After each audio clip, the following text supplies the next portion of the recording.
Good morning, everyone.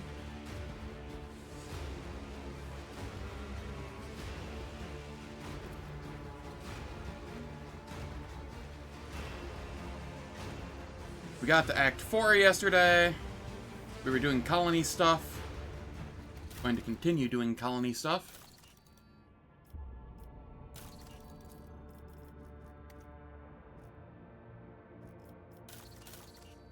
Alright, let's do Kiavagama's stuff. Memory of the Daring. Some Profit Factor.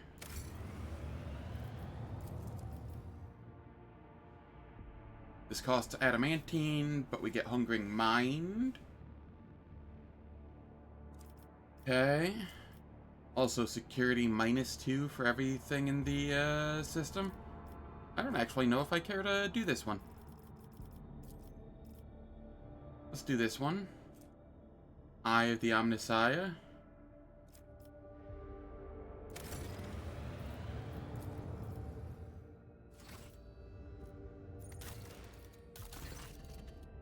Lord Captain, there's been an act of sabotage on Kiavagama. The Cult of the Final Dawn has invaded the planet, cultivated a pack of schismaticals in the bowels of the Manufactorums, and set them upon us. The attack was so sudden that we almost lost all our workshops, but we had help. Some entities, already being called Data Angels, have invaded the cogitational network, seized the cogitators and servitors, and used them to repel the first onslaught of the schismaticals.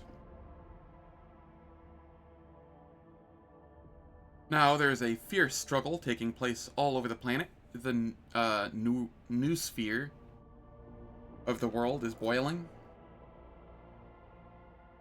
Fortunately, we received information about the impending attack at the last moment. The signal was intercepted in the warp by Cubus Delphim's machine. Let's hear the opinions of my officers and advisors.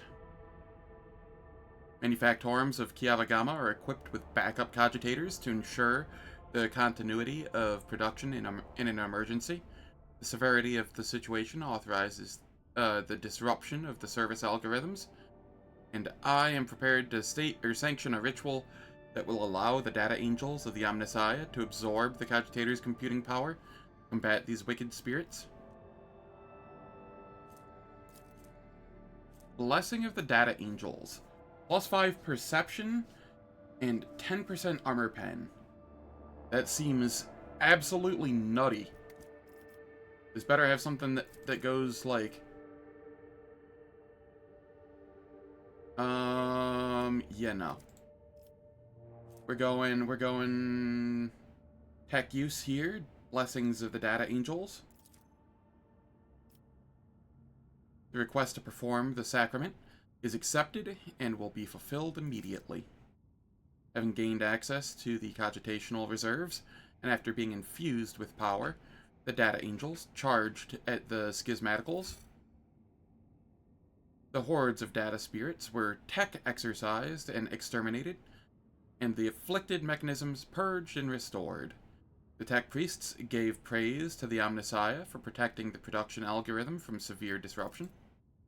After banishing the schismaticals, the Data Angels withdrew into hiding inside the cogitational networks, leaving the servants of the Omnissiah to guess at who or what these beings were. Cool. What do we have down here? 20% minimum damage to all their ranged attacks. Triumph and Fury.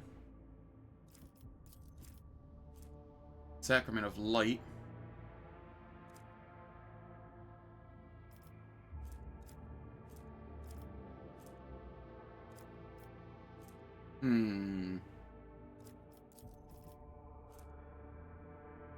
Whereas psi rating is increased by 1 as long as the wearer has 100% wounds, they deal 20% additional damage with their psychic powers and psyker staves.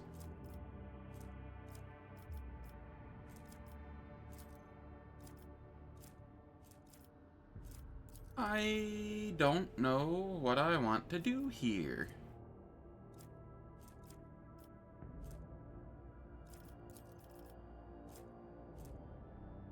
I'm thinking this one for the Sacrament of Light.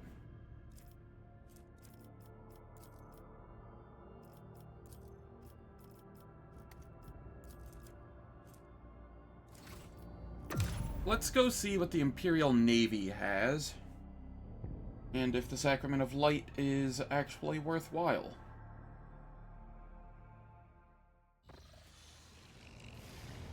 That is my thought on the matter. The Curiosity Merchant. This one, Imperial Navy. Oh, we're actually maxed on Imperial Navy. I didn't realize that was a thing.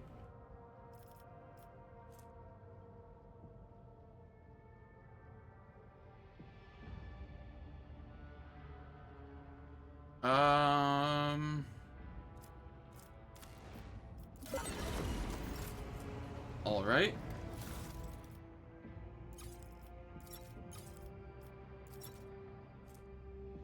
Nine points of damage on each side.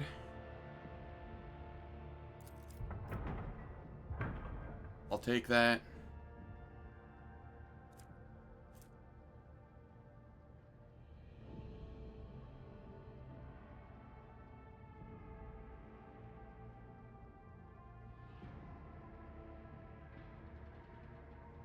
Okay, I do like that. Long range, 3 shots, 39 damage.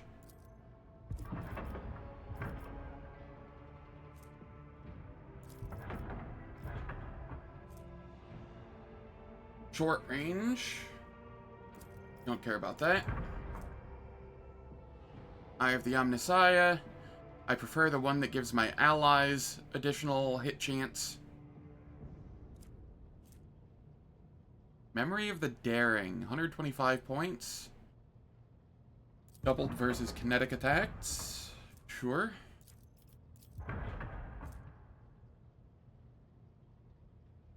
Long-range lance weapon. Nope, don't care about that. Black cannon. Also do not really care about that. 190 points of protection for each sector. I'll take that.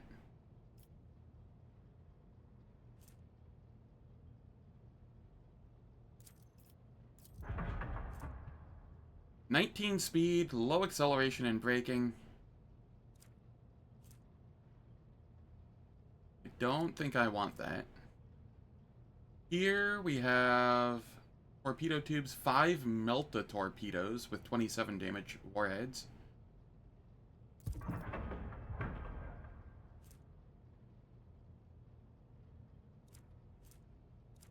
This one's almost tempting, but once again, I think I want the one that gives my allies better hit chance.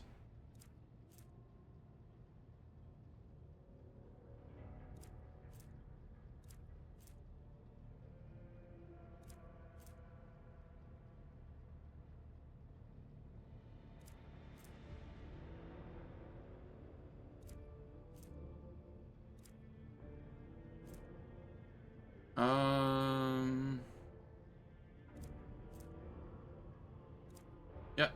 Oh, that's everything there.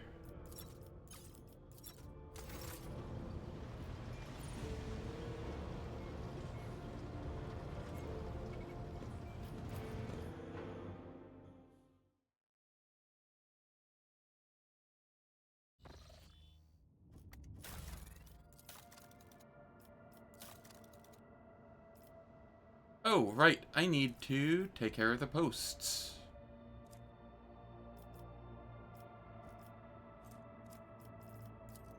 Master Cannoneer.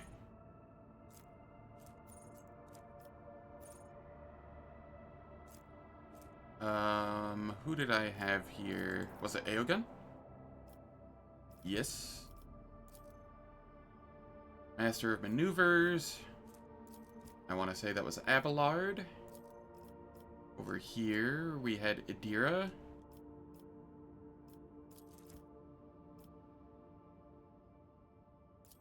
And then Master of... This one was... Bella?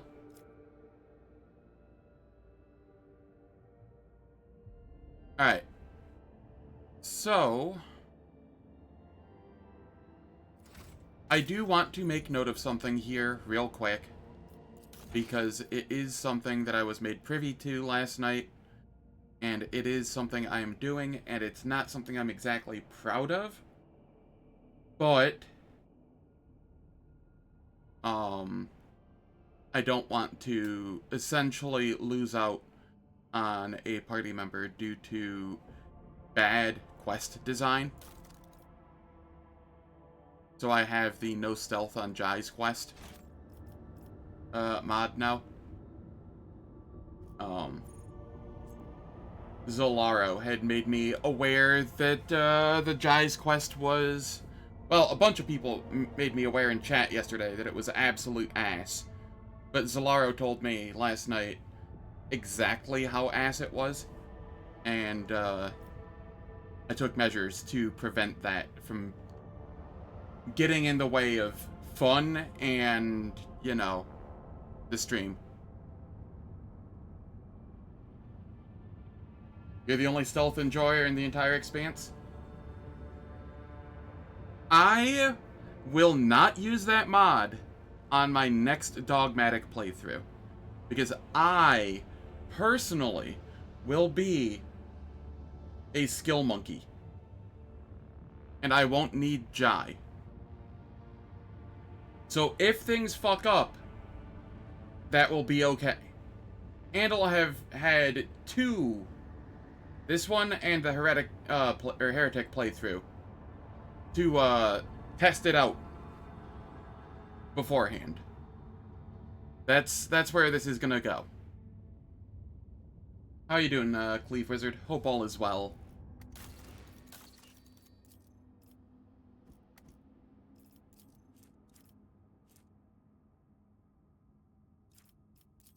Yeah, I'm gonna go the Sacrament of Light here.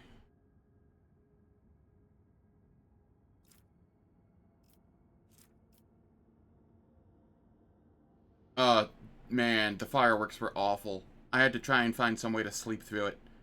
Thankfully, my fan, when turned to the highest setting, sounds like an industrial fan, so I was able to drown out 75% of it.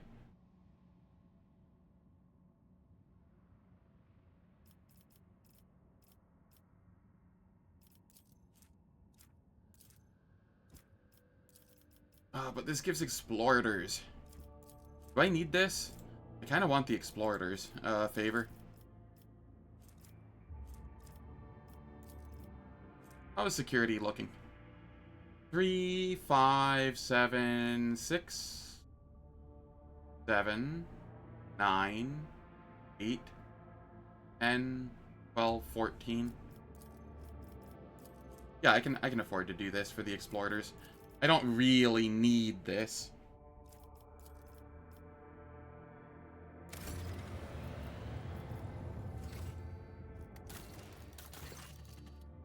Your Lordship, a cryptic message arrived from Kiavagama.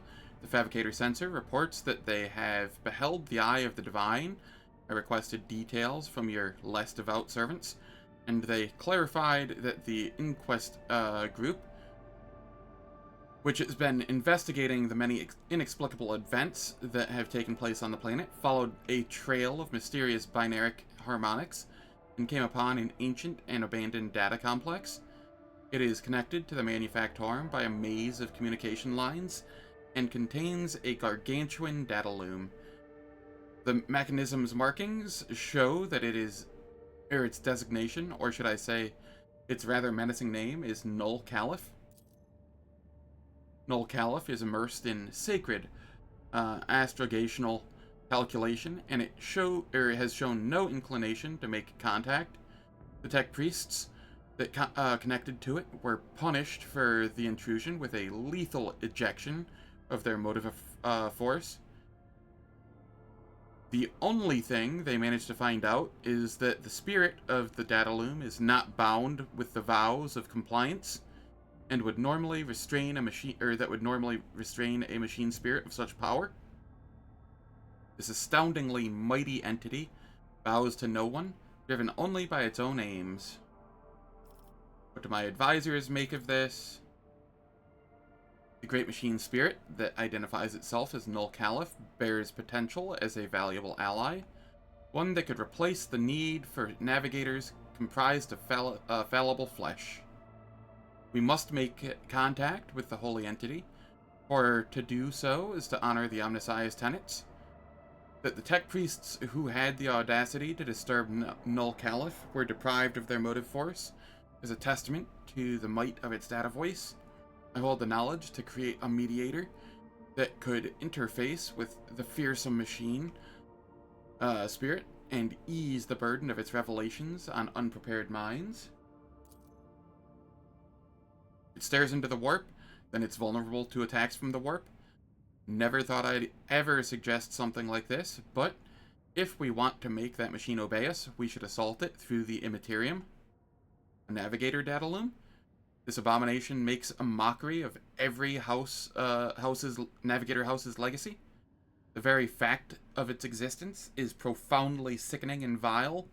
Null Caliph must be destroyed post-haste. Allow me to send word to the other navigator houses. They will waste no time in dispatching their forces to destroy this monstrosity. What do we get here? 25 logic. The wearer gains the Solve Simulacrum ability. And if we get it, then we get the Paradox Solved feature.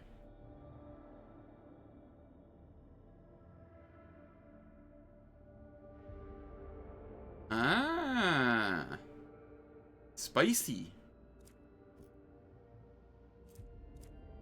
That seems a little broken.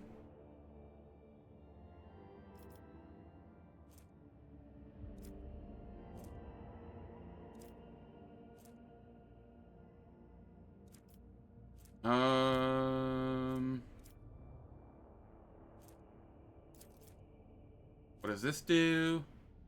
+5 torpedo speed? Okay, that's also kind of broken, but in a different way. I'm gonna go with Pascal here.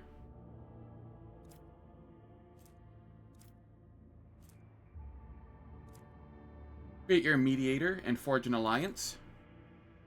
Request approved. Transferring revelations on the mediator's creation.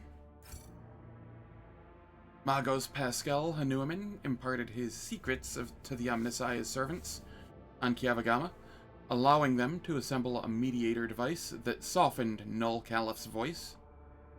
The Magi then prayed to the mighty machine spirit, humbly asking it to make an alliance with the rogue traitor and share its mysteries.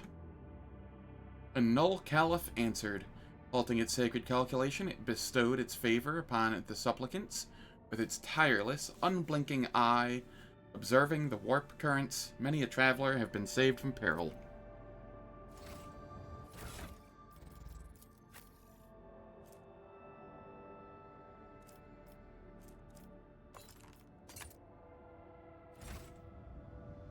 You will be spending many a combat trying to get that to work.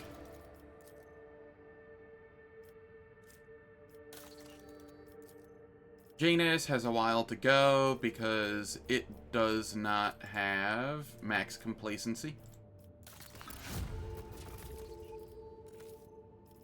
Dargonis. Militia Navy. +2 to the plating of all sectors. Imperial Navy favor, which is worthless to me. I already have that maxed out. I have everything from them, but security and complacency for everybody is very nice. Bastion. And then this is complacency -3 for everybody.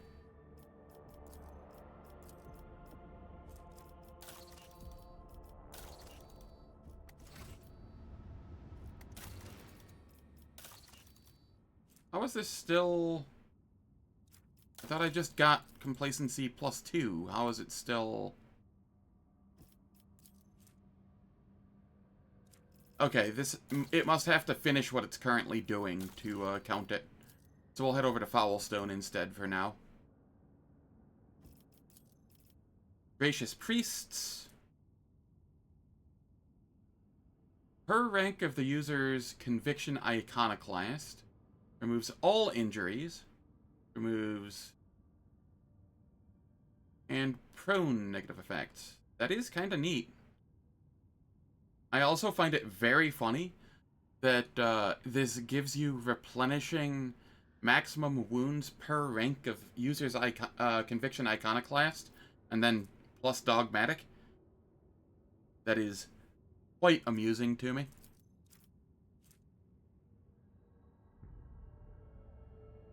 %10 damage for 2 turns, and plus 20 temporary wounds when a character uses their origin ability.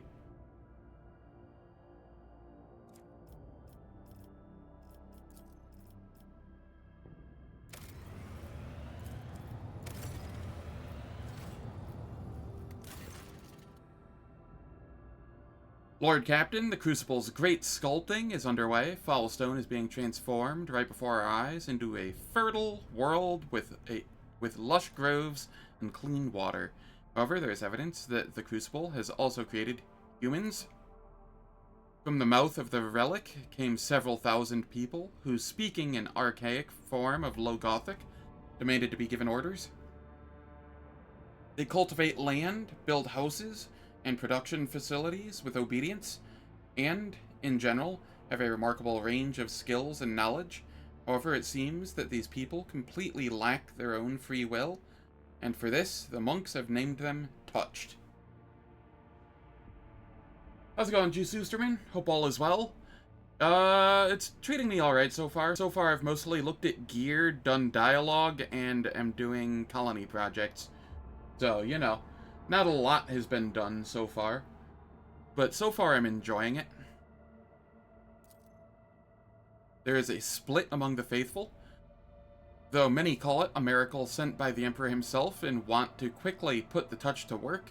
A part of the population is frightened by these soulless creatures born from the ancient machine. They demand that the planet's learned men intervene in the great sculpting and find a way to stop the production of these touched.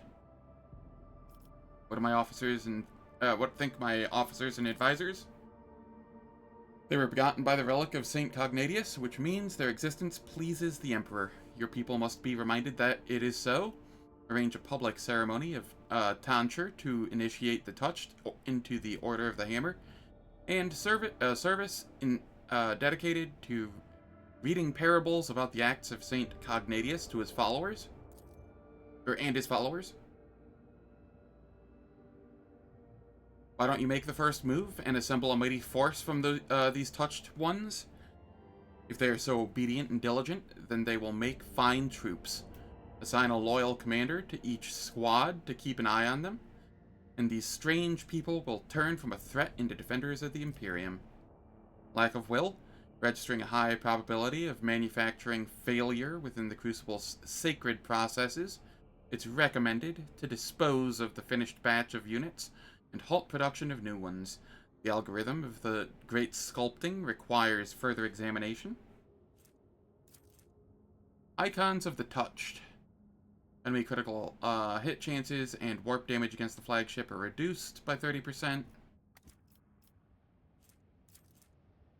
Crucible-born Tempest.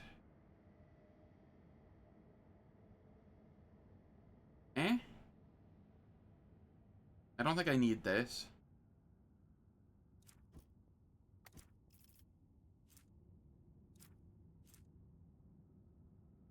Wisdom Extractor.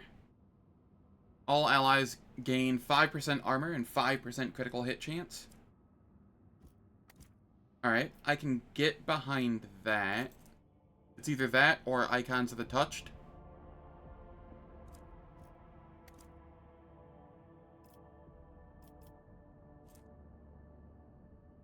I don't believe I need the armor and critical hit chance here. So instead, I will go with Icons of the Touched. because I don't know what to expect from from space combat, and I haven't seen warp damage against the flagship yet. But if that's going to be a thing, it sounds kind of scary, and 30% reduction in damage is 30% reduction in damage. So I'm going to go with this for now. Might go something different in another playthrough. I will draft a detailed plan of the ceremony and hand it over to the prelate. Under the guidance of the brothers and sisters of the Order of the Hammer, the Touched carried on with their toils, cultivating the land and building new settlements. The public induction of the Touched, along with their diligent service, eventually solidified their image in the minds of the people as the executors of St. Cognatius's will, sent to the faithful to ease their burdens during the great sculpting. Any concerns about the Touched possibly posing a danger were completely dispelled. You doubt I'll struggle with space combat any longer? That's fair.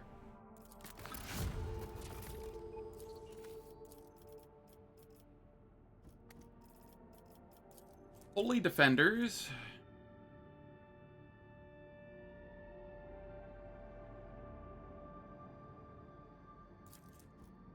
What is this scaling off of? Coercion? Alright, so this is really neat. And it gives Drusian's favor. I don't know who I would put this on, though.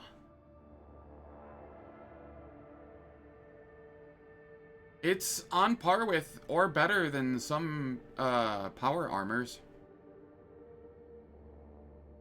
I feel.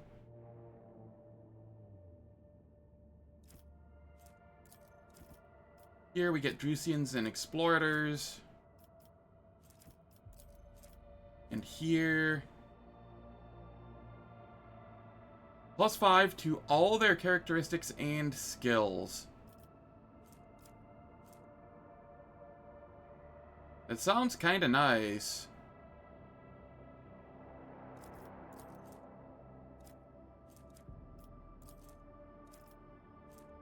I think I'm gonna go this one.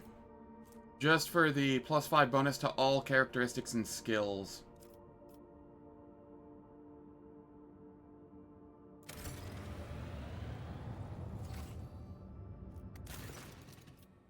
Lord Captain, the situation on Foulstone requires your attention. One of the servants tasked with the Crucible's maintenance has declared publicly that he has been liberated of all worldly concerns, for he is none other than the reincarnation of St. Cognatius. There are some extremely questionable reports claiming that he has performed miracles, reported by a congregation garnered by preaching. He has asked for your lordship's permission to depart from Foulstone with the Crucible in tow, so that he may continue St. Cognatius's work and use the relic to transform worlds, ones true to the faith of the Imperium, into lush, splendorous gardens.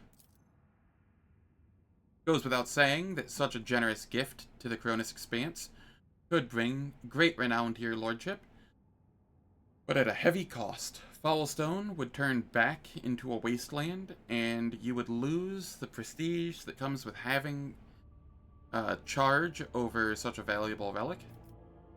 Let's hear the opinions of my advisors. I've had ample experience with saintly saviors like him in the past. Whatever great cause they proclaim as their mission, they genuinely, naively believe that people really do need them.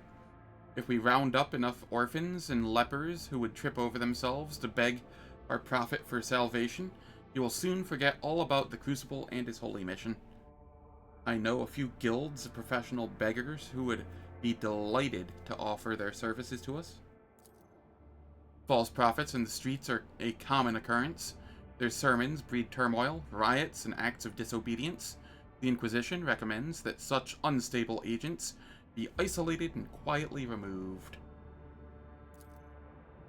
The archenemy's lies take on many guises, but the Emperor's miracles are 100-fold stronger.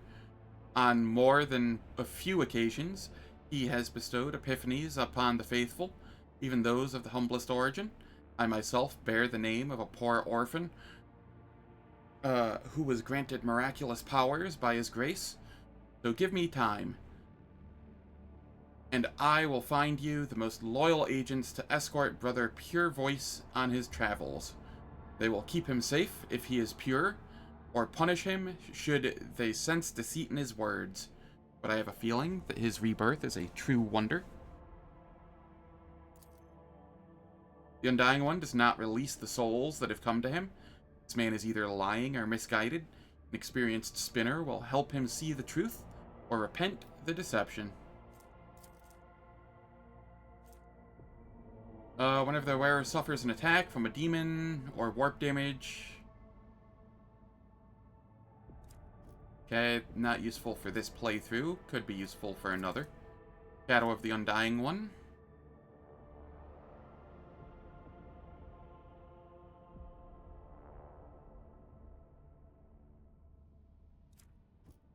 Seems okay-ish.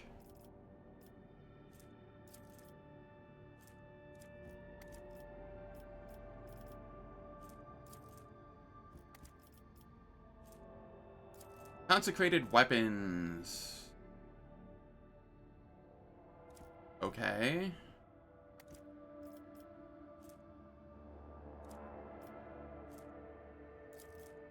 Pure Voiced Flame. Rogue Trader gains 15 bonus to all their skills. Honestly, I'll just take that.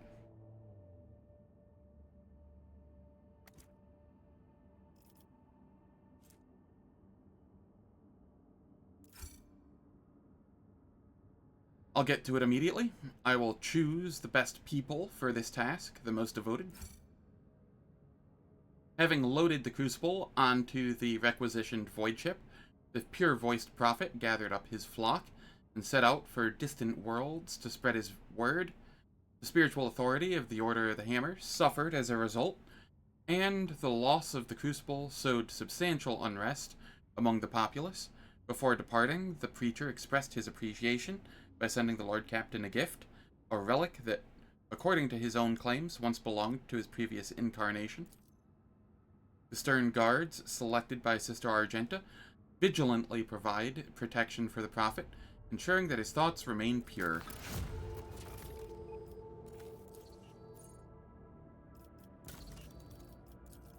So I have a little to do on Dargonis still, and a lot to do on Janus still. Oh, wait, maybe?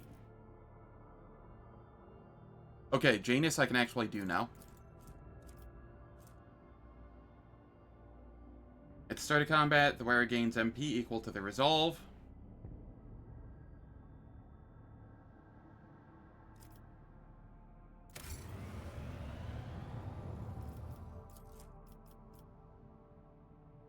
I mean, sure.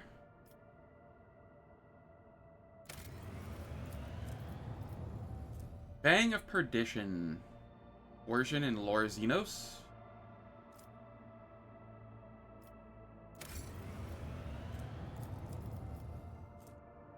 Master of Flame. Okay. This is nice.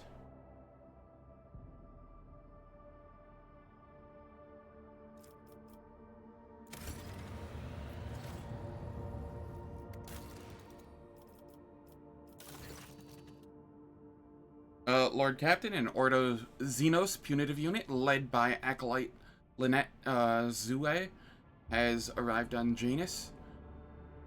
The Inquisition forces have already taken control of the Governor's Palace and intend to inquire into the recent anomalies on Janus. What do you think, what think you, my officers and advisors? Cooperating with the Inquisition would do us more good than trying to hide the current misfortunes of the colony. I can send them a message to keep us informed about the interrogation as a favor.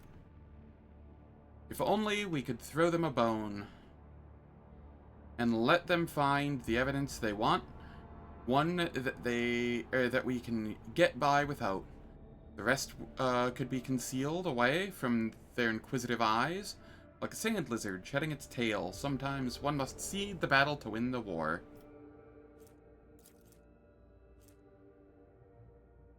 Logic, coercion, persuasion.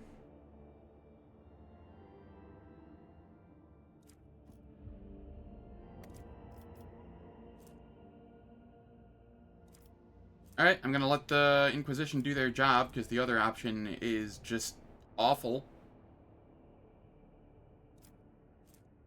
Let the Inquisition do their job. Serve Janus and the Von Valentius dynasty. After Lady Jouet,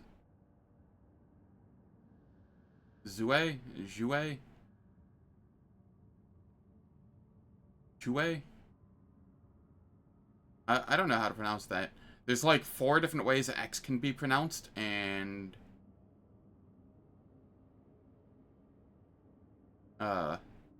yeah.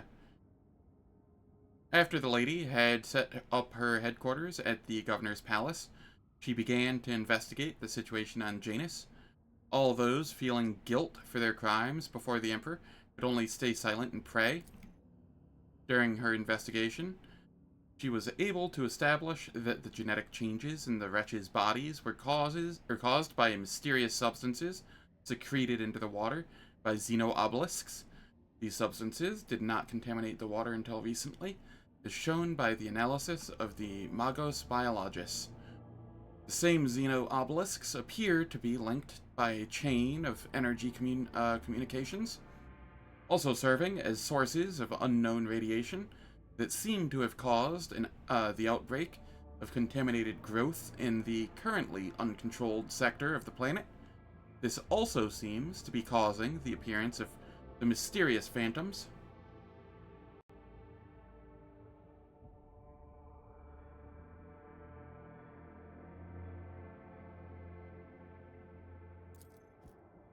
According to the lady's theory, there may be some sort of ancient mechanical construction on Janus that is awakened from its slumber. It is possible that the anomalies occurring on the planet are merely the side effects of the blasphemous machine trying to start itself.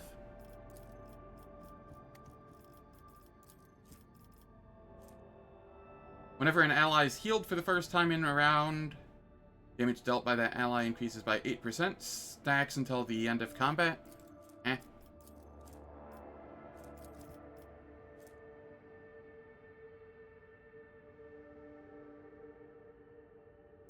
What is the Wraith Dance effect? Eh.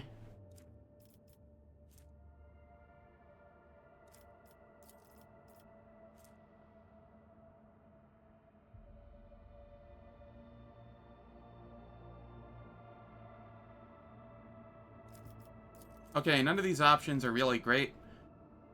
I'm just gonna go with this one.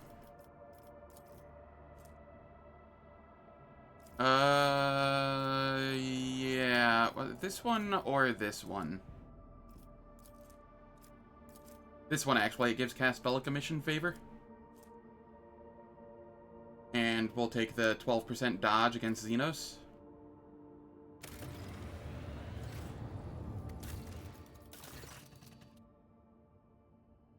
Your lordship, a monstrous storm has broken out on Janus. Apocalyptic anomalies are tearing our agri-world apart, and their epicenter is in the corrupted sector. Something must be done before the whole colony is destroyed. We must find the source of this madness. What do we know about this cataclysm?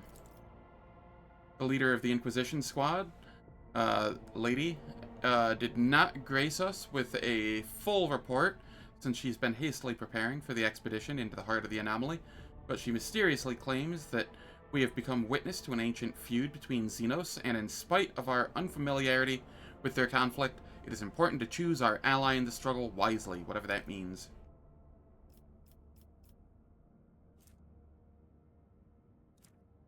Some wretch by the name of Keg has come out of the wilderness to meet our people.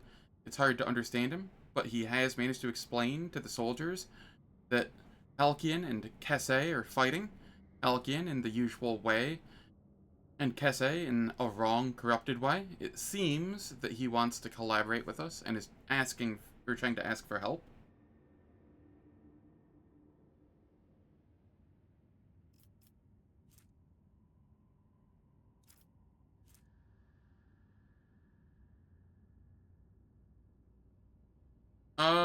I don't know what these options...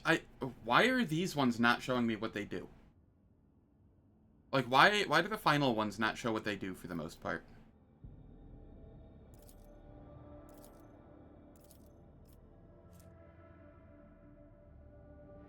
I'm gonna go with, help Lady break into the heart of the storm. The escort squads reports that the people of Lady Zue are demonstrating incredible skill, swiftly dealing with the anomalies and advancing toward the epicenter.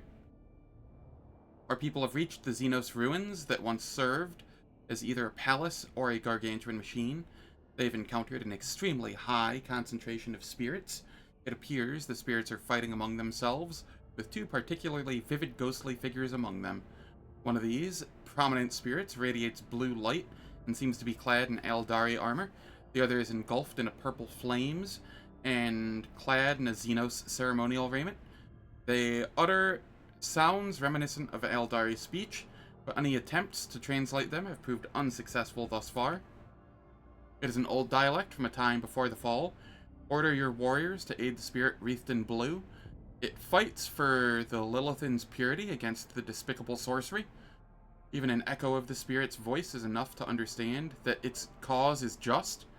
I can teach your people how to explain to the blue spirit that they are not the enemy. What does it matter what those spirits are babbling about?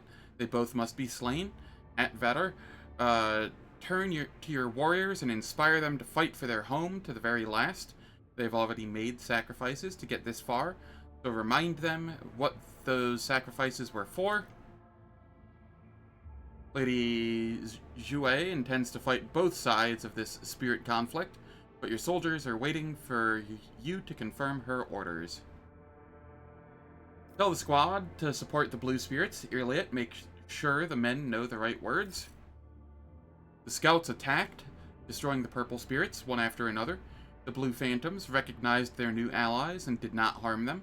Once the battle was over, the dignified spirit, swathed in blue flames, reached out to the scouts' thoughts, granting them visions.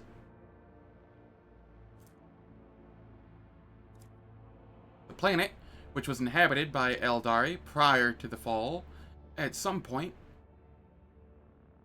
became one of the many theaters of war between sensual excess, the dogma that reigned over the Xenos of that time, and ascetic self-restraint. A local ruler, Kese, was enlightened and wise, yet susceptible to depravity. In his desire to transfer his soul to another form of existence, he created a mechanism that would let him take over the bodies and minds of all his people. One of the ruler's bodyguards, named Halkian, rose against the tyrant and mortally wounded him, but could not stop him from merging with the machine. Halkian then gave his life to bind his own spirit to the device and continue fighting therein. This tragic conflict marked the end of all Eldari on the planet, but preserved an echo of their souls and those of their leaders.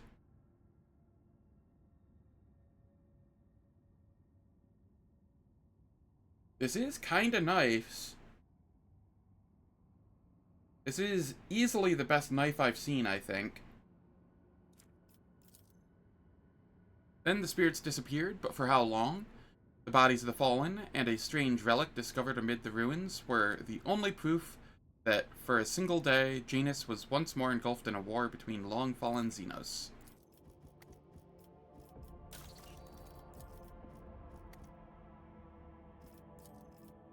We do Bastion here.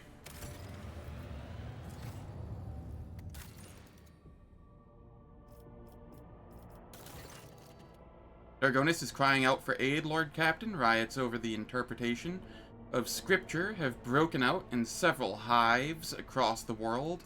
While hunting for the agents of the Cult of the Final Dawn, the Ecclesiarchy clamped down on the planet's minor cults, attempting to force correct adherence to the creed upon the populace.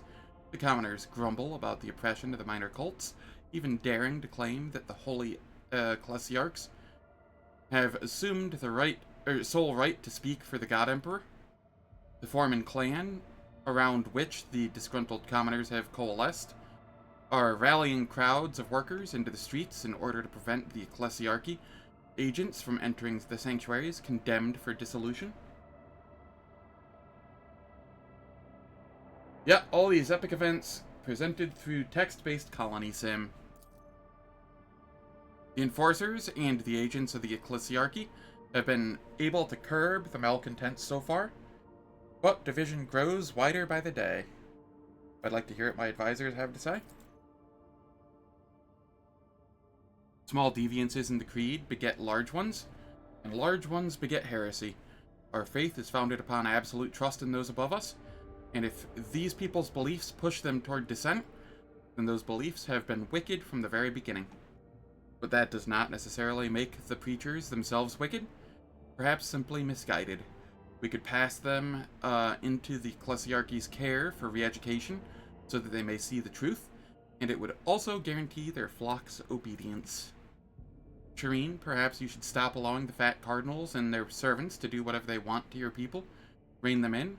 Faith in the Exalted One is not contained within ranks and titles, but within the hearts and the hands of the common people. And even this can take many forms as well.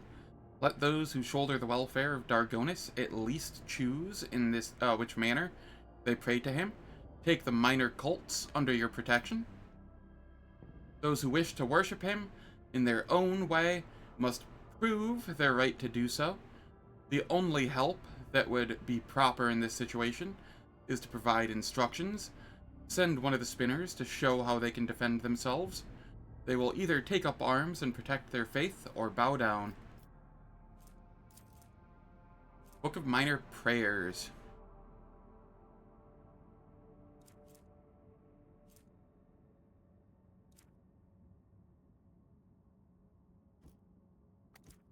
Interesting.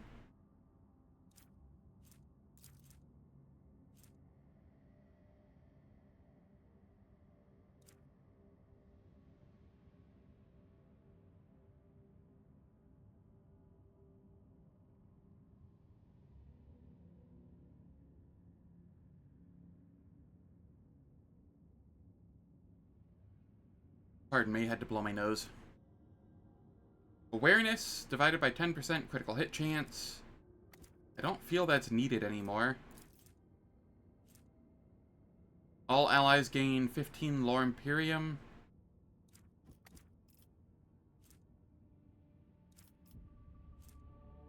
Yeah, I'll go Fellowship of the Void here. Your mercy will go down in the annals of Dargonis, Shireen. Yeah, pretty much. Rep is never bad. Agreed. The common folk rejoiced at the news of their victory. Scoffing at the gilded priests, they offered up a thunderous prayer for the rogue trader. Thanks to the protection of the rogue trader, the agents of the Ecclesiarchy were forbidden from entering the chapels of the minor cults.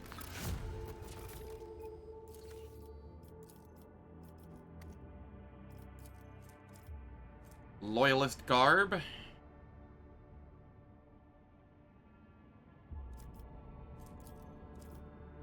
Echo of Victory.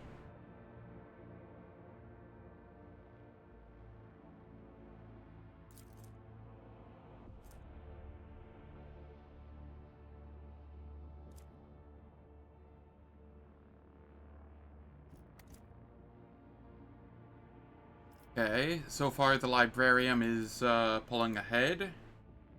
Woebringer, this is a two-handed. Could not care less. I will look at it though.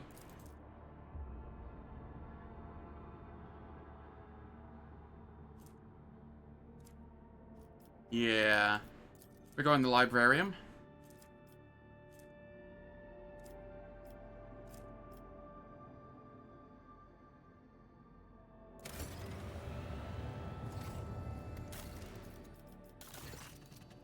Terrible news from Dargonis, your lordship. Your vigilant servants have discovered an abscess of treachery on our capital world, one that has grown far too large and could rupture at any moment. The informants report that the group known as the Foreman Clan is actually a cover for a horrendous cult of genetic aberrations, who currently have their people in every echelon of the hive. They're traitors to the purity of humanity, traitors to the creed, rebels, and heretics. Apparently, their unholy sermons speak of the three sorrowful phalanges of a finger pointing the way to retribution and unity. What exactly did my people find out? One tenacious clerk from the administratum questioned the authenticity of the reports coming from the ruins of Scipione 84-249. He personally observed the debris removal and entered the lower levels of the fallen hive. There, he discovered signs that proved Scipione had been infected by the gene plague. Thousands of corpses of the extra-armed abominations had been buried in a mass grave. He also found the remains of Achilles Scalander's people. It seems that they had noticed the signs of corruption, and the traitors, aiming to cover up their crimes, buried their misdeeds under the ruins of the hive. On the way back, the clerk's transport was destroyed, but he miraculously managed to survive. Now the heretics think that they have covered their tracks once more, and so they continue their plots, oblivious and unprepared for our attack. What is this mutant plague that has affected our capital? Tremendous distortion of the human form. It seems that they spread their poison by biting and enslaving their victims. Some of them are indistinguishable from normal humans, while others are disgustingly ugly. The heretics hide them away from prying eyes. They seem to be connected by a common consciousness and are absolutely loyal to the despicable cult. The astropathic choirmaster of Dargonis has suggested that the cult may be behind the extermination of the Psychers on the planet. He can sense the ghost of a powerful consciousness of some kind, of some sort. The astropaths we have forced to serve on Dargonis are afraid. They do not wish to become a living shield if the enemy launches another psychic assault at us. Do these abominations look like the ones on my ship? The same cursed brood? I'm afraid so, your lordship. The descriptions from Dargonis are quite similar to what we have witnessed ourselves. The same deformities, the same underhanded tactics. Either they are kin to our aberrations, or they are from another branch stemming from the same foul root. The Foreman clan is a cover for this disgusting cult. Indeed, they probably began by recruiting workers. It is easy to blend in with the laboring riffraff. Posing as a union of technomats, they were able to conceal their secret operations and infiltrate into the upper echelons of power. Each new crisis allowed them to gain more of our trust and resources. And most despicable of all is that they have perverted our faith. They revere the God Emperor in the form of a four-armed monstrosity. Their prayers are full of hatred toward those in power, and promises of a reckoning when their dreadful deity will come and equate them with their oppressors, with us, that is. Many fools and troublemakers have fallen to their lies. By letting them infiltrate the other hives, we allowed them to spread like an epidemic. Now their cult has cells everywhere. When your lordship stood up for the minor cults, they received a golden opportunity to recruit more openly to their ranks, which are now brimming with fools who have yet to realize that they are partaking in a heretical conspiracy. What are these mutants? They're called gene stealers, and they are not simple mutants. They are Xenos plague that breeds inside the human brain, forever distorting their genetic makeup and slaving them to the brood. This is much more threatening than the Drukhari fleet that ravaged the capital earlier. If they are on Dargonis, then they will try to overtake the planet sooner or later. The messengers of the Great Devourer, my kin can sense the shapeshifters, but you should stay vigilant, Elentok. For a species as psychically weak as the monkey, their arrival may spell death. Alright, it is time for ads. The ads will last for 3 minutes. They disable pre-roll and mid-roll ads for the next hour. On Twitch, I don't do anything in the meantime, so nobody misses any content. And I will catch everyone after the ads.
Alright, the ads are finished. What forces do they have at their disposal? The heretics mostly consist of workers, but some have infiltrated the guard as well. Their weapons are primarily made from repurposed industrial machinery. The cultists are fearless and will readily sacrifice themselves for the sake of their common goal. But the worst part is their psychic threat. We cannot even begin to gauge it. Some of the engine vandals could be infected by this plague, but most of them are more likely to come to our aid.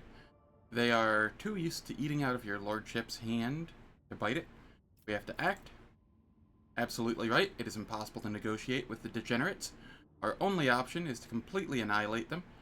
We should start from the top. Should we attack decisively and quickly, or should we show our hand by bringing assault vehicles into the capital and gain an advantage in firepower? Do we quietly eliminate their leaders, or do we rain destruction upon the infected territories and cleanse them of traitors? Then raise the people to battle and publicly proclaim war. Tell the people that the heretics are hiding among them, and the millions of loyal subjects will grind the thousands of traitors to dust. May Dargonis cleanse itself of this filth. The cleansing should be thorough. A good few wrecks of dead ships still lingering in orbit after the day the Xenos scum attacked your world.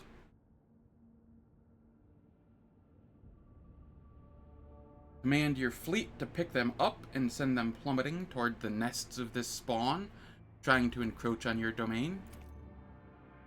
Since all of them are linked by a common will, we could start by launching our attack there. If the astropathic choir could drown out the voices of the brood, we would be able to launch a sudden strike and act quickly enough before the enemy could restore cohesion and alert their forces to the assault.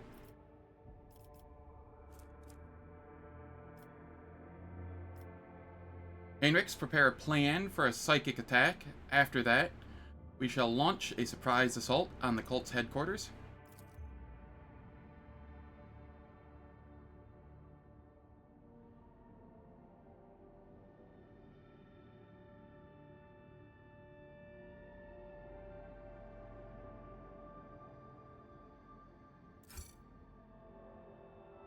I will send the Inquisition directives developed specifically for this scenario to Dargonis. At the appointed time, the Enforcers started their simultaneous raids in all the hives of the capital. Relying on stealth and surprise, they did not use heavy weaponry or weapons of war.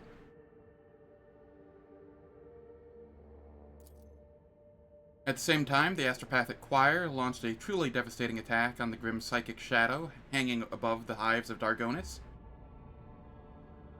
This attack stunned the brood of the heretics and temporarily cut off their psychic communication. But the heretics did not go down without a fight. Soon an enraged outcry of psychic energy from the brood swept through the hives, plunging the dynasty's brave warriors into horror or bloody insanity. The Astropathic Choir managed to drown it out with their menacing chants, but this was a test of wills, and only the most disciplined and steadfast psychers withstood its sheer force.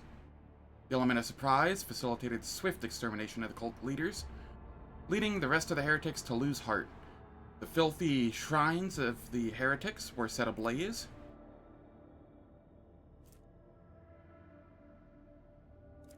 The only thing that only one thing filled the rogue trader's servants with unease.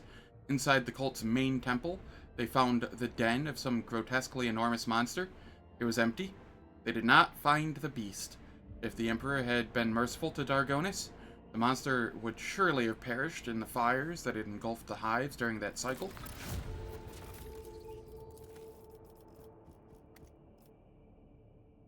Is 5 the final rank of colonies?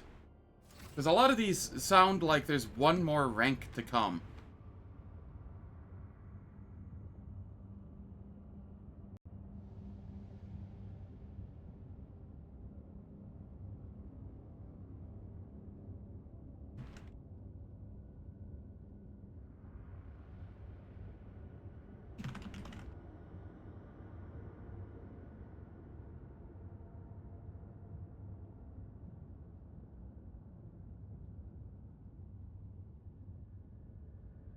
Think it's up to 5?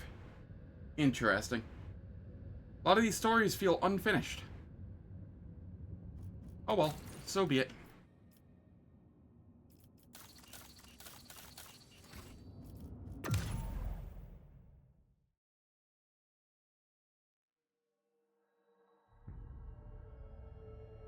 There's a quest to finish a project of the highest tier? I guess not. Did I need to do that first?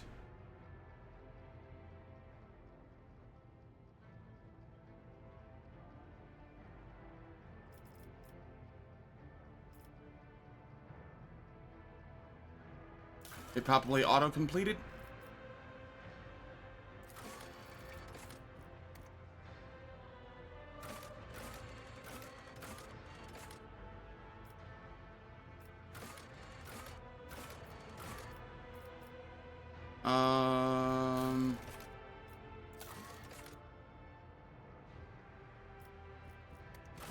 Act 2 quest, huh?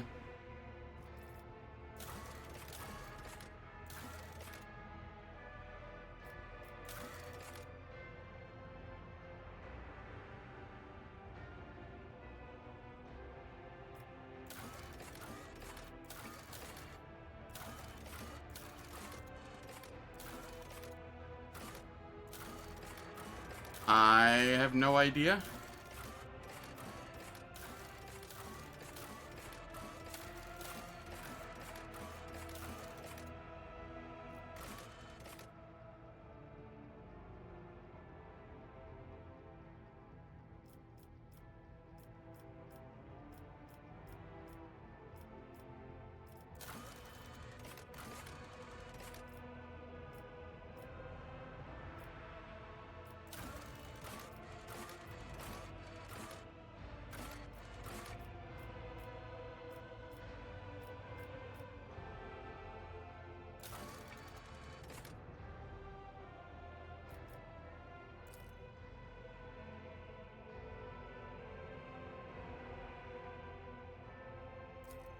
I failed? What? How did I fail this? Was this from...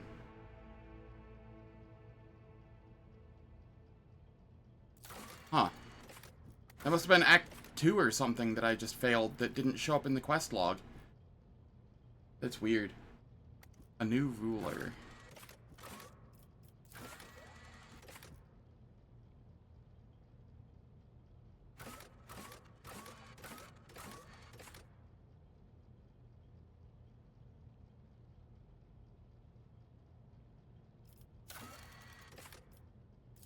Ah, yes, okay.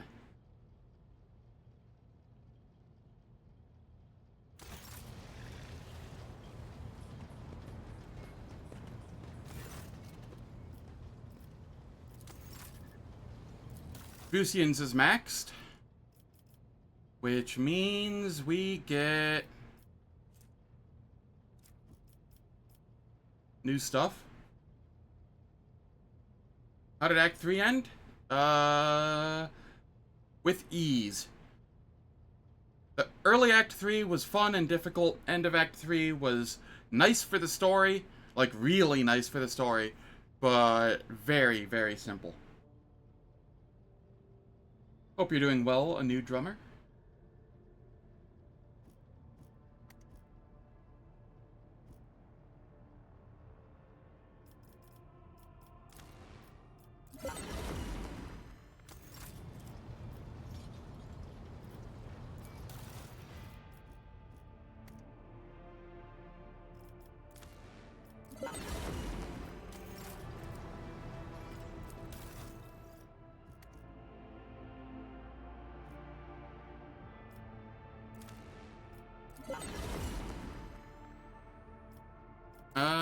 Reputation, cost.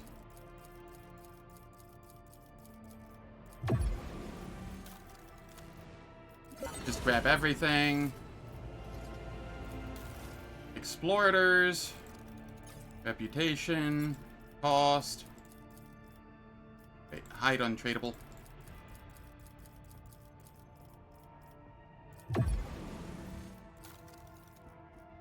What is the max here? 38, huh?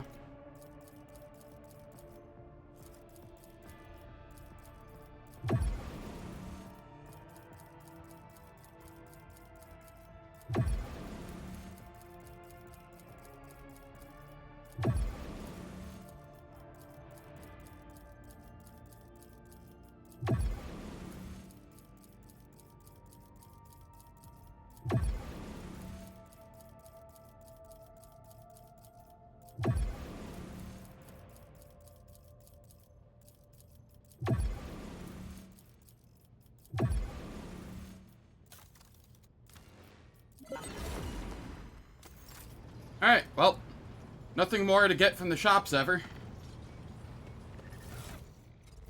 And now I get to figure out my gear situation. Oh boy, I got a lot all at once.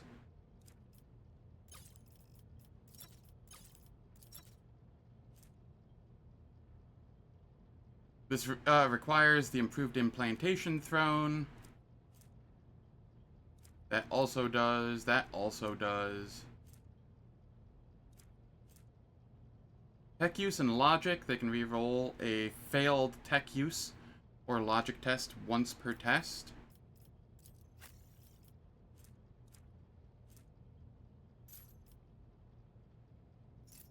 That goes up there. I don't want it up there.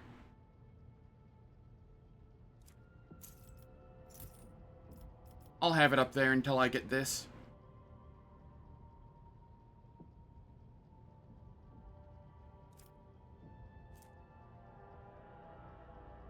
And then I can put the Medal of Alacrity back on. Yeah, yeah.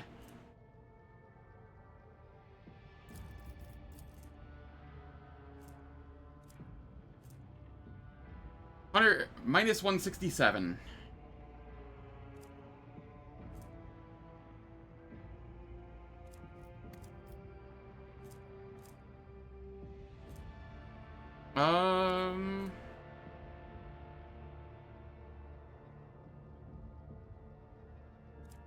Yeah, it is absolutely gross.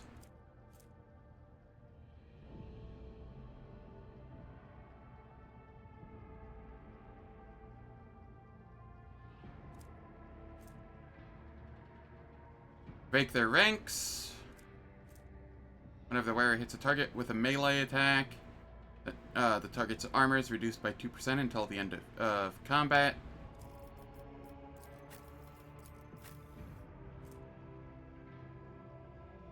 Kinda tempting here, not gonna lie. I don't think it's needed though.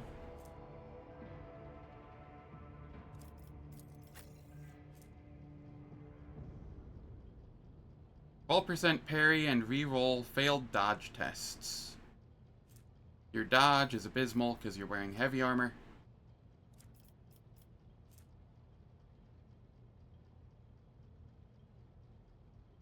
I'll just keep you with the Psyker's footwear.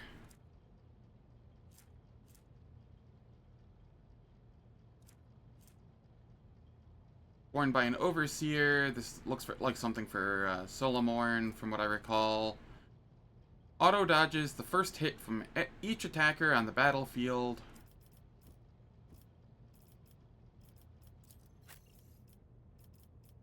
Who do I want that on? I don't know if I care to put that on anybody. You know what? It's better than the Ring of Iron Will.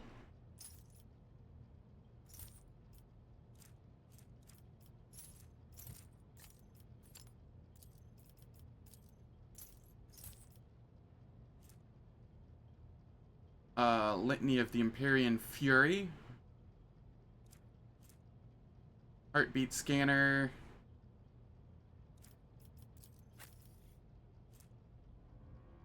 Deadeye shots. Ignore cover and have 30% dodge reduction. I could use that instead of the long-range aim lens.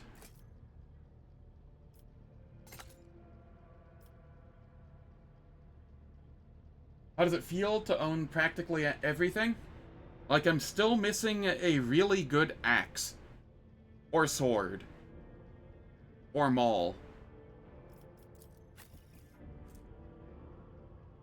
I mean, Carnage is not bad, don't get me wrong. Its base damage is just kinda... eh?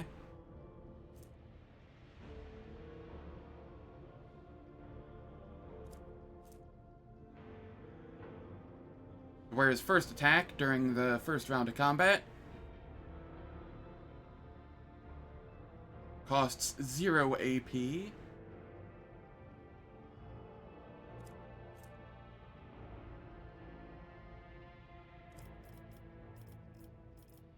Abelard, what do I have you in? This is just an upgrade to what you're using, essentially? Oh no, 100%.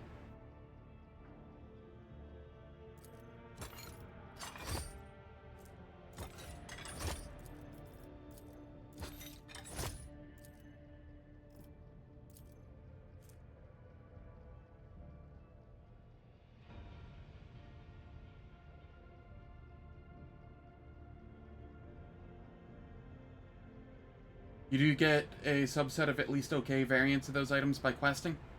Ah, okay, neat.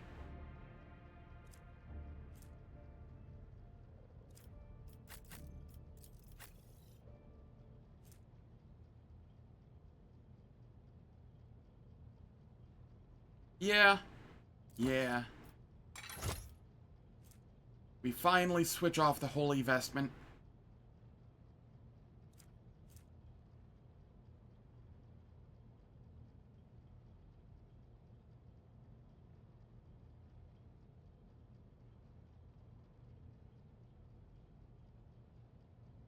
You know the really cool axe is bound? Okay. Interesting. Abelard, you can't use this. Adeptus Astartes, you can use this. Is this better than what you're using? Yes, it is.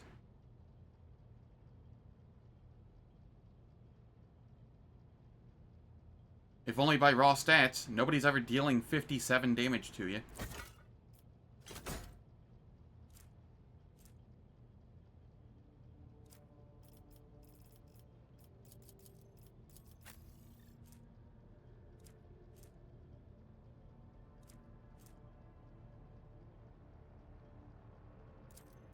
Bars pattern, power axe. Higher base damage, but it doesn't have the stacking 25% critical damage, so worse.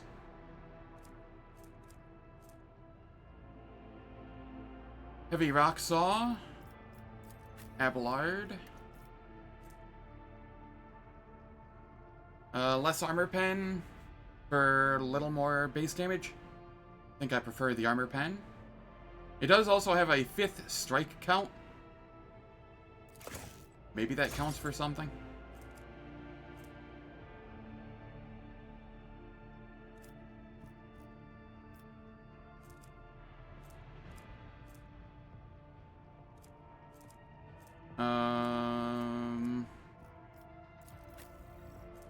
What do we have here? Okay, this is for Pascal specifically, because it says expose weakness, which would be for him.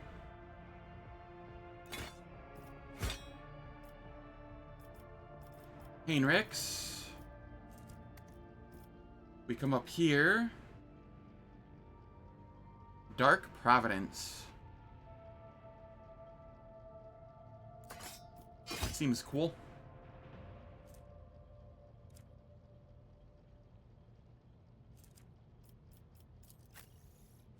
Over here, we get the Ancient Plasma Rifle.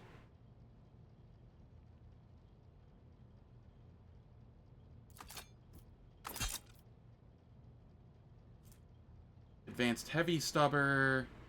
I want to use this, but I need the improved implantation throne. I'll get to that at some point, probably. I also want this, I think.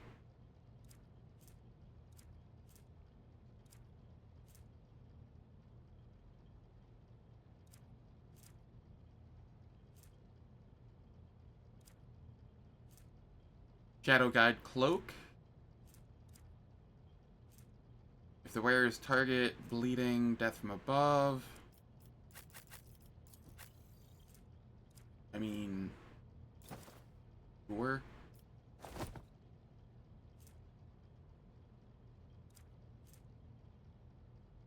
%35 less damage from area attacks. First use of grenade. Requires Drukhari equipment. Okay. I don't think anybody's going to be using that. Whenever the wearer fails a demolition skill test, they can immediately re-roll it using agility instead of demolition. This seems useless.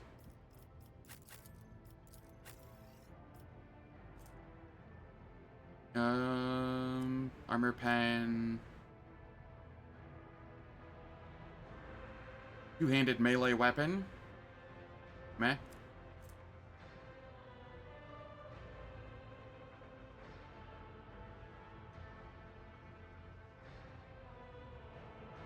Pretty good sword from Rep. Did I... Was it the Force Sword for, Heinrichs? Is that what it was? Or did I... That's the only sword I looked at. Okay. Yeah, yeah.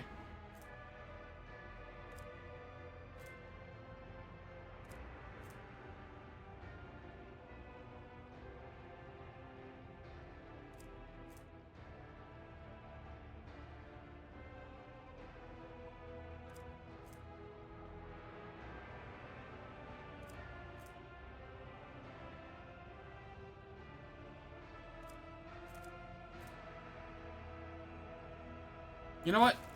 I'll go with this. Sure. I don't think I'm going to be using Siphon Life often, but, you know, in case.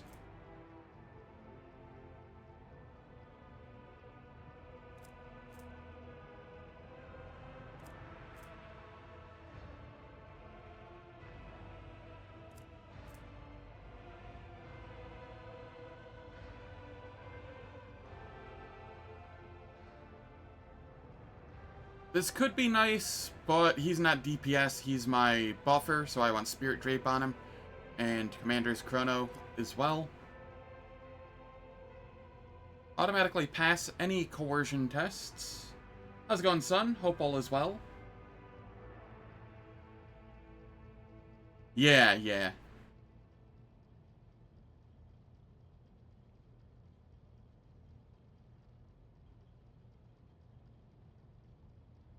I want this on somebody, but I don't know who.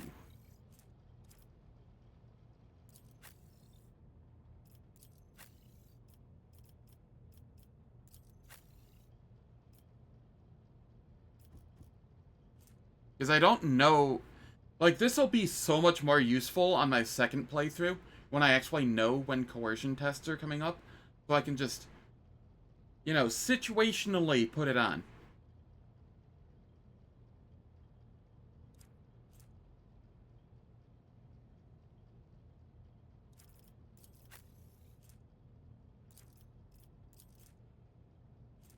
I should really, really wear this.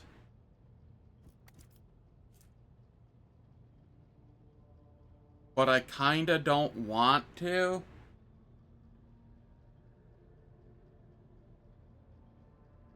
Because 100% evasion from... I'm pretty sure I can get up to, like, 30-ish resolve.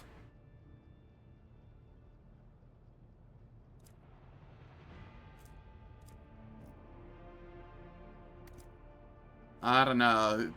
It's on at all times. It seems kind of cheaty. I'm not going to use it.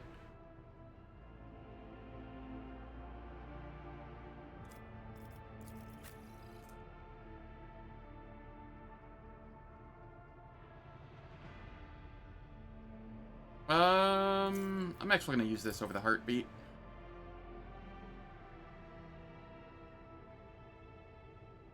Is halfway first round? Yeah, essentially.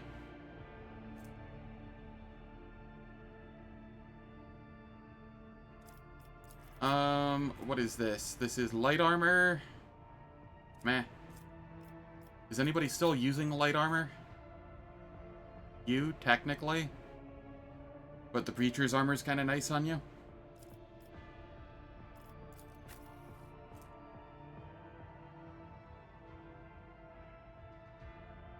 Here, you can have this.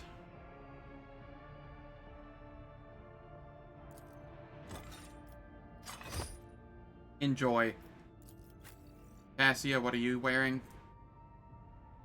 That? Yeah, that's fine.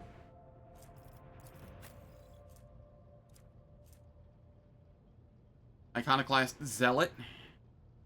I don't think I'll be wearing this, even at Iconoclast Zealot.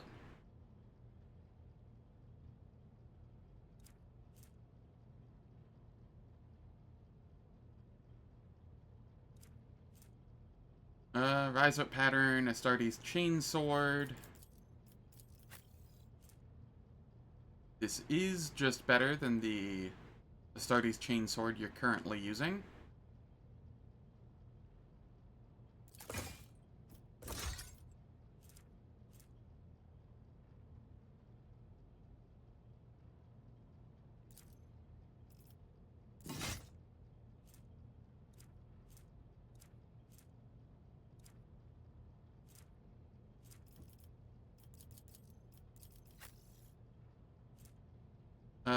Mazoa Pattern Sniper Rifle. Oh right, there was a long lass up here that I wanted to... Soul Pattern Long Lass. There we go.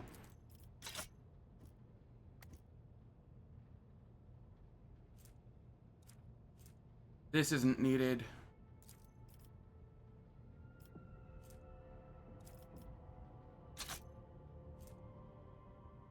Tyrant. Eh.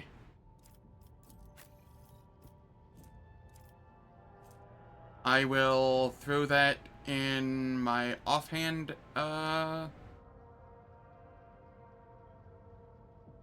ranged weapon slot. Because it's just kind of nice.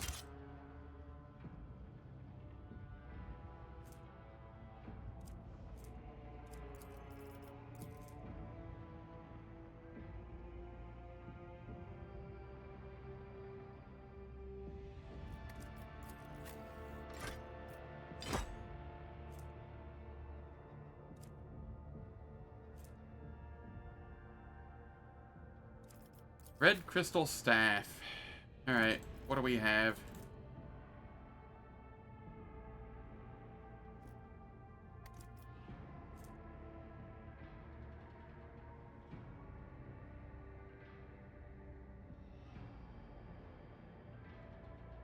Okay, I think I like that more than this one.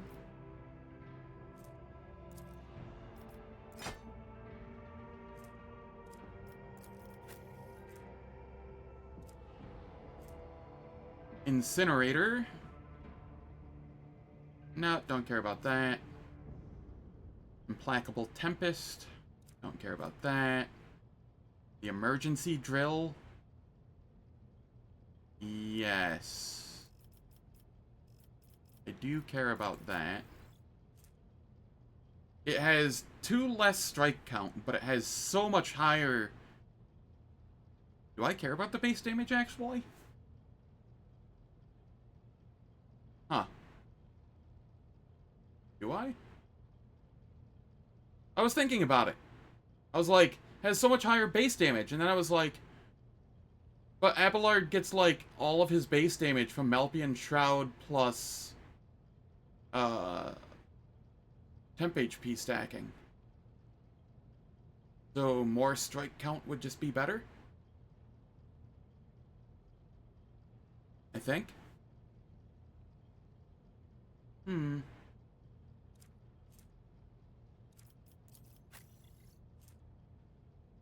Crucible of Torment.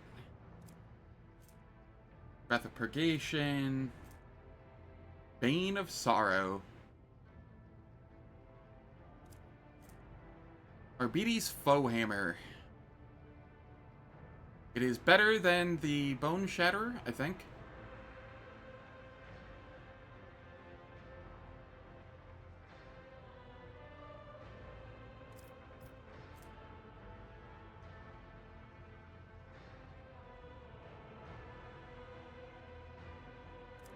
Yes, I do like it more.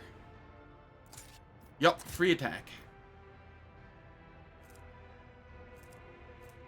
These are decent, but I need improved implantation throne. Suffers a trauma. That's trauma stacking stuff. Don't care. Not wearing armor at the start of combat. They gain 36% dodge.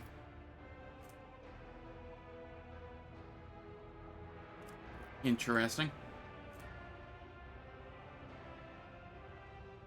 Psi rating increased by 2.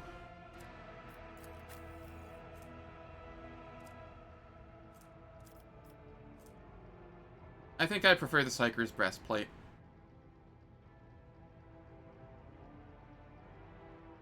Like, it won't be Psi rating immediately. Do I prefer it, actually? Do I?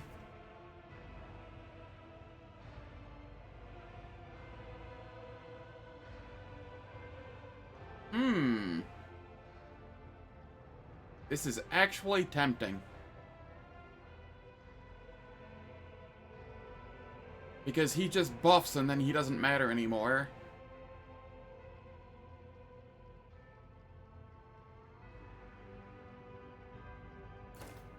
What happens if I do this? 75% dodge with 8. I'm going to give this a try.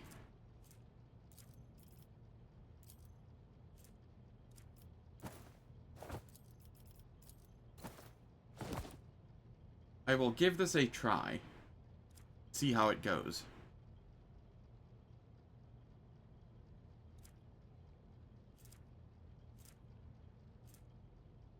Whenever the wearer uses slash, dash, or kick, they gain 4 MP and 3 momentum. I will use this.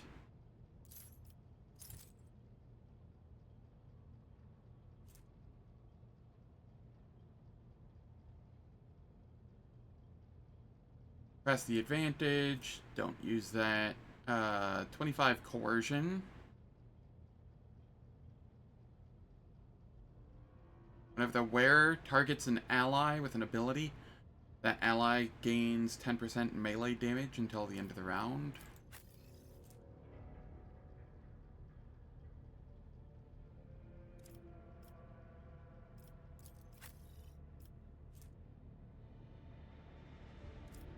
No, I think I'm okay without using it. Self-calibrating helmet.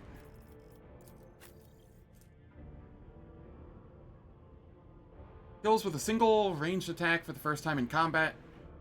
It's only once per combat. This can't be put on her? Heck. This would have been really neat. That's fine.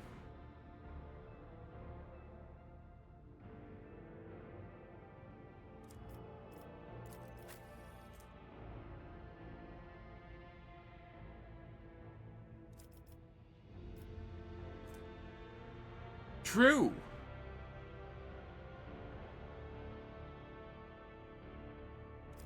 I was just thinking on her specifically because she has a talent where if she attacks a stunned person, it refunds the action point and doesn't count as an attack for the turn.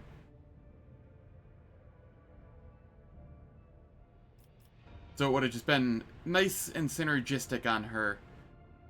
And you can't really put it on myself because I will just...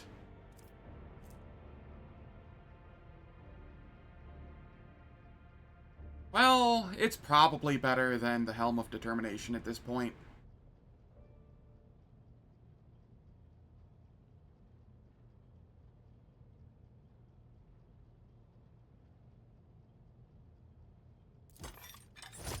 Sure. I'll go with it for now.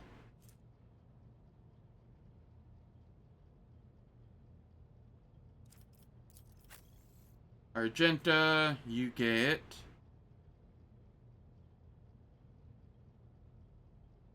compensator gloves.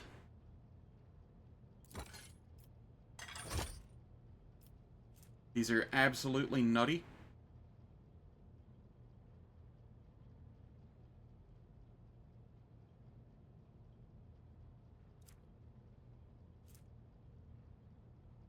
Abyss Spinner gloves.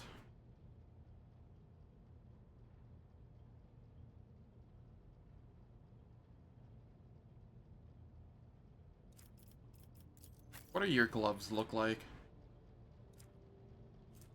Allies targeted by the wearer's abilities gain plus 20% of the wearer's armor penetration, plus 30% of the wearer's critical damage for 1 round. The ally scores a critical hit by the start of the next wearer's, or by the start of the wearer's next turn. The wearer's next attack is always a critical hit.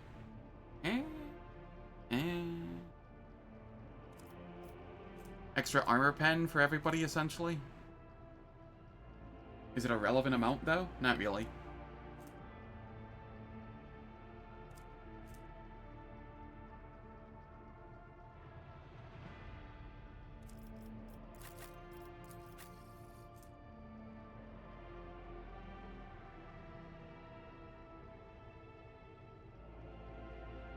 Once per turn, after the wearer uses Blood Oath or Oath of Vengeance, they gain +1 use of Dash, costing 0 AP until the end of the turn. After using this Dash ability, the wearer regains MP equal to their resolve. So this is just an upgrade. Yep.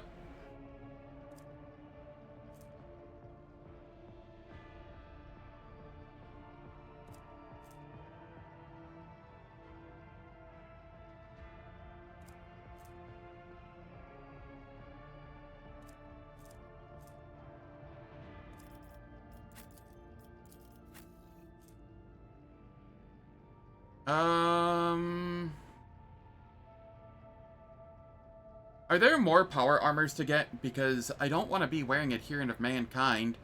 I'm not gaining the bonus to all characteristics from it, but the others are just not doing it for me. They are just not doing it for me. How's it going, Tree Mosher? Hope all's well.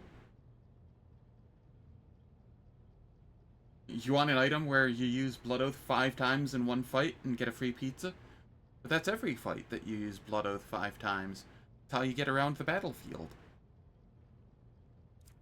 You'd get fat off the pizzas, and then you wouldn't be able to dash around the battlefield anymore.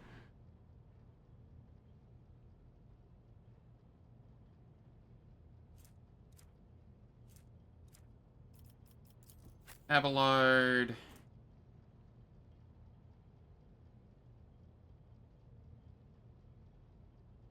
No, I think I like the Tempestus Elite Carapace on you more. True. True, you do get pizza all the time. Does pizza still exist in 40k? That's a question. And if it does, is it the kind that we'd want to eat?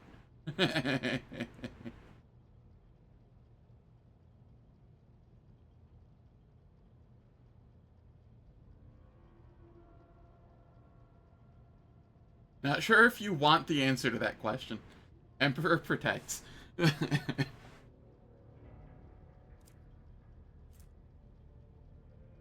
Alright, Enchanted Smuggler's Armor.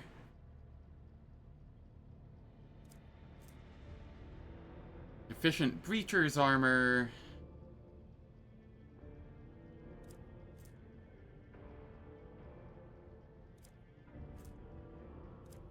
Gunnery Shield.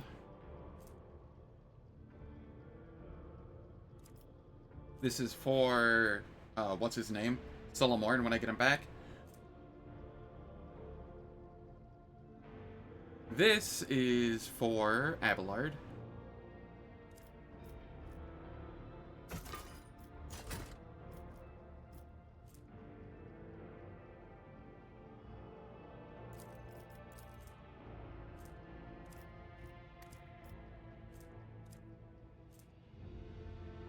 A Weber, that just goes to cargo. Improved heavy bolter.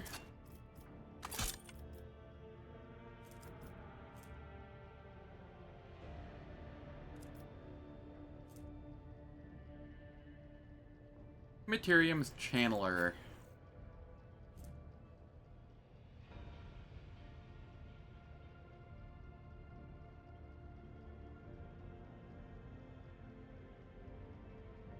Eh.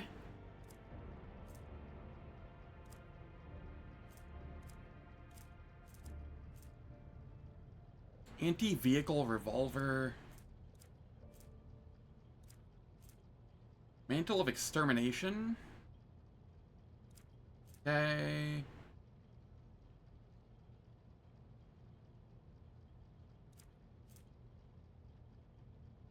When in cover.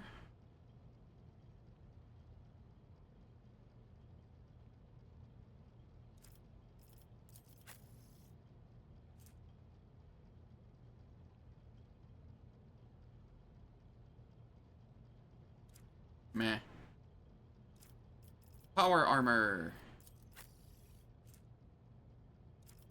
How is this compared to what I'm using? Whereas attacks with heavy weapons cost 1 AP less. I mean, it's pretty much the same. I'm not getting the benefit from either of them, because I'm not using heavy weapons for either of them.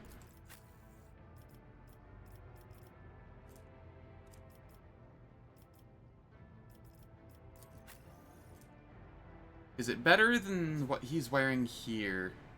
Are you using heavy weapons? Is this a heavy weapon? Light weapon. Light weapon.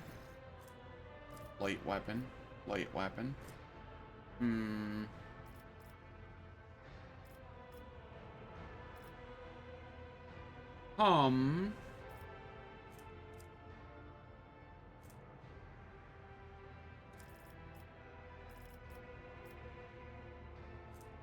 High spinner armor. Dragon scale power armor.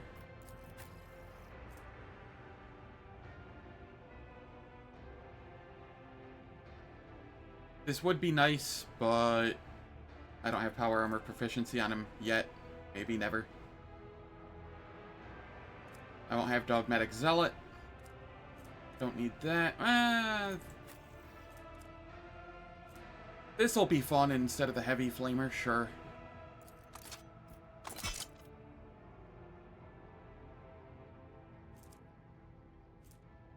Righteous justice. What counts as a heavy weapon? Even these two-handeds are light.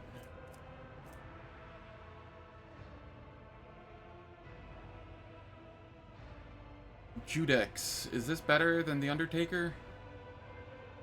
Yes.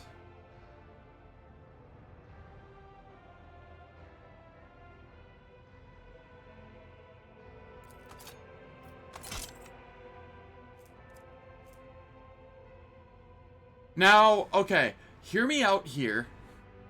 It's very tempting to use this instead of the improved heavy bolter. And there is a reason for that. And that reason is that currently, as far as I'm aware, this bolter's rate of fire is bugged.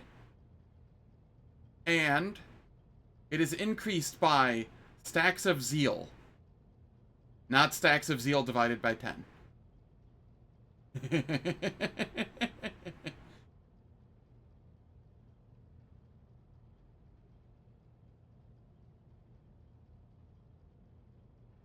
It doesn't really matter. I'm not using Argenta much at the moment. And the improved heavy bolter increases its rate of fire anyway. So, I mean, it won't matter after, like, a little bit. And this has such low max ammo that it is just objectively worse. Because even if you get a really high rate of fire, you won't be able to use it. But, you know, just funny things. Funny things to think about.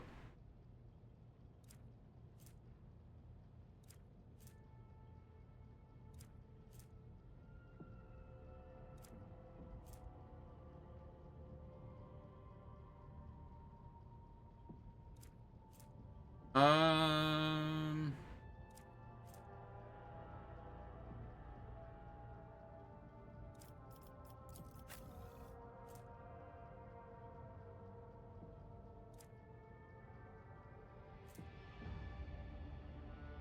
Alright, I think that's all of the gear for now.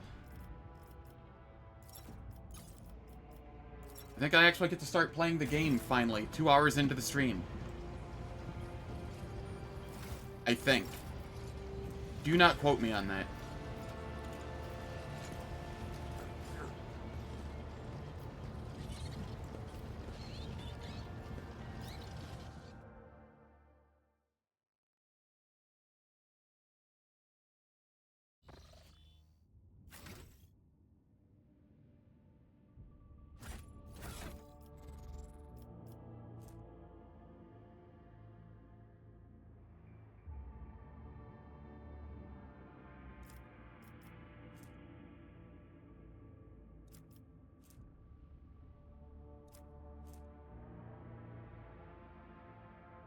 I feel like there has to be a better cloak for me, but I'll figure that out later.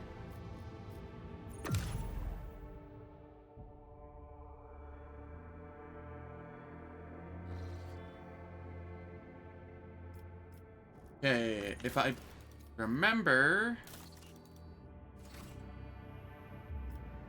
I thought I recalled Kiavagama needing assistance or something. Maybe not. Is it Dargonis? Retrieve samples. Go to Footfall.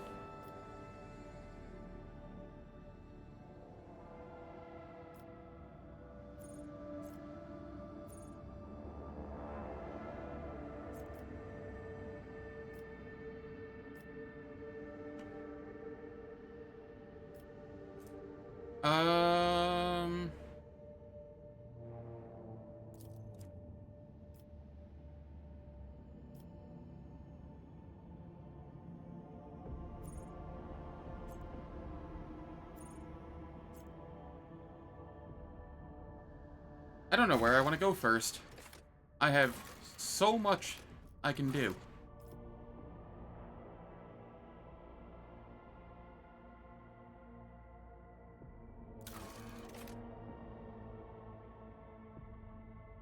Lord Inquisitor and the Lord Captain, Hunting Grounds.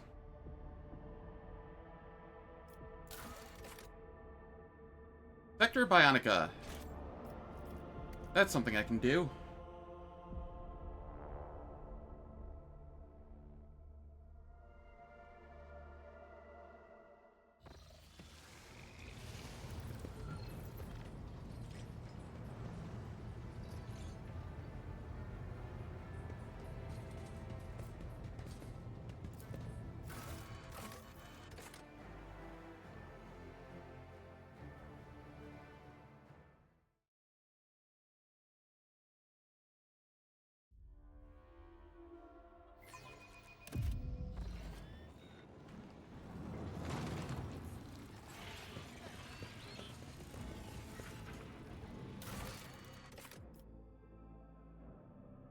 May know the requirements for fitting unique augmentations. He can be found in Genitor Friends.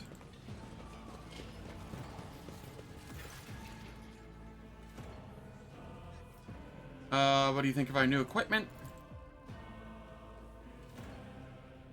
Alright, I have an augment that cannot be installed on the implantation throne. What should I do with it?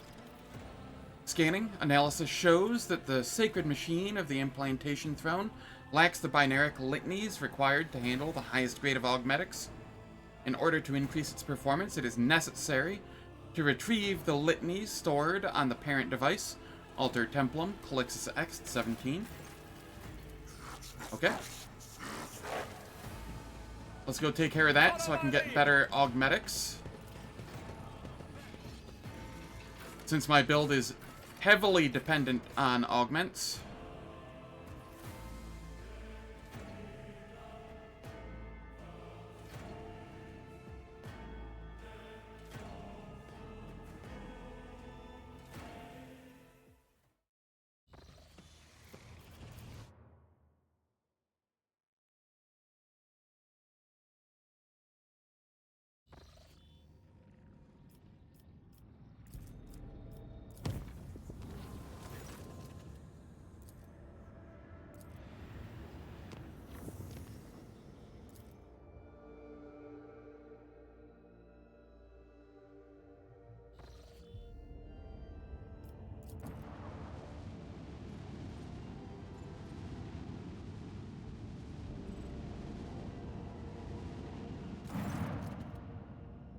Lord Captain, the priesthood of the Altar Templum Calixis X-17 Sanctuary customarily have no desire to communicate with, the lady. But today is an exception, and so are you. We've been granted access to the station's frequency. What request, do you command us to transmit? Tell them I require their services. The implantation throne in my sector Bionica requires expertise only they possess. Done, awaiting a response. Lord Captain, the station is broken Vox silence. The Magos Logis of Alter Templum, Tetria Lemma, wishes to speak with you. After a brief tone, you hear a high, rattling voice, speaking in a single note. Omnisci's blessings, rejoice. There is no randomness in the probabilities that brought you here, for I am conveying to you a proposal for lucrative cooperation. Act TR3, in view of your past deeds, the clergy of the Altar Templum, Calixis X-17, are disposed to perform binaric rites of the 4th grade over the machine spirit of your vessel. The terms will be specified further. The esteemed tech priests could offer their assistance without any terms. What are the terms? For several cycles, Promethium extraction station, Tirkuaz-4, has been late in its shipments for Altar Templum's sacred rites. The action required in exchange for our services is thus: you will undertake to cast your gaze toward this station and compel it to open its Vox channels. Communication with one of the drilling platforms that extract Promethium for Altar Templum has been disrupted, and the shipments have stopped. It seems the Magos wishes you to find out what has happened. Very well. Blessed be all the probabilities that have converged under the gaze of the machine god. Tirkuaz. Where the hell is Tirkuaz?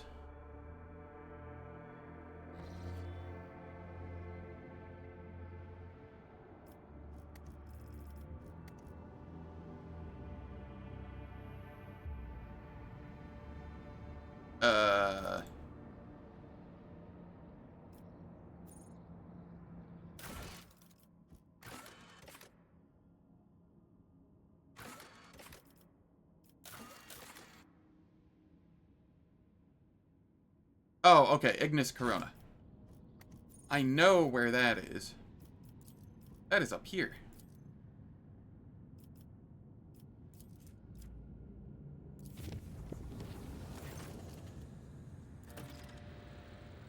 Your lordship, some patients are deliberately flouting the rules of admission, which is directly affecting the chirurgeon's work. I humbly request your intervention.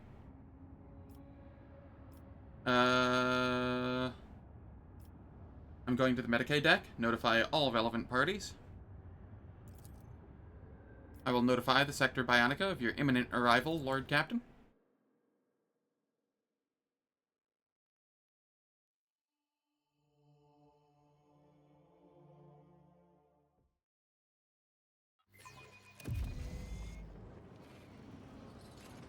A new challenge for me? Where do I need to go here? Over here?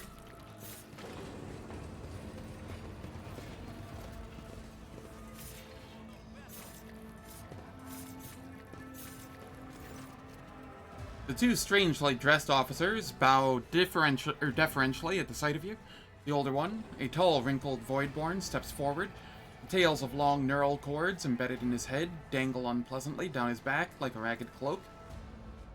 Allow us to introduce ourselves. Cantus Zahir Otto Talaman, officer of Vox Repeater. I don't know what number that is. On the upper deck. 6, Sector 2. And this young man is my eldest son. We're here on a serious matter, and we would be most grateful to your lordship if you would lend your support to our fair petition for the staff of the Sector Bionica. Master Talaman, as I have already told you both, you will be seen when you reach the front of the queue. Now, I have work to do. Please do not distract me, or throne forbid, the Lord Captain. Scanning has revealed 2 lower priority life forms in the operating area. Request: dispose of less effective crew members to make space for valuable officers. Alright, ads are about to start playing. They last for 3 minutes. They disable pre-roll and mid-roll ads for the next hour on Twitch. I don't do anything in the meantime so nobody misses content, and I will catch everyone after the ads.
Alright. The ads have finished. You belong to the Ptolemy dynasty, same as my Vox Master, Vigdis. Indeed, my son and I are distant relatives of Vox Master Ptolemy. Our family serves the ship faithfully, and sacred implants like ours are passed down from generation to generation. Along with our position. Explain what's going on here.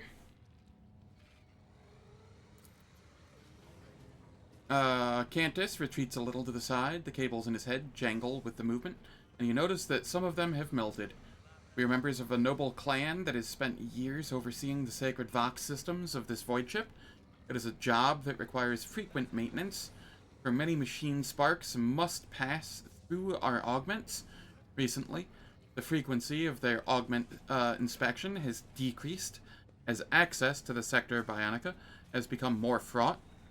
Instead of esteemed officers, the local Medicae officers prefer to cater to crippled vagrants.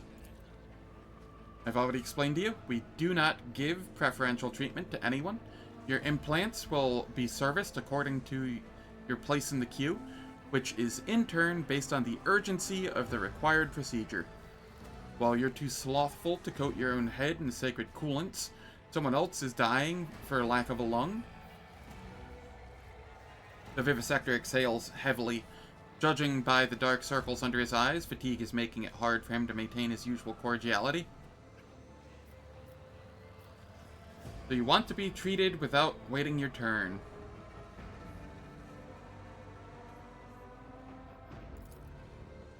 I find it fair to assume that those who belong to a high and esteemed clan have some privileges over those who can barely read. Our augments require careful maintenance, as they are directly connected to the machine spirit of the ship's Vox stations.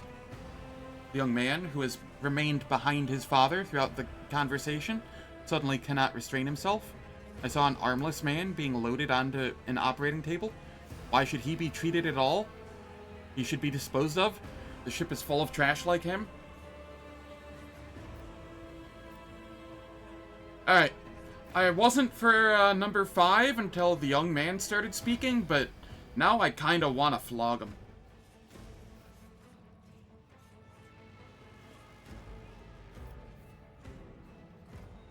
Jesus, this guy pissed me off.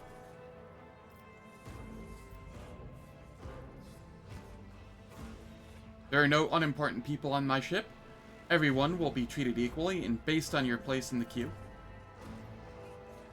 The old man frowns, but still bows respectfully to you. The young man behind him looks outraged and tries to step forward, but the older officer deftly seizes his son by the long cable embedded in his head. A stifled splutter erupts from the Vox repeater, replacing the young man's mouth, but it is drowned out by the father's booming voice. We will accept your decision, whatever it may be, Lord Captain.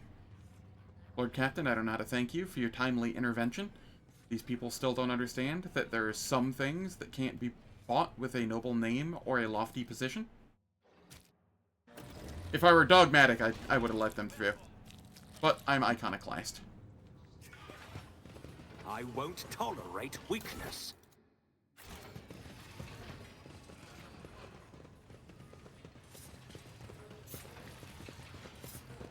Where is the door? Here's the door.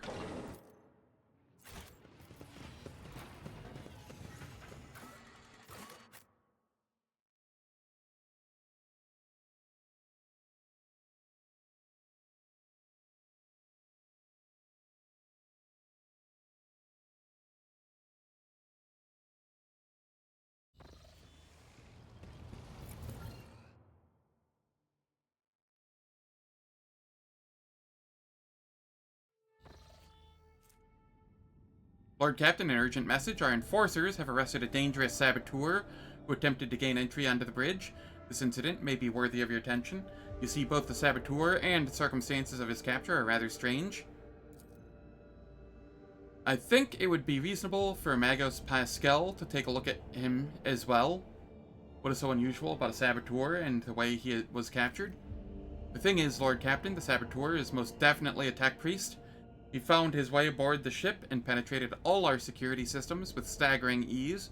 Both his ability to communicate with machine spirits and the combat potential of his augmentations are extraordinary. Nevertheless, the enforcers managed to capture him. During the arrest of the intruder, he offered no resistance at all. Instead, he asked for an audience with the great machine spirit. When he realized that the enforcers had no idea what he was talking about, he asked to meet with you. I considered it necessary to apprise you of the situation. This infiltration of a rogue trader ship, operated by authorized engine seers, casts doubts on my tech comrade's stability. If he is indeed my tech comrade, that is. Regardless, I request permission to communicate with the captive. I bought everything from the shops, did all of the colony things, and have then went to alter Templum Calixis 6 to start the quest to upgrade the implantation throne, and then I've been beset upon by a bunch of events while warping. That is the TLDR so far. How you doing, Zalaro? Hope you're doing well. Very well, I will speak to him. Understood, Lord Captain. The saboteur will be brought to you.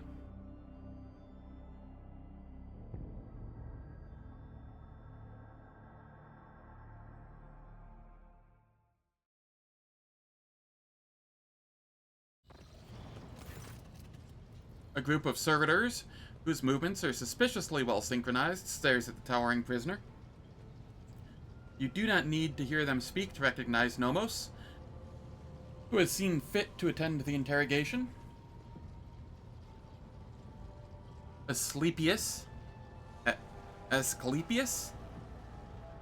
The captured man, if he can be called that, looks positively gigantic next to the enforcers at his side. Deadly-looking metal gleams dimly beneath his faded crimson robes. His hands are folded obediently, and his mechadendrites are perfectly still.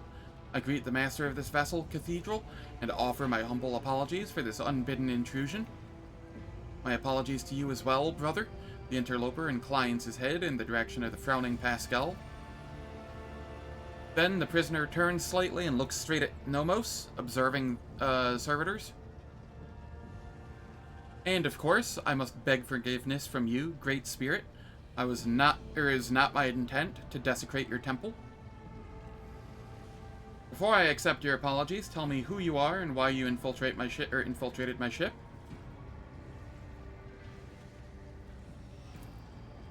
My name, if it matters, is Asclepius. Formerly a computator general of the Cognizance Fleet, now a Liber recluse with the status of Molotek. Moloteks are exiles whose ideas have not crossed the line of heresy yet, have come close to it. They are removed from the fleet's structure to give them a chance to see the folly of their ways and prevent sedition from spreading. Pascal's voice sounds unusually alarmed. All of that is trivial. My past is nothing but a set of archive data. My lost status is a part replacement string in the long chronicle of the Cognizance Fleet. I come not as the priesthood's messenger, but as a faithful disciple of the most holy Amarnat. My brother once served as the Engine Seer Prime on this ship. Asclepius gestures around him reverently. He was an adherent of the school of discontinuing the cycle, as am I. It has spread that far. It is difficult to discern Pascal's emotions from his tone. I know that my brother perished, but before he did, he sent me a message that told of a journey embarked upon by Theodore von Valentius, a journey through a dimensional gate, an artifact more ancient than humanity itself, and toward worlds unknown. The blessed Amarnat was with her. There, upon those dark worlds, he witnessed a great miracle, the birth of a machine spirit of incalculable might. My brother believed that this spirit then fell aslumber when within this ship like a child in a cradle, not responding to lowly pleas. That was the purpose of my pilgrimage, to reach the ship where my brother died, the ship upon whose deck the blessed Amarnat had walked, and prostrate myself before the Great Spirit. Amarnat traveled on this ship? Yes, he did. My brother's words on this were clear. Years ago, Amarnat was part of the rogue trader Theodore's inner circle, before their ways parted. Tell me more about Theodore's journey. My knowledge of it is scarce. My brother suspected that his memory, along with the memory of all who might have known the details, had been purposefully modified. He saw it as a sign that the journey had revealed a great truth, and there were those who did not wish to see that truth brought to light. All that he conveyed to me was that Theodora had reached worlds unlike any the people of the Cronus Expanse had ever seen. There she unearthed a great treasure of technology, one that Amarnat had the privilege of experiencing. What do you know about this great spirit? It is a great miracle, the Omnissiah's breath meant to help us discontinue the cycle. It was born of the treasure that Amarnat and Theodora discovered upon the Dark Worlds. Yet, even a being so glorious needs attendants and guides. And as long as the Cognizance Fleet is racked by schism and my brothers and sisters suffer defeats without end, there's no one to aid the spirit. That is why I came here. Does the name Nomos mean anything to you? Nothing. He has not come to know us yet. He will if you let him, Zen. We sense that his words are about us, that the story he has told is our story. You're strong, yet you let yourself be caught. I took a vow that I would never inflict physical harm upon lay people. The Omnissiah grants us the power of the true flesh for a purpose other than damaging the frail and blind creatures that are all who have not yet tasted his knowledge. I've made a decision regarding your fate. Whatever it is, I will accept it, as will I, and yet I plead that my brother be shown leniency. His story initializes thought. We ask you to keep him for us. Your actions have caused no harm, and so I shall not harm you. You are free. You may stay on my ship if you so choose. I could not ask for more. All I wish is to remain in these halls and observe and reverence the Great Spirit's deeds. Let the cycle be discontinued. Nomos' servitors turn their heads to you and nod all at once in what can be interpreted as an expression of gratitude.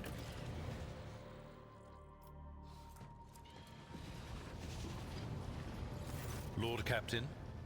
I don't think I clicked on you.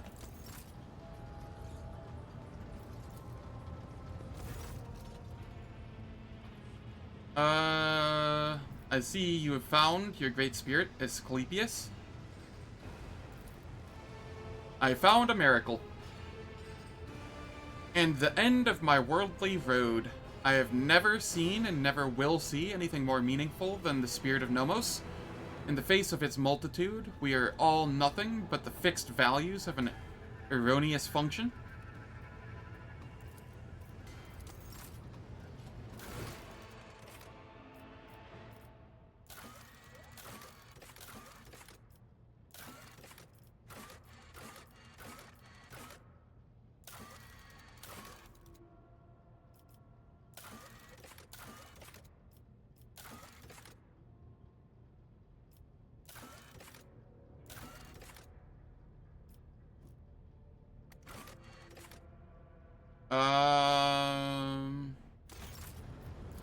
Okay.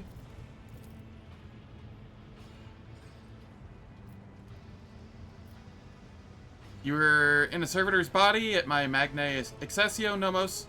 So how is it that you are once again in a cogitator? So you really are the spirit of the ship? Bodies are not merely shells. Nah, enough about that for now.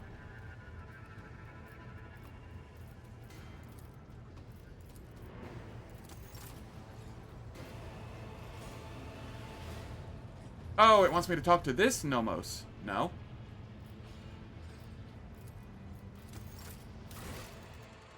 It's time to discuss findings and discoveries with the very entity... what? Why is... what?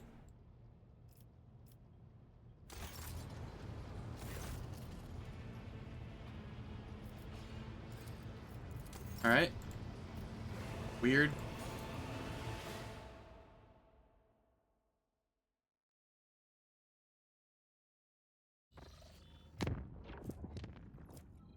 Alright. I have something going on Dargonis that I should probably take care of before I head elsewhere.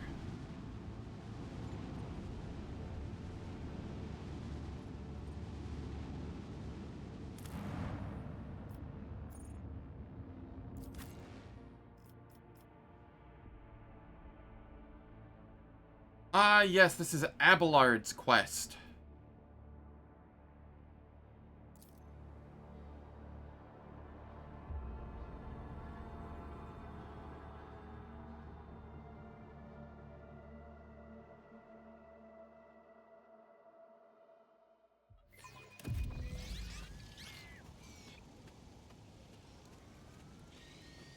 Please stand aside. No need to crowd the governor. Drive stem will take care of everything.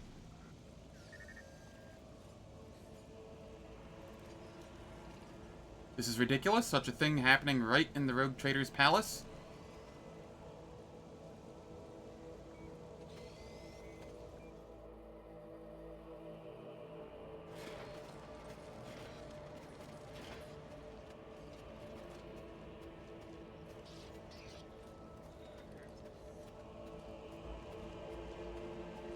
Game.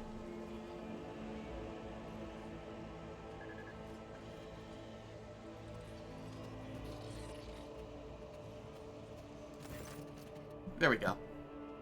You're confronted by the sight of dead bodies at the entrance to the palace. The corpses have been hauled into a pile. Some are dressed in uniforms of palace wardens, while others are arrayed in the clothing of typical Dargonis nobility.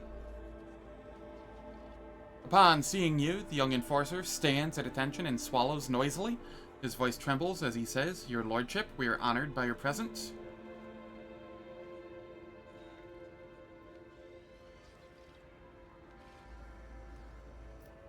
Examine the assailants. The bodies of the assailants are studded with many augmetics, but upon closer inspection you realize that they are not merely implants. Their construction makes it clear that the deceased were not humans, but, in fact, rare high-functioning servitors. Abelard frowns. As far as I know, House Gaprak has received such servitors from the Crimson Priesthood as gifts in the past, although this is my first time seeing one myself. What is this mess? You see, your lordship, those people wanted to attack. The warden clears his throat. Second Lieutenant of the Palace Guard, L.M. Witt, reporting. Shortly before you arrived, we averted an assassination attempt on the rogue traitor. How? I'm not here. There couldn't have been an assassination attempt on me when I'm not here. The palace soldiers detected intruders and engaged them in combat. Governor Drivestem is among top 6 current governors of your colonies. Truly capable fellow. Yeah, he is definitely among the top 6.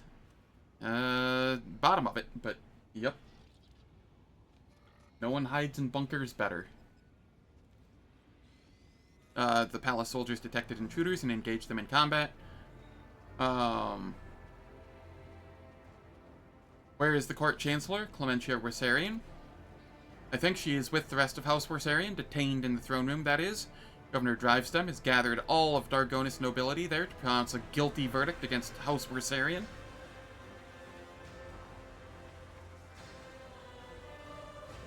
I guess. Why is the governor not here to greet the rogue traitor? I do not know, your lordship. Perhaps he is. You can probably find him in the throne room, where the governor intends to put House Wersarian on trial. I must take my leave.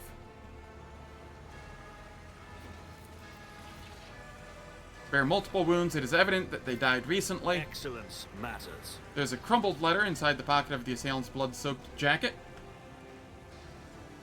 What did the letter say? The letter is soaked with blood. Only a portion of the text is readable through crimson blotches. Careful and discreet. Keep away from the lords and ladies. You must look like a noble to the servants and wardens. Do not engage in conversation with anyone. Your task is to avoid exposing yourself ahead of time and let the Wersarians get away while the wardens are busy guarding the rogue traitor.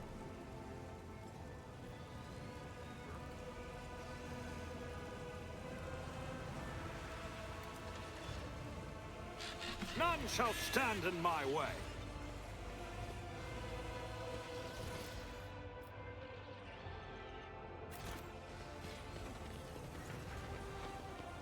I'm just gonna make sure there's nothing else here that needs to be done.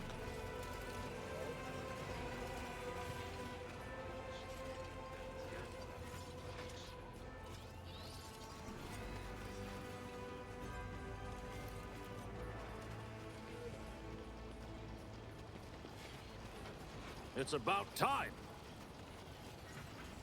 A good void drekker and a respectful crew, but you cannot compare it to to a wolf ship.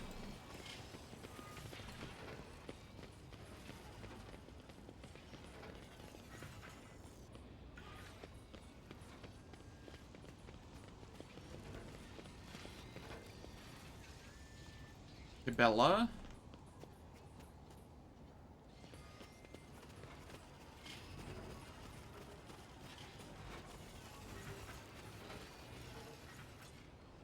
Alright. In we go.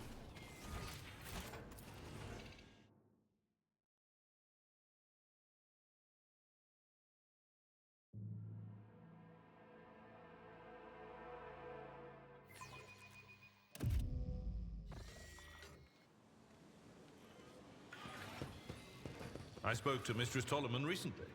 Don't you think you're taking advantage of the Lord Captain's hospitality, Van Callos? I assume you're referring to the small request I submitted to Vigdis. If so, then no. I'm not taking advantage. The matter is closed.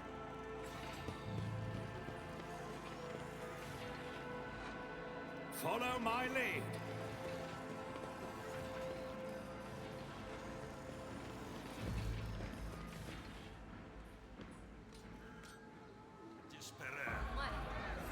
Let me through. I have an appointment with Chancellor Clementia Wersarian. My apologies, my lord, but you cannot go any further. Governor Drivestem's orders. Can I gut Drivestem like a fish? My axe thirsts for him. Move over, let his lordship, the rogue trader, through. I humbly beg your pardon, your lordship.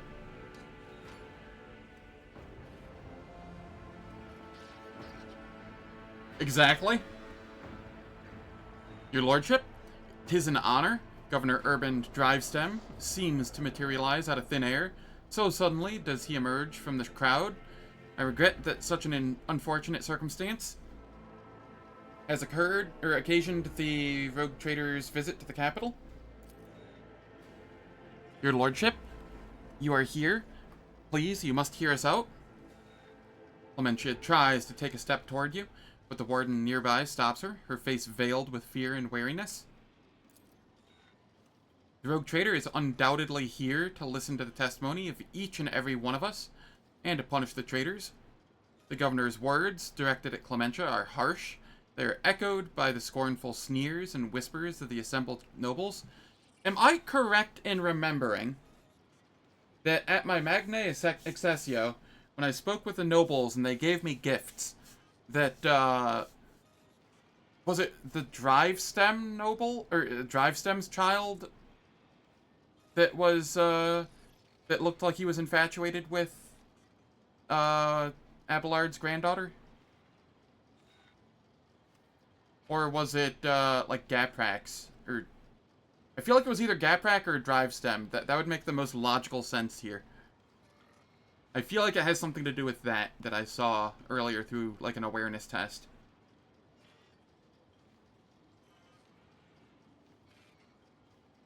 The governor's words, directed at Clementia, are harsh. They are echoed by scornful sneers and whispers of the assembled nobles. We've known each other for many decades now, and we have had our fair share of disagreements, but do you really think my flesh and blood would trample upon the very definition of honor and loyalty? Abelard's voice is quivering with rage. The governor sweeps his gaze over Abelard, then replies, a faint shadow of a doubt in his voice. We have evidence implicating them, Abelard. I'm sure that his lordship will arrive at a fair ruling. What are the charges against House Wersarian? I'm the detective today.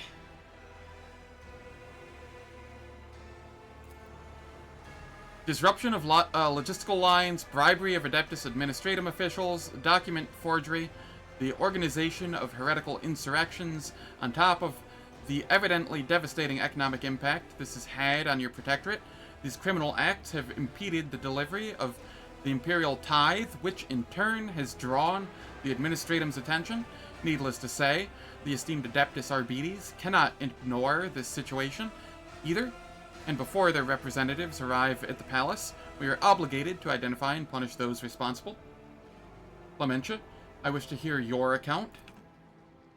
Your lordship, House Wersarian denies all charges laid against it. Clementia glances at the governor with defiance.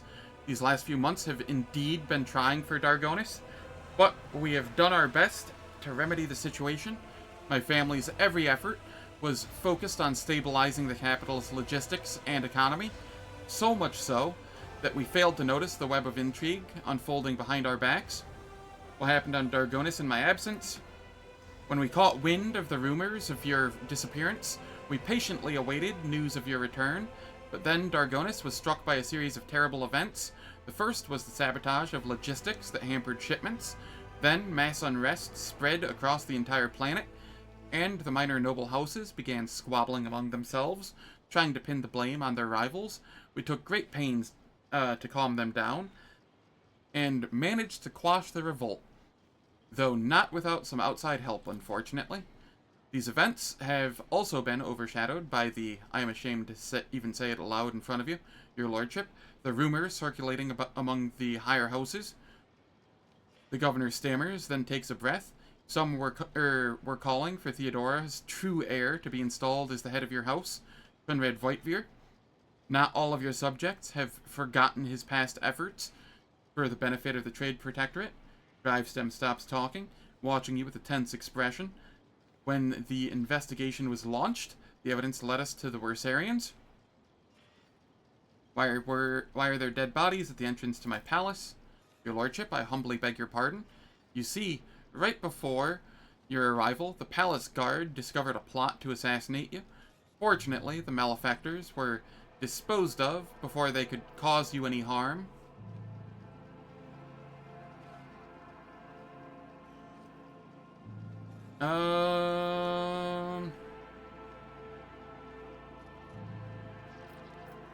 Drivestem, you aren't accusing one of Dargonis' leading noble houses of treason without airtight evidence, are you? Of course I have evidence, your lordship. The investigation has established that members of the Wersarian family, which is responsible for both Dargonis' fleet and its logistics, used their contacts and influence to forge a host of documents in order to undermine the planet's supply routes and economy, thus fomenting unrest among the inhabitants. Allow me to introduce my son, Cornelius. The governor points to the lanky young man standing beside him. He bows curtly, but avoids meeting your eye. Cornelius holds a prestigious position at the Administratum Palace, and it is thanks to him that we managed to identify and trace the entire chain of forged documents. The investigation led us to the perpetrators, who admitted to acting on the orders of members of House Wersarian. It was they who were intent on spreading the idea of restoring the title of the rogue trader to the true heir. Look closer at the governor's son. Noticing the close attention of the rogue trader, the young man averts his gaze. His long face is sweating, and he presses his dry lips together tightly into a thin line. He seems to be afraid of something. Speak to the heads of the houses present.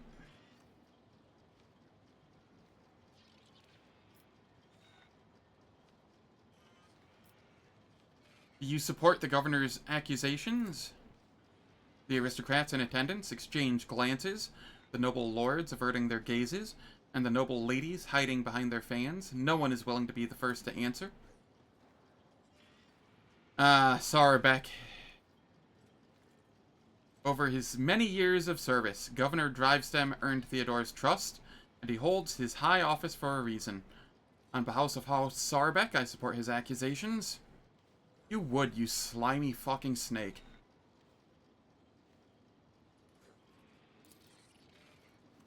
Oriana Gaprek, your lordship, Governor Drivestem has always faithfully served rogue traders of House von Valancius and concerned himself with the future of your trade dynasty. And so, House Gaprek thinks his charges against House Wersarian to be sound. They're all skirting the issue. They're not saying that they believe it.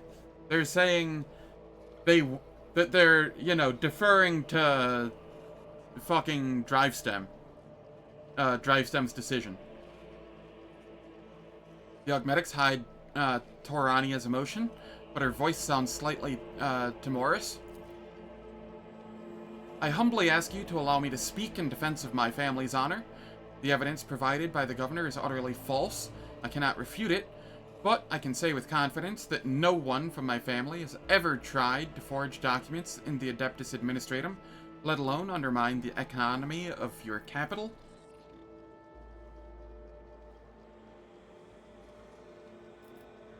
Sabotaging, logistics, riots, conspiracy.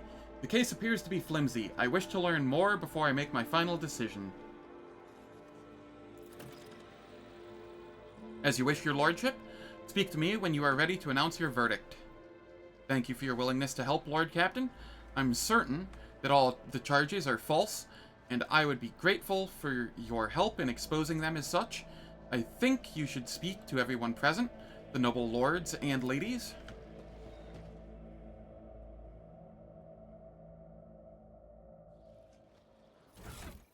One moment, please. I do not believe I will be needing demolition here.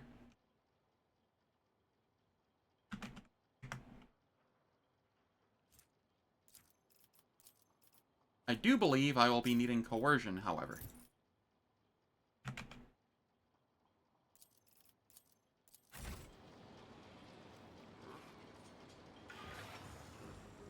I'll lay claim to the stars.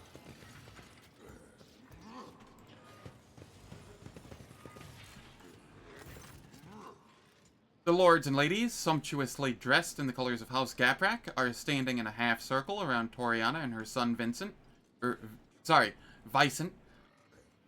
The bodies and faces of almost every member of this dynasty are covered in large ornate augmetics. Toriana Gaprak curtsies to you. Her mechanical voice sounds distant and indifferent. Greetings, your lordship. May the Omnissiah grant you understanding. With a click, her visor oculars swivel to the seneschal. Abelard. It must be difficult for you to be here under these circumstances, with your house standing accused of such grave crime.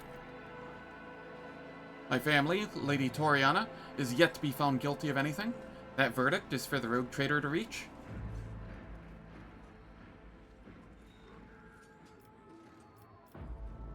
Do you think the accusations against the Wersarian family are true? I would not take such a responsibility upon myself and rule on their guilt, your lordship.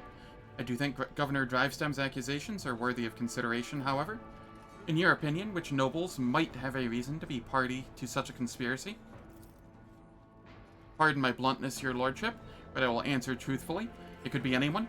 Greed, fear, and ideals can drive even the most loyal subjects to do the unthinkable. I have examined the bodies of the assailants that were killed today. All of them were high-functioning servitors. Such servitors are only employed by families close to the Adeptus Mechanicus. Isn't that so? It is impossible to read Toriana's emotions in her heavily augmented face, but her sudden turn toward her family betrays her confusion and surprise. Perplexed whispers bounce from one family member to another. Impossible. We came here by ourselves, without any servitors. We know nothing about it. Your lordship, thank you for informing us of this. You are absolutely right. My house has indeed been endowed with high-functioning servitors, a blessing for those who revere the Omnissiah, but today, none of our house members were accompanied by them. I found this note on the bodies of the attackers. What are your thoughts on it? Officially, high-functioning servitors are employed by my house and my house alone.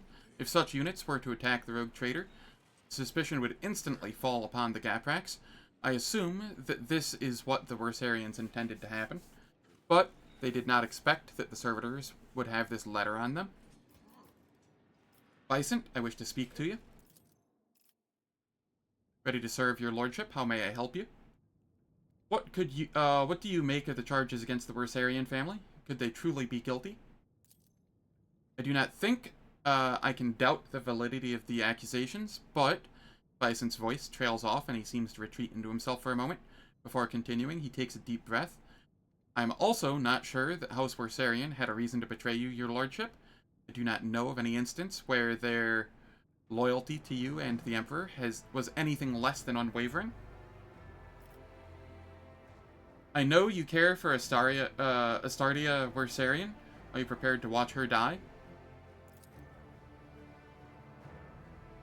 Vicent's jaw, augmetic, screeches slightly. Okay, it was Vicent Gaprak that liked her. I knew it was someone, either in Gaprak or Drivestem. I couldn't remember.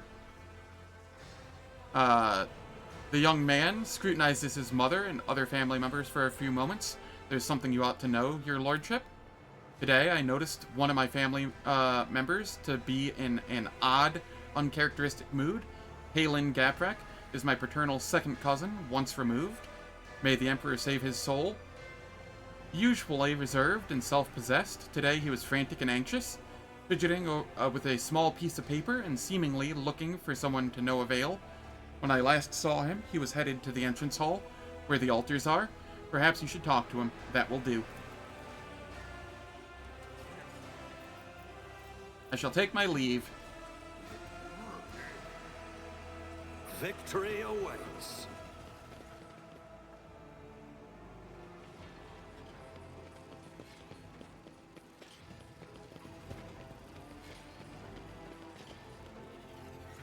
Normally, you'd not like this whole nothing burger of a quest, but you like the ending, so it's alright. That is fair. A finely dressed man of middle years is kneeling in front of the altar, his palms folded in prayer close to his face. The implant-free parts of his skin are sickly blue color. The nobleman does not react to your presence. He does not lift his head. He does not blink. He does not even breathe. Only when you draw closer do you realize that he is dead.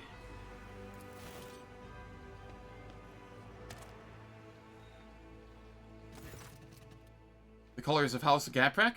I do not believe he decided to take his own life in such an extravagant way. As far as I know, there is a warden post here, but I do not see any wardens. The seneschal looks around.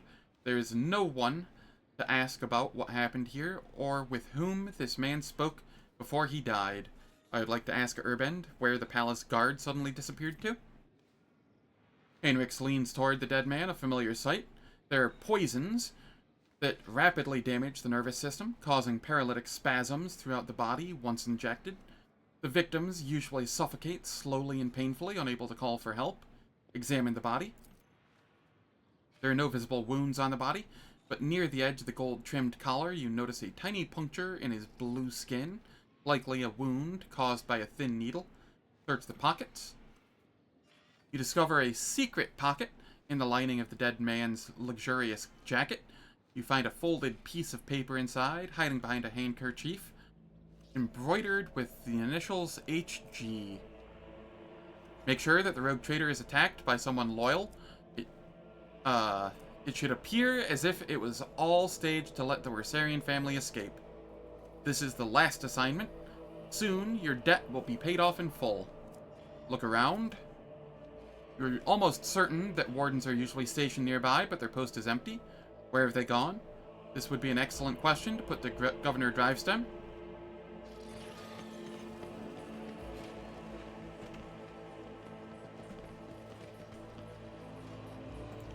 I won't tolerate weakness. Gonna talk with Gaprax again, see if anything new is to be said. I discovered a dead body, a member of your house, right here in my palace. He died kneeling in prayer. Oriana covers her open mouth with her hand in surprise and turning to her family, looks for someone among them. Halen, it can't be. Tell me about him, Toriana. Halen is one of the lower-ranking members of House Gaprak. Despite his advanced age, he never held high office, but he was forever striving to be better. Striving to better his position, even beyond his abilities. Many members of my house struggled to cope with the misfortune that befell Kiavagama and our family. Some members could not reconcile themselves to our new position. Halen was one of them. What could have happened to him? Oriana's visor oculars are fixed on the floor, her fingers restlessly clenching in the fabric of her dress. Oriana, the time to keep silent is long gone. The future of the Von Valencius trade dynasty and your house are both at stake now. We lost Kiavagama, a truly devastating blow to every member of House Gaprak. I lost all hope for the future, and my kin lost their sense of purpose. We needed time to recover and chart a new course for ourselves. We were and still are more than capable of doing that, but I will not deny it. The other houses have offered us their assistance for their own self-serving ends. Perhaps Halen decided to take them up on one of their offers behind my back. The seneschal bows ever so slightly and speaks quietly so only you can hear him. Lord Captain, the Gapraks, all, or perhaps only some of them, are definitely involved. but I suspect that they were not behind the plot against you. Galen Gaprek could be nothing more than a puppet in the hands of a deft puppet master. We must expose whoever that is if we are to prevent the pestilence of heresy from spreading any further. How's it going, Falcon? Hope all's well. What do you suggest we do? Interrogate the heads of the Drivestem and Sarbeck houses. One of them has been pulling the strings here. Once we uncover new evidence, announce that the guilty party will be publicly executed. Before you pronounce the verdict, I suggest focusing on each house in your indictment speech, and I shall observe them. I have known these people far longer than you have. I know all their gestures, habits, and behavioral quirks. I'm sure that I will be able to determine which of them was responsible for the riots based on their behavior. I am playing Traitor Noir. Or Noir. I don't know how to pronounce that word.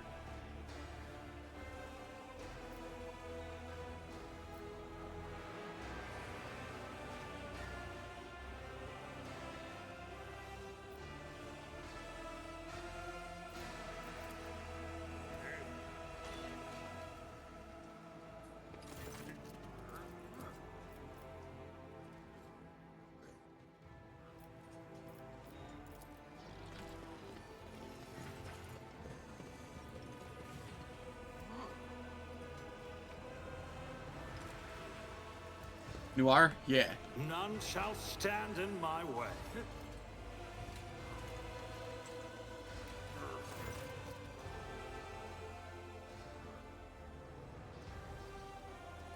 Your lordship? Head Sarbeck, looking like a younger copy of his father, stands at a slight distance, close to his mother. An expensive, yet understated dress serves to highlight the dazzling beauty of Macarius' wife, Regina Sarbeck.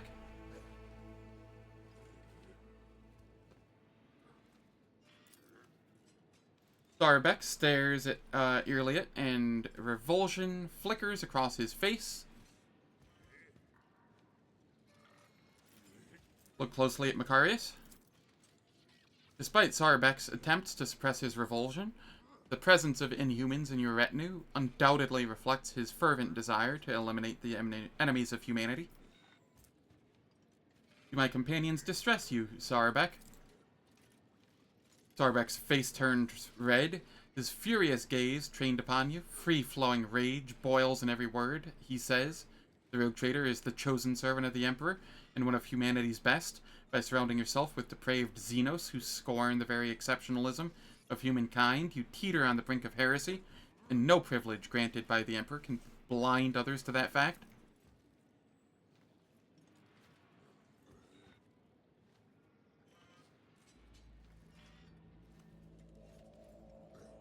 The thought of existing in the same sector as Xenos is revolting, but their presence in your retinue here in the capital city of the Von Valencius trade dynasty enrages me.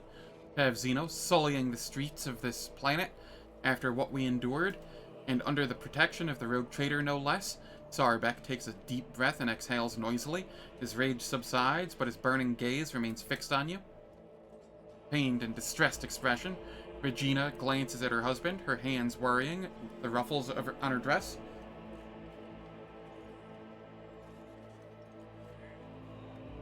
Do you really believe the Wersarians are guilty?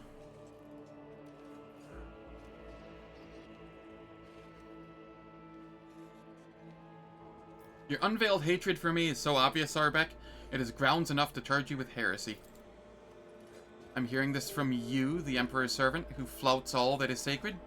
The person who seems to think the laws of the Imperium are meaningless? Macarius, now is a time when you would do well to stop and not make matters worse for yourself?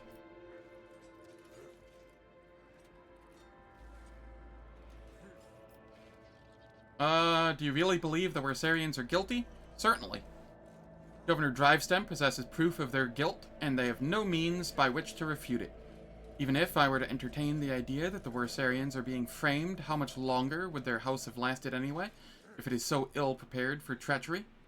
He addresses Abelard with a slightly mocking tone. My advice to House Wersarian would be not to appeal to the rogue trader for help, but instead to simply stop, accept their fate, and not make matters worse for themselves. I cannot remember Zen seeking your advice on what House Wersarian should do in this situation. Pay attention, Macarius. Focus on the rogue trader's questions. Who, apart from the Wersarians, could have a motive to conspire against me? House Drivestem, wishing to expand their clout. House Gaprek, who lost their influence after Kiavagama incident. Sarbek looks back at his family, then turns to you again. House Sarbek, whose patriarch is too direct in his communication with the rogue trader. Anyone could have a reason to conspire against you, and equally, they could have none. It is not a question of motive, but of loyalty. Each of your subjects has sworn an oath of loyalty to you, so whose sincerity do you doubt? Yours. After the conversation we just had, yours.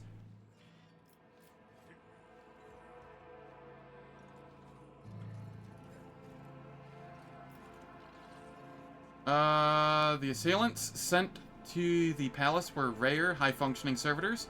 Do you think Gaprax could be behind this attack? I've always thought Toriana too weak to participate in such risky ventures, but it seems I was wrong about her. I discovered a dead body in my palace. A man of House Gaprak was killed while praying to the Emperor. He had this note on him. Do you know anything about it? No, I know nothing about this note. He didn't even look at it. Leave.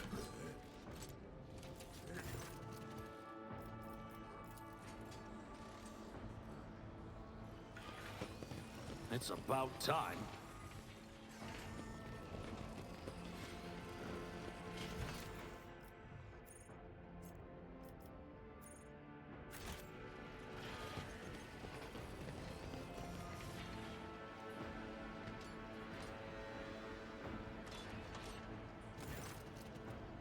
As you draw closer, the wardens step aside, bowing respectfully, allowing you to approach the Wersarian family. I tried, I failed.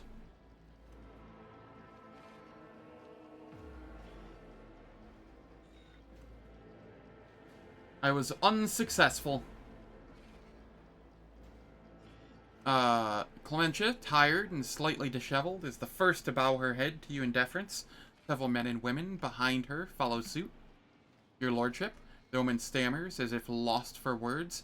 Accept my most humble apologies for failing to greet you properly, and my thanks for agreeing to speak to me before making your final decision. You get to lay it on thick here if you do? Damn. Charges brought by the governor are severe, but I can only assure you of this and swear on my honor, we are not guilty of the crimes that House Wersarian is being accused of. Clementia, a hint of sorrow creeps into Abelard's voice, belying his stern facade. You were acting head of this family. You were supposed to take care of each and every family member, and now you're being accused of treason and colluding against the rogue trader, and the entire family is facing death. How could you let this happen?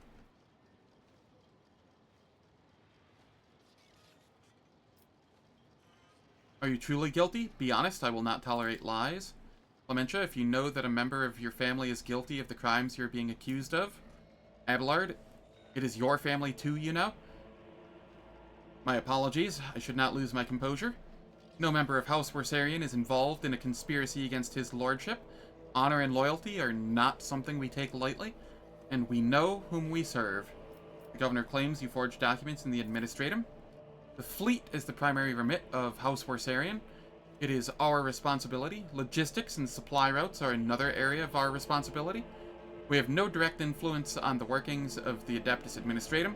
The first large-scale deliveries were cancelled after quantities of food were miscalculated by clerks in the Administratum. Then we were faced with incorrect weather data and a meager fuel budget. It was clear that the cause of all these problems was the calculations performed in the Administratum, in one way or another, but no matter how many times we asked, we could not ever obtain any clarification on the matter. Found this letter on one of the bodies of the heretics who planned the attack. What can you tell me about it? While Clementia reads the letter, the Wersarians behind her read it over her shoulder. Your lordship, let us be frank. It would be foolish of me to try and orchestrate something like this, knowing how many wardens are patrolling your palace. I would not have let myself or anyone in my family get involved in such a scheme. The attackers were high-functioning servitors, ones that looked closer to ordinary humans. Do you know anything about them? Servitors? Is that so? Clementia crosses her arms and furrows her brow deep in thought. I have encountered servitors that were indistinguishable from normal augmented humans, but only once. They are accompanying several members of House Gaprak. I discovered the body of Halen Gaprak here in this palace. He had this note on him. Do you know anything about it? The younger members of Wersarian family crowd around to examine the note in Clementia's hands. All present are beset by worry and bewilderment. I am not sure if it is relevant, but perhaps you should know. Since the fall of Kiavagama, House Gaprak has been faring poorly, to say the least. They have been looking for ways to enhance their influence and improve their lot, including asking for help from other noble houses. They have not approached us, of course. It is shameful to seek help from those you consider your inferiors, you understand? But perhaps the Drive Stems or Sarabex can tell you more about the matter. I want to find out what is going... who stands to gain from framing you? Anyone, really? The other houses consider us unworthy of our position and would jump at the chance to get rid of us and gain control over what once was our domain, the planet's fleet and logistics, at the very least. Lady Theodora chose to grant noble status to House Wersarian, but the other houses, which have served in the Expanse for millennia, did not welcome the decision. It has led to some difficulties. I want to find out what is going on here and who the real mastermind behind all this is. Where should I start? I'm afraid I cannot be of much help.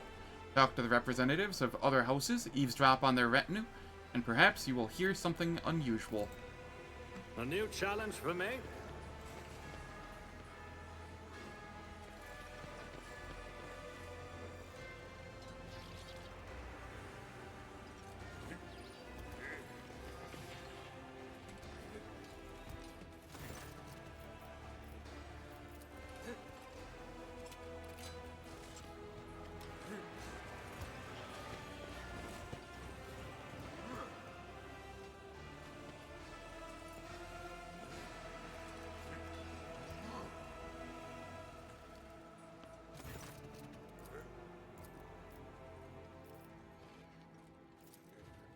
Alright, I guess it's off to talk to the Drive Stems. Awaits.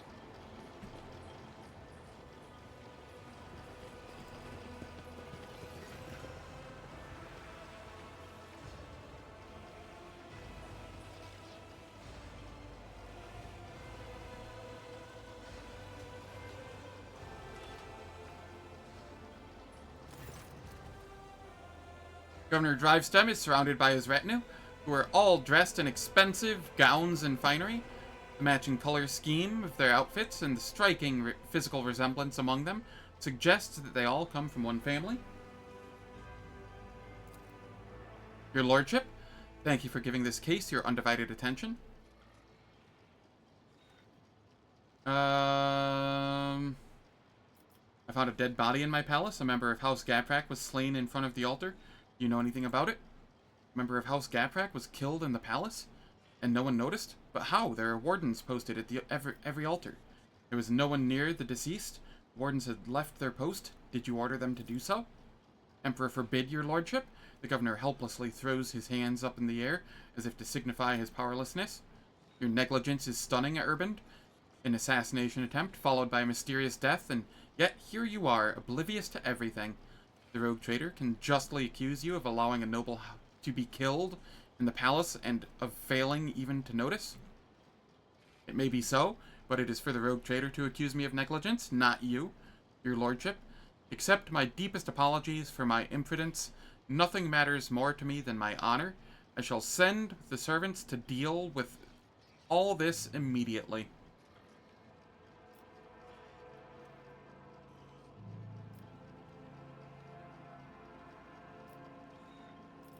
Did you see Halen Gaprak today before I arrived? Halen? I did not see him myself, but perhaps. Have any of you seen him today? I think my sister and I saw him sitting on the bench some distance away from the palace's entrance. We think he was accompanied by a gentleman, but forgive us, your lordship, we could not make out his face. Lead me to that place. Of course, consider it done.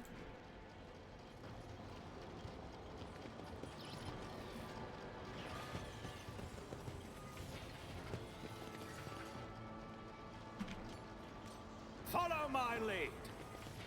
We need to investigate. I rise to the occasion. That scent is spicy, a bit tart. I'm almost sure I've tasted a wine with this bouquet before. Monsieur, House Sarbeck usually serves this wine to their guests. Go figure. Alright, it is time for ads. The ads will last for 3 minutes. They disable pre-roll and mid-roll ads for the next hour on Twitch. I don't do anything in the meantime, so nobody misses out on any content. And I will catch everyone on the return.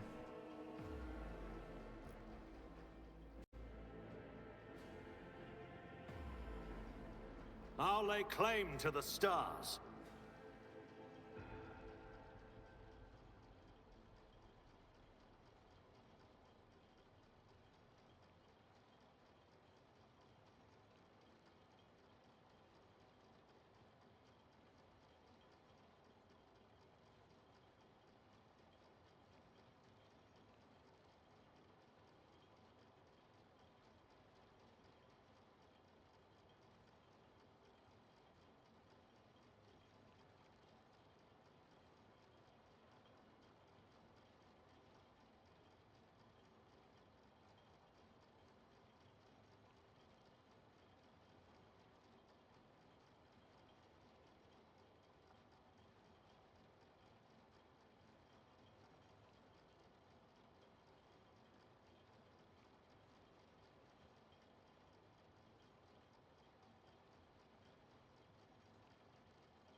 Alright.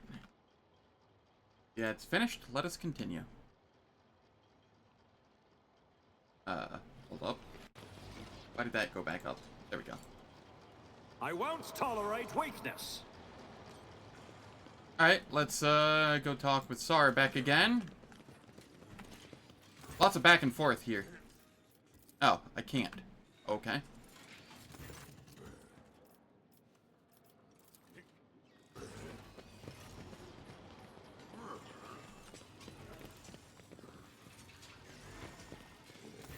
Can we mention it here?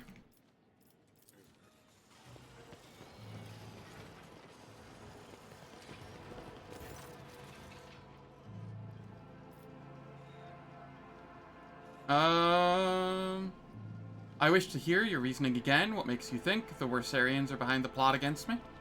As soon as the logistical and economic problems gave rise to the initial rumors, we tried to find the person responsible for spreading the calls for Voigtvir's return. The investigation showed that some of the documents inside the Adeptus Administratum were forgeries. We can thank my son, Cornelius, for such astute observations.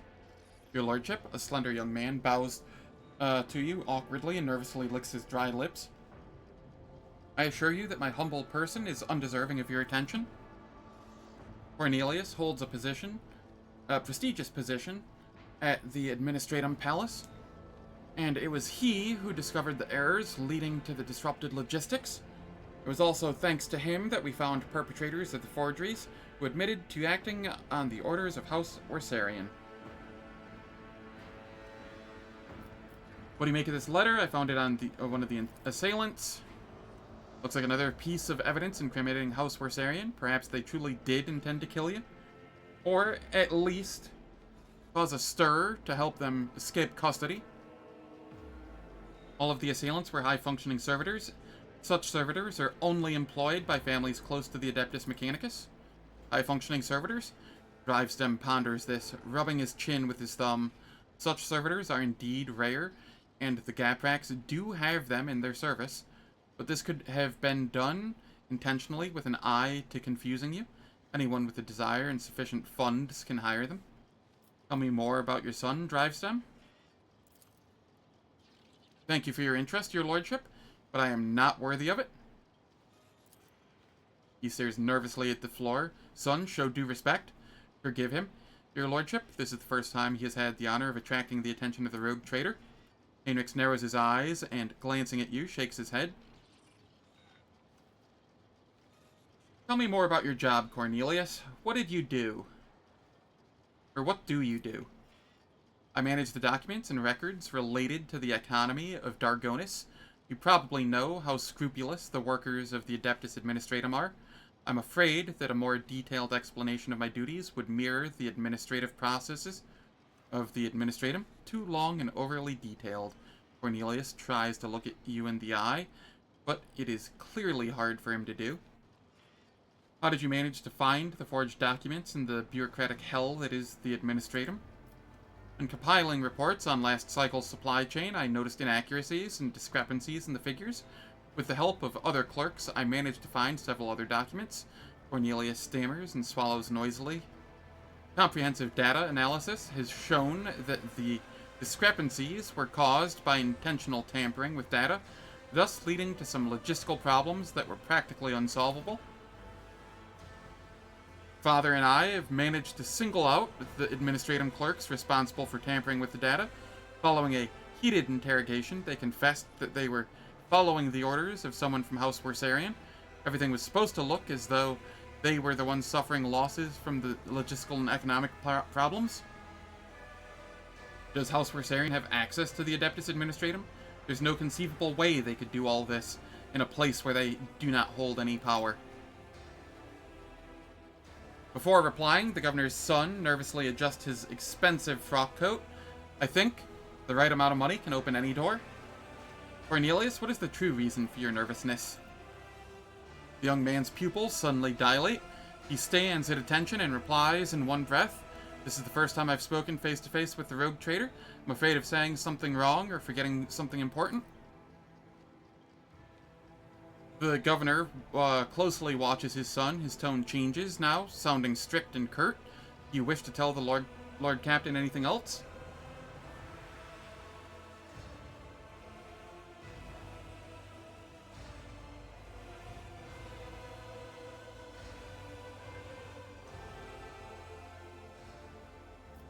I'm tempted to do this, since I've Heinrich's in party.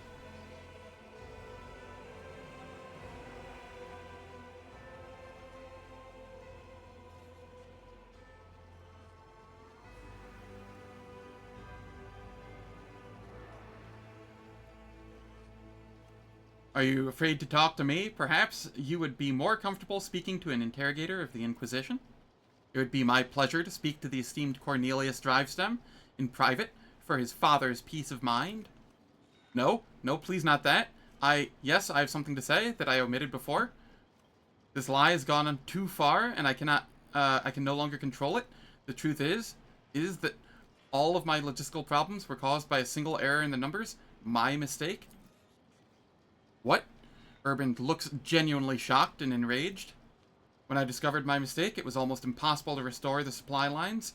Then I was approached by someone who said they were a friend. They did not give me their name, and I never saw their face. They promised to fix the problem. All I had to do was pretend the Wersarians were responsible for the mistake. And as for the rest of the evidence, they promised to arrange it all. And Cornelius is suffocating with fear, unable to speak. Urban curls his hands into fists, the knuckles turning white. What have you done? How could you? Your lordship? He suddenly turns to you as if trying to shield his son. This is my fault. I trusted my son, and I failed you in doing so. I beg you, have mercy. Abelard shakes his head. And you called my family's honor into question, Urban. Nevertheless, I harbor no desire to kick a man when he is down. Lord Captain, the confession you have obtained means that House Wersarian can now be cleared of all charges. What is this friend that approached you, Cornelius? How did the two of you communicate?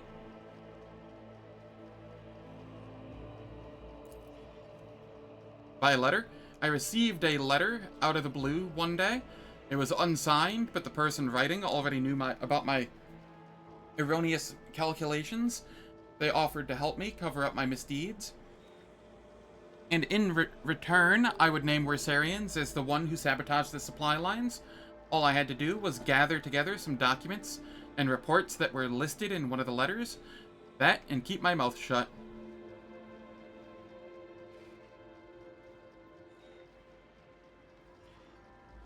Urban, your son has found courage to admit his mistake. I will try to find some compassion for him in my heart. I don't want to kill Cornelius, I want to kill Urban. Thank you, your lordship.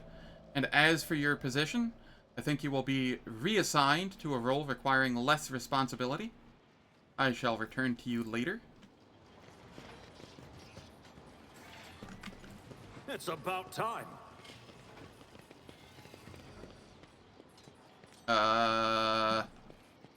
This is kind of amusing.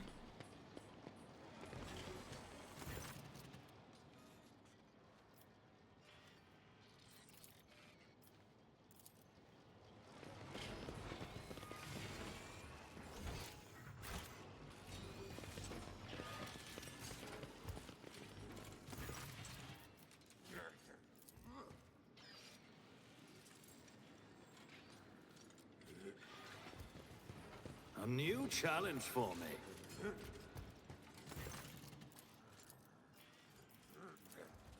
Alright, I guess it is time to end this.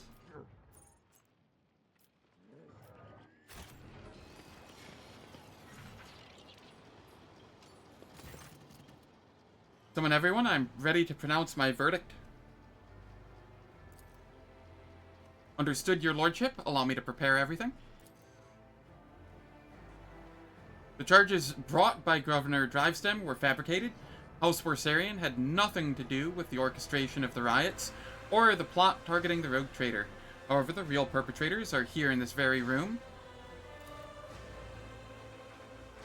The Seneschal nods to you, as if urging you to continue, then shifts his piercing gaze to the crowd before you.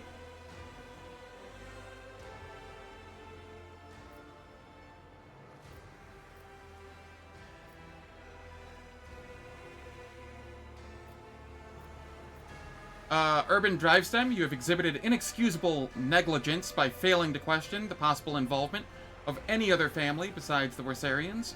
We have discovered that the attempt on my life was orchestrated by a member of House Gaprak.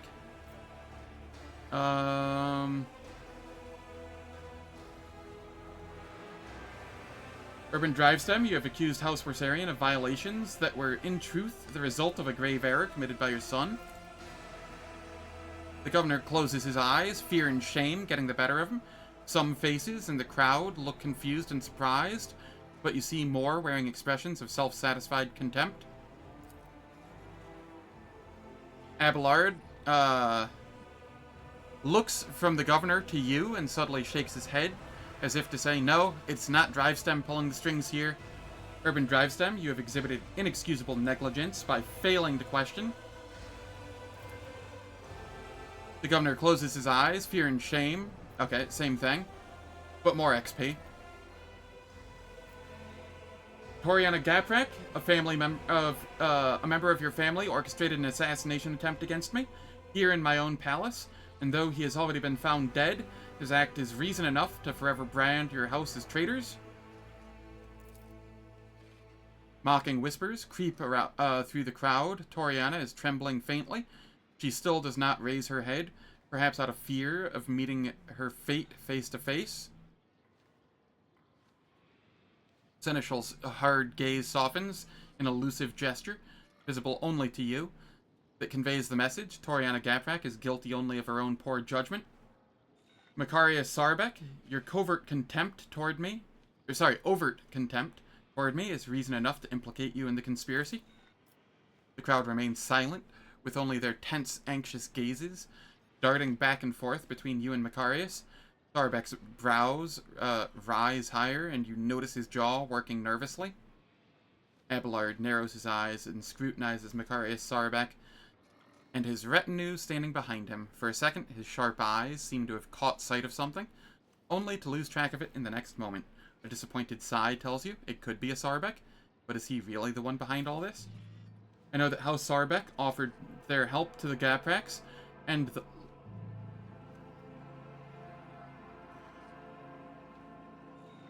Pardon me, had to cough. And the late Halen Gaprak, seemed to have accepted the offer. I suspect that you are responsible for his death as well.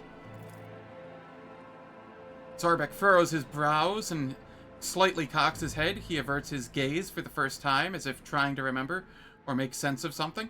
You notice some restless movements behind him.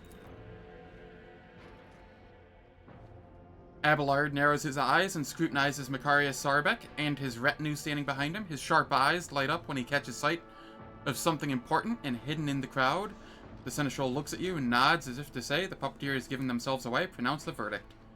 In the conspiracy against the rogue trader, I find...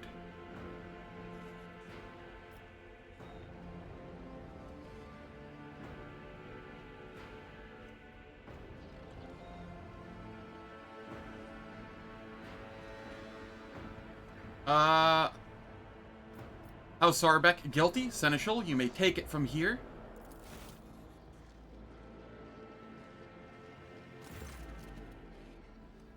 Abelard steps forward and stares intently at House Sarbek's patriarch. Macarius, I must admit, I have always admired your bluntness, but just as I once had to say goodbye to a promotion because of my dislike for intrigue, you and your family might soon say goodbye to your heads. Tell me, now, in your blunt fashion, are you loyal to House von Valentius? Sarbek narrows his eyes, grimacing. I am loyal, Wersarian. Abelard studies Sarbek, then suddenly nods. You're not lying, but someone else is. Someone who's poised to destroy both you and your family for her own gain. Macarius does not have time to respond. Regina, who's standing beside him, raises her arm as if to slap the elderly Seneschal. Abelard deftly catches her wrist, stopping her hand right in front of his face. Her dainty hand is adorned with a massive augmetic ring, topped with a thin spike dripping with venom.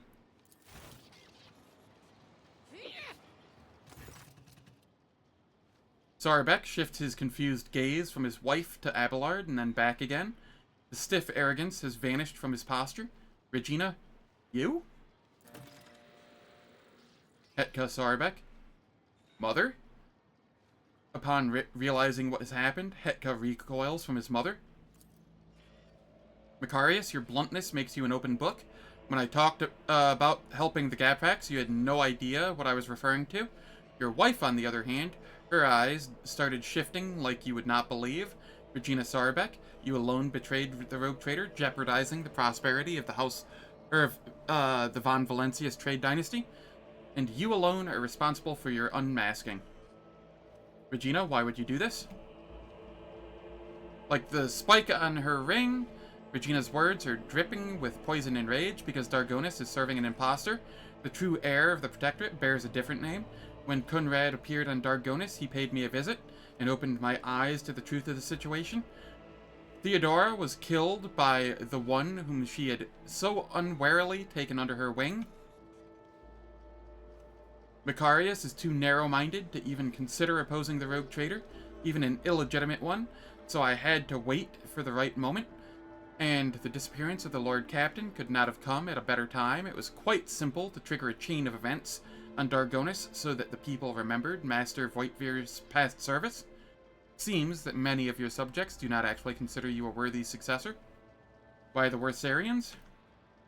Because when stripped of the Seneschal's protection, this house is the weakest one on all of Dargonis.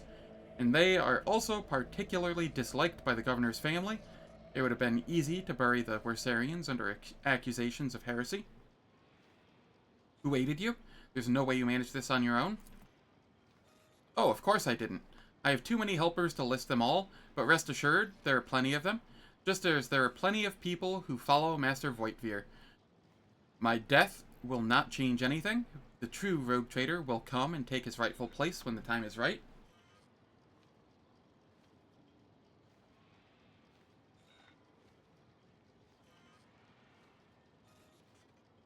Interesting. I look forward to wooing her in a future playthrough and seeing how it plays out then. Why did you kill Halen Gaprak? Halen was a good agent, but he was also a coward. He came to me just before our formidable rogue traitor arrived. He was ready to confess everything. I suggested that he plead for the Emperor's forgiveness first, and he did. Grant him mercy. Did he not? Abelard, the sentence has yet to be carried out. Finish this. Does the rogue traitor condemn only the rotten apple or the entire barrel?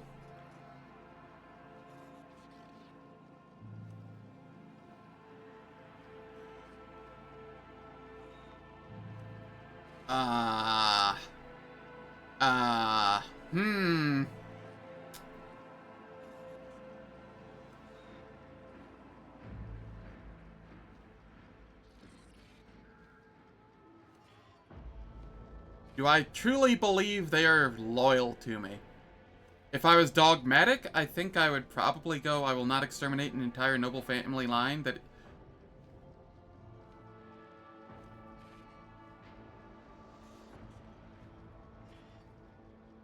Yeah, you know what? Entire family. The foul blood will be wiped out. It will be done, your lordship. Macarius Sarbek, Regina Sarbek, and Hetka Sarbek, as well as the rest of House Sarbek, you've been found guilty of heresy. By the order of the rogue traitor, the entire house is hereby sentenced to death. The sentence is to be carried out immediately. A marvelous compact weapon, liquefier shot once per combat. The crowd of nobles meets the end of House Sarbek with cold sneers and reproaches.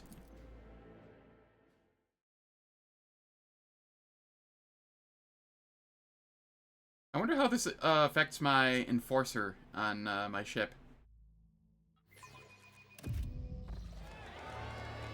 By the order of the rogue traitor, the members of House Sarbek are sentenced to death for heresy and crimes against the Von Valencius trade dynasty.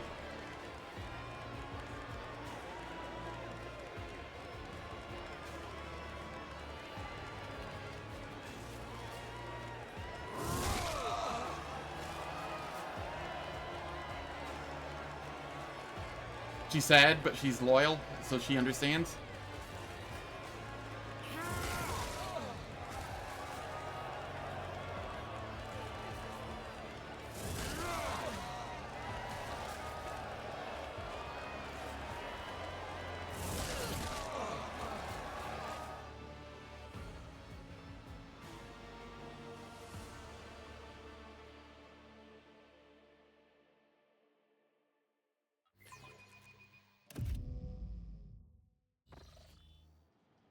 When the nobles disperse, sated by the bloody performance, Abelard approaches you, his steps firm, Lord Captain. You have my thanks. A rogue traitor should not waste time on matters that his servants and trustees can resolve, but in this case, your intervention was necessary. Not just for the sake of my family, fought for your trade dynasty as well. I think Macarius let his guard slip and fell victim to his own imprudence. I do not believe he or Hetka were aware of Regina's actions. This is a sad but just conclusion to their story. Thanks to you, Lord Captain, House Wersarian is saved. Although it came close to being wiped out as a result of scheming without and imprudence within. Abelard pauses for a moment, staring off into the distance. Sometimes I think about how much I could teach them. I can ensure that they survive in the future without me. I need time to reflect upon what happened and the role I played in it. I think I will be ready to resume this conversation later when we are back on board the ship.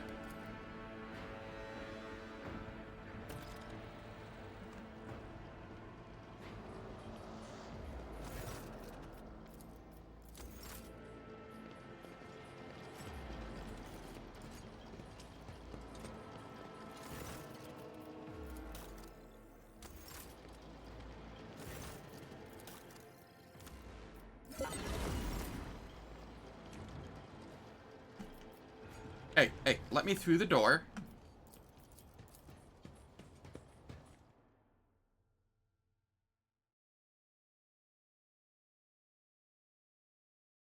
Shame I couldn't take down Governor Drivestem. His family would have been especially cathartic to take down.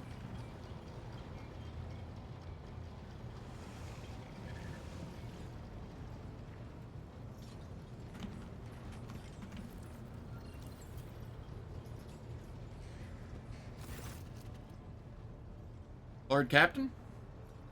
Your family was involved in treason. I had them all executed.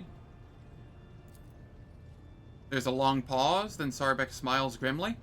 I do not intend to mourn Macarius' death, although I will miss the insufferable snob. I shall strive to redeem my family name through unwavering service, for the sake of the generations who were loyal to the rogue traders of your lordship's line.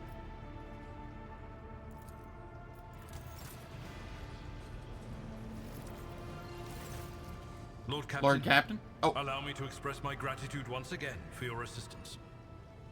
If it weren't for your intervention, my entire family could have been executed on false charges. I could have lost them all. I never imagined the Wersarians would be so vulnerable while I serve as seneschal to the Lord Captain himself, far from home. To tell you the truth, Lord Captain, this whole situation has got me thinking. As patriarch of the Wersarian family, I have a responsibility to my bloodline. Yes, it is my duty to serve as seneschal to the rogue trader, and I have no intention of relinquishing that role if you find my service as satisfactory as did Lady Theodora. However, if I could be more involved in my family's affairs and still serve the von Valancius dynasty. What do you want? Tell me plainly. Under Lady Theodora, I served as steward of the Trade Protectorate on more than one occasion. In that capacity, I was based on Dargonus, rather than traveling with the rogue trader on the flagship. If it would be possible, after the immediate need for my presence is over, I would like to return to that position. To oversee the Trade Protectorate on the capital world, while at the same time presiding over the Wersarian family, and using my authority to help elevate it.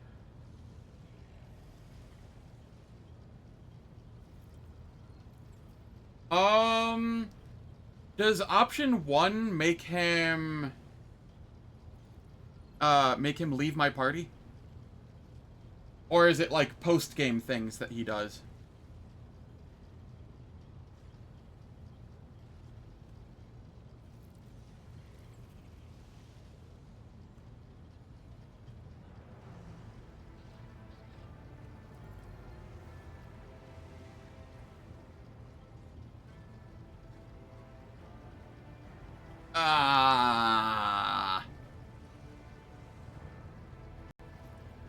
I'm going to look this up. I don't want to lose Abelard. He's my athletics person.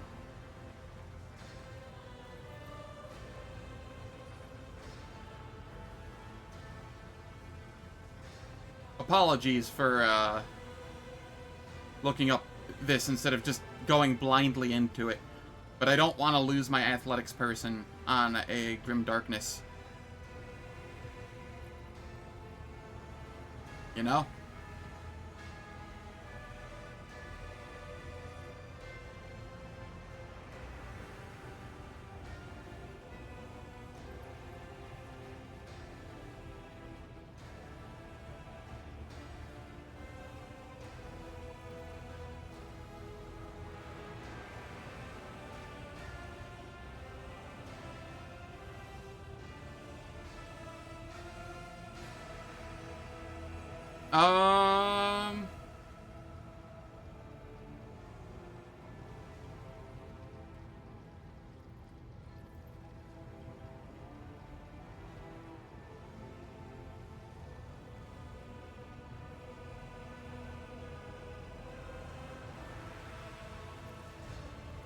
Okay. You'll only see the change during the credits.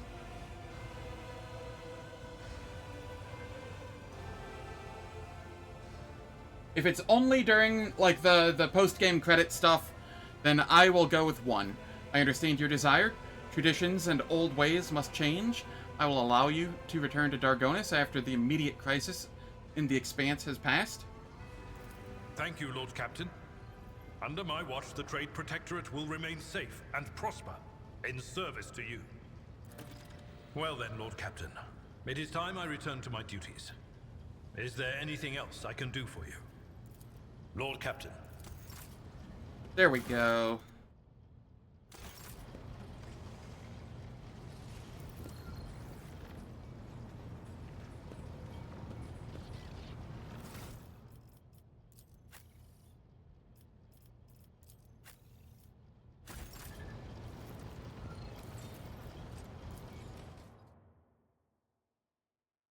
God, it's been 3.5 hours, and I feel like I've accomplished nothing so far. It's quite impressive.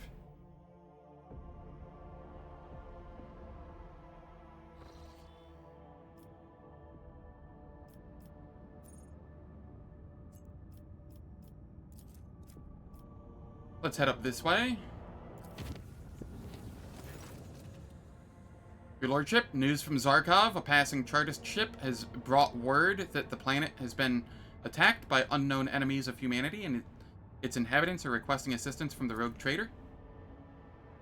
Lord Captain, if I have your leave to speak, Zarkov has forged hardened, skilled fighters who are used to relying only on themselves. If they're asking for help, it means the situation is out of control. Require more information? Tell me exactly what the message said.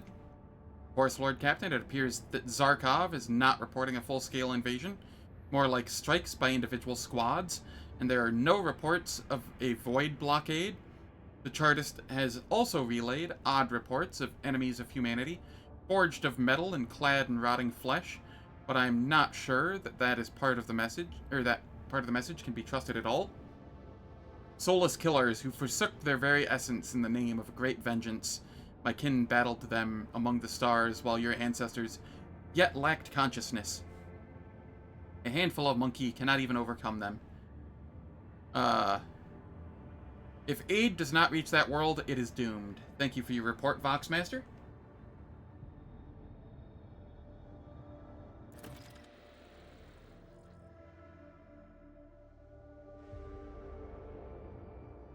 Yeah, I'm okay with that. I have the Navigator's influence to hop around and do as needed.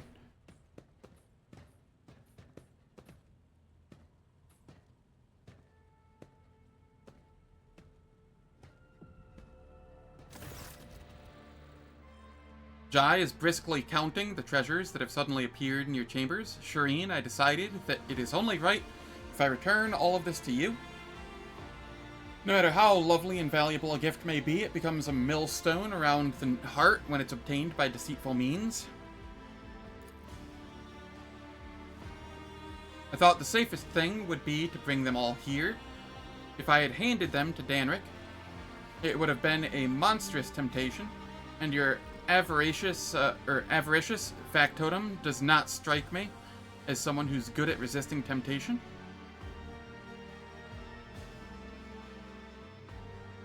What are these? My gifts? Yes, Shireen, tokens of your interest that you lavished upon me as generously as the sun lavishes its light and heat. Scrooge McDuck experience? Kinda.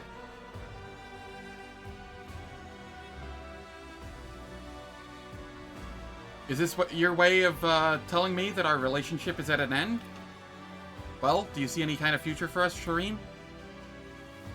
Jai speaks with vehemence, almost desperation, like a column of foot soldiers storming a fort. I refuse to close my eyes to what's right in front of me, Zen. I'm not the only one for you.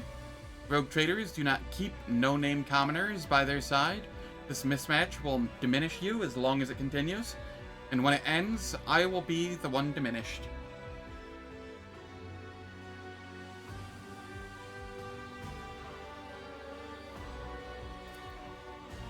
Jai is striving to maintain her business-like air of indifference, but her shoulders are sagging as though under a heavy weight. A haunted look flickers in her eyes, and her mouth is set in a forlorn mow. If that's what you want, so be it. With a weary smile, Jai sadly replies, "It isn't what I want, but it's the right thing to do, Shireen. The jewelry you gave me is here as well. It belongs in the Dynasty's treasure, not on a cold trader. Thank you, Shireen, for everything we had."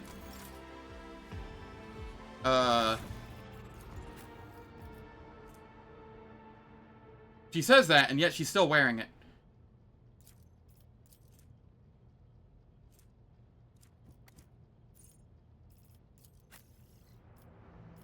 Ooh, I have ballistic skill 100.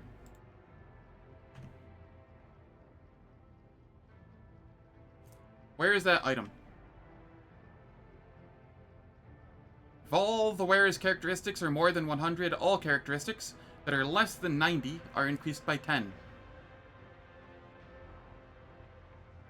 There's no reason not to, right? I don't even remember what I was wearing here before.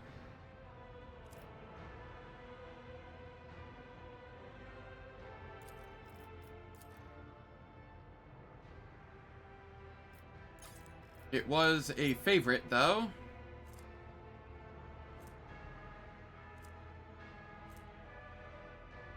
Ah, yes, the demo. Honestly,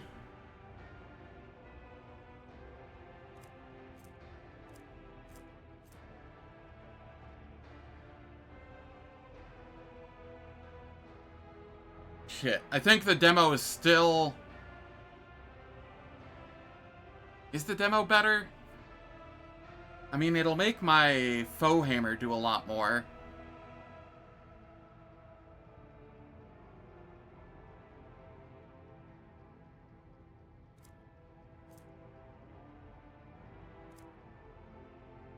I'll gain 10 agility, which is essentially 10 demo. So I'm only losing 15 demo. I'll gain 10 strength.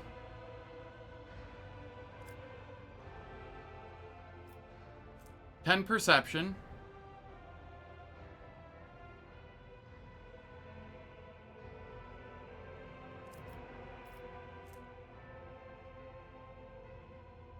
Yeah, I could do demo and then ooh. Yeah, cuz this just is increasing my skills, but the stat that's over 100 doesn't affect any skills. So the other one would give me 10 to all skills as well. Ooh, that is a good call.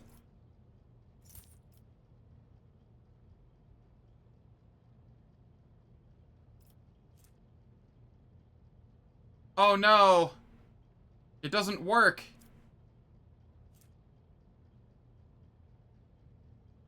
Guys, we have a problem. It says, are more than 100, not equal to 100. Well.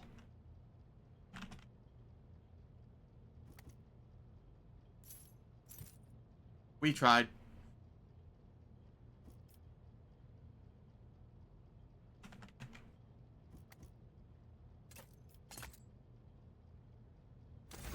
Yeah, wording matters. I just need to find a way to get one more ballistic skill, you know? How do I get one more ballistic skill?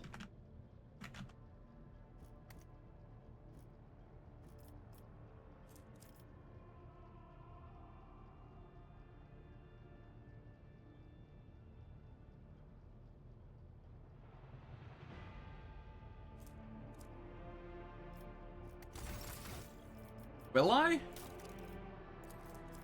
Oops. Because I already have maxed ballistic skill here.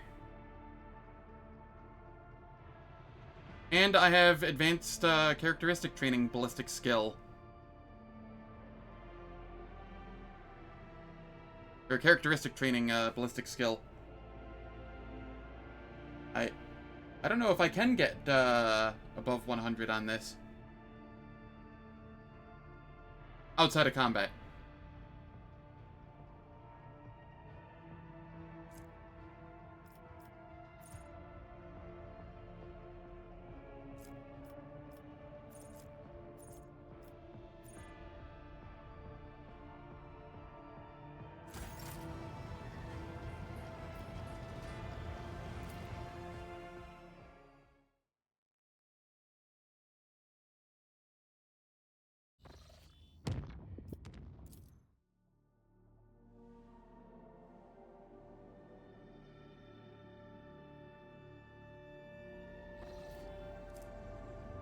Okay.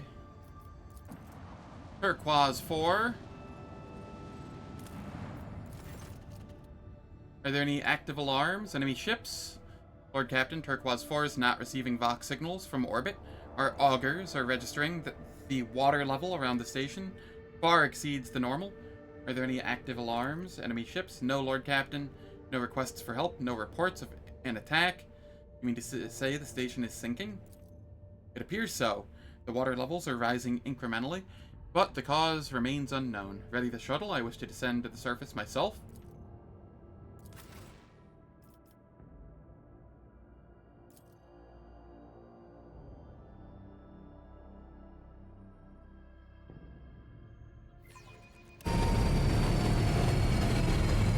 Oh god, it's so loud, my ears. I wish they'd patch the sound already.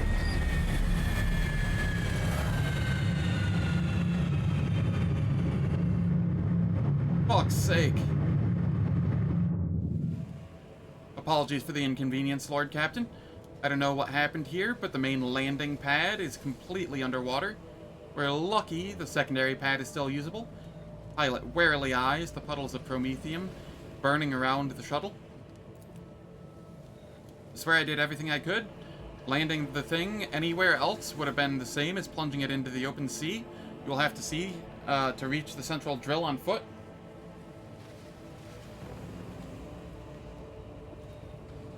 On foot it is. God Emperor protect you. I'll wait here and make sure the fire doesn't get too close to the shuttle. The sea is angry. The monkey have gnawed into the heart of the planet and are taking her life force. When she tires of their greed, this place will be doomed. A stark demonstration of the irrational thinking inherent to xenos of your species. Auger scans have given no indication whatsoever that the celestial body carrying the station possesses some spark of life. Stop explaining natural phenomena through the prism of your own primitive views. It is profanity at its most flagrant. Alright, we have a Lore Xenos here.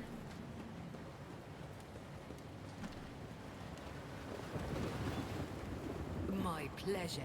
Cables conduct energy of enormous power, but you cannot see a single fuel tank nearby.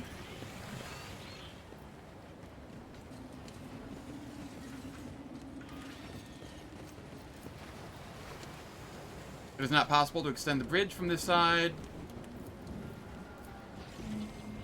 Nuncius solved this conundrum.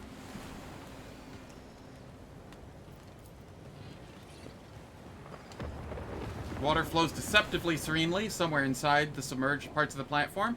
You can hear the heavy, low groaning of metal buckling under pressure.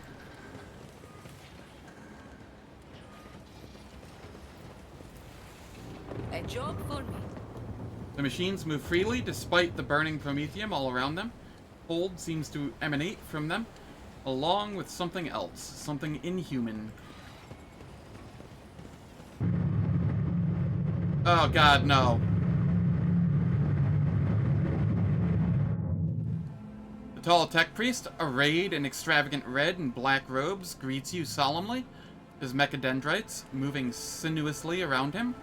His garment is damaged in several places, and marks from weapons charges are visible on his augmetics, but he does not seem to care. I extend greetings to Rogue Trader Zen von Valencius. Your presence within this temple of Promethium is a great honor to its denizens.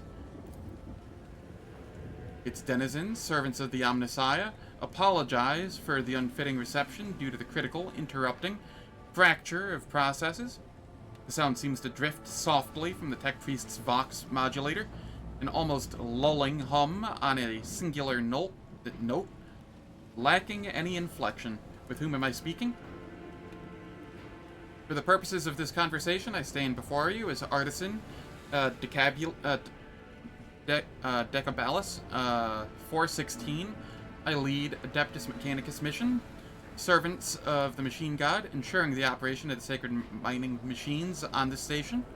Further clarification, the tech priest pauses for a few seconds. His optical sensors slowly scan each of your retinue from top to bottom. Is available, presentable in low Gothic form upon request. What interests your lordship at the observed station? Why are you talking so strangely? Clarification of terms or rephrasing is intended to make the context of statements more easily understood by unordained individuals. Statistics, calculations performed by sacred machines show that it has a positive effect on communication.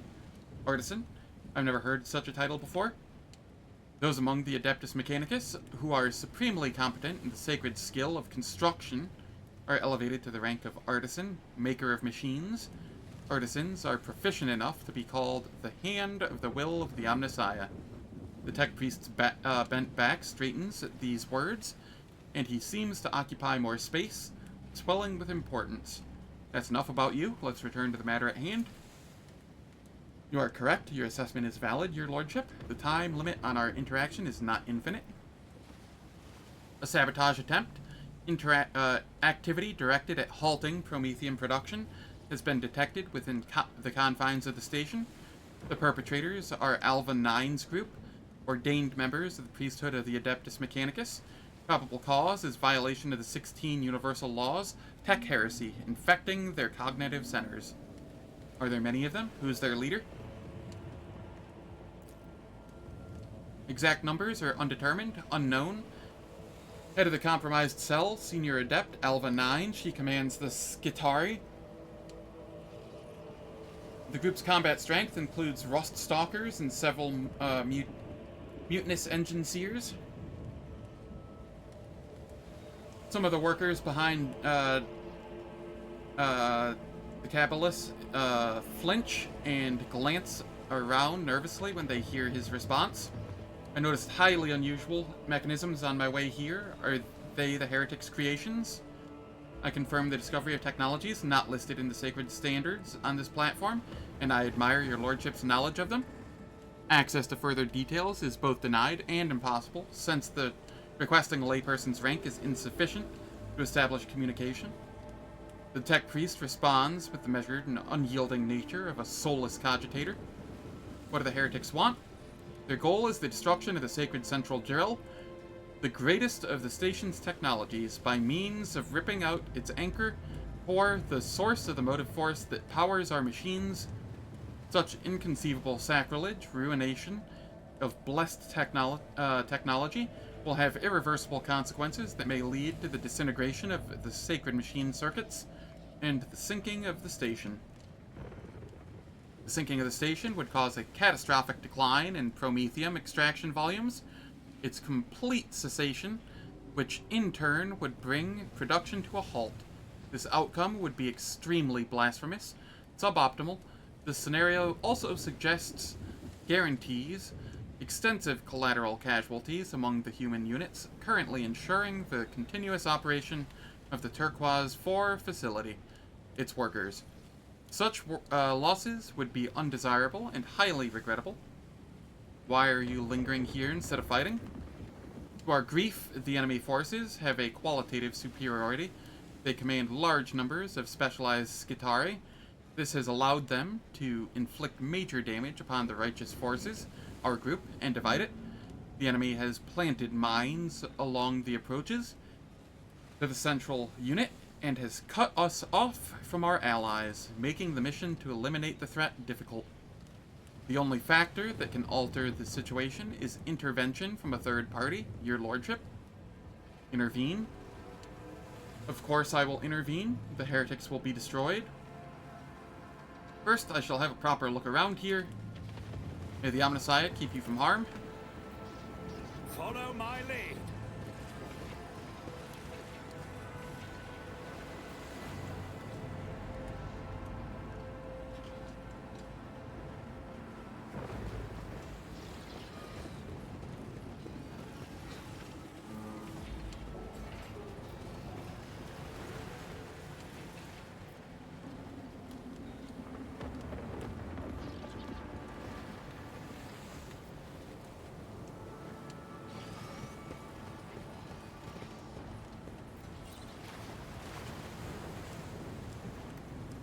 It is as though a huge titan is supporting the platform on its shoulders, and by the way the water is rapidly devouring centimeter after centimeter of its body, it cannot last much longer.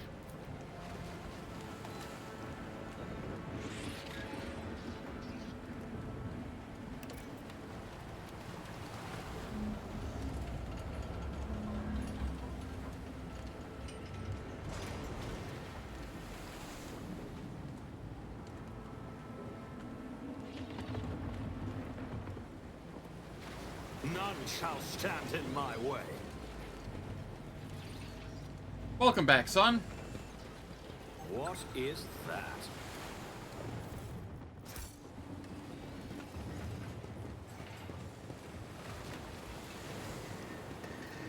Laura Xenos. One and it's done. The crane axle is covered in rust, but the gears move smoothly. The mechanisms inside the turnable are made of strange black alloy. The machine god was benevolent to me. Alright.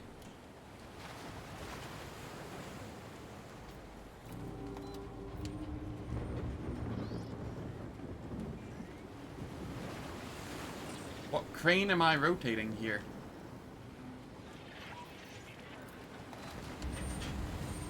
Ah! I see.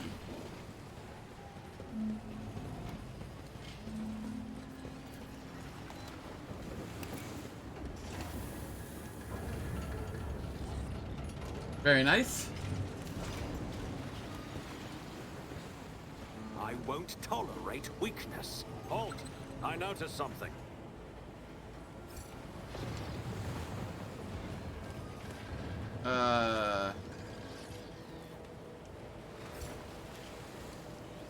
How do I get there? What?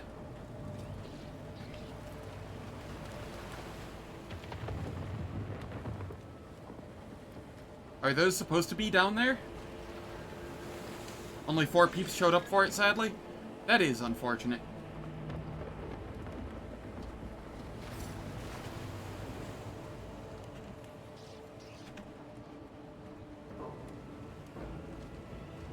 Okay, they are. Cool. I never know with this game. Something of interest. It has bugs where you least expect them. and then doesn't have bugs where you would expect them. Done.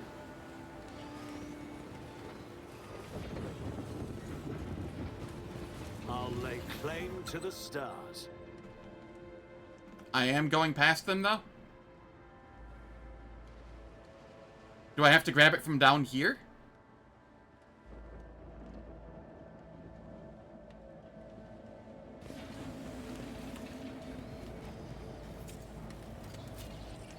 I did fine. Ride the crate down. Oh. Derp? Okay, that makes sense.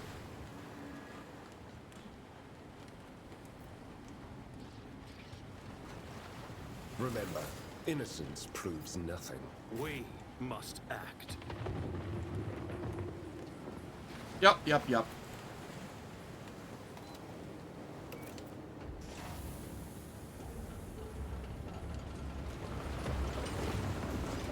Victory awaits!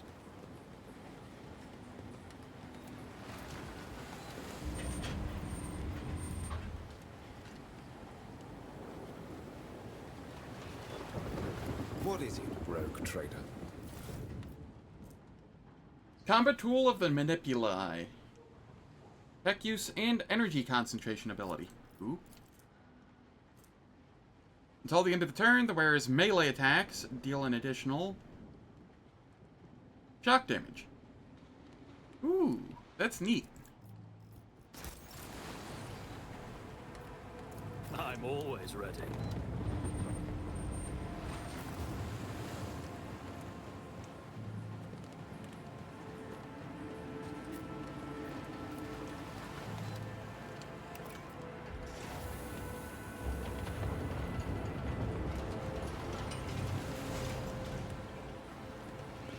It's about time.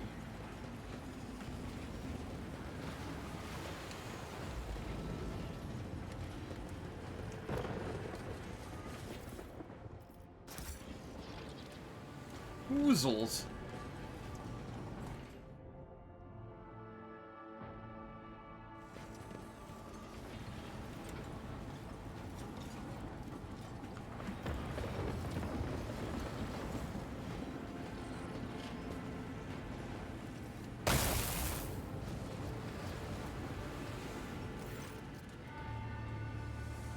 Guards, Protocol 1245, halt.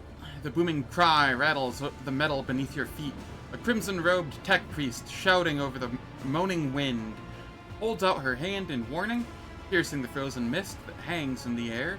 The targeting lenses of metal rust-stalker soldiers focuses on your chest.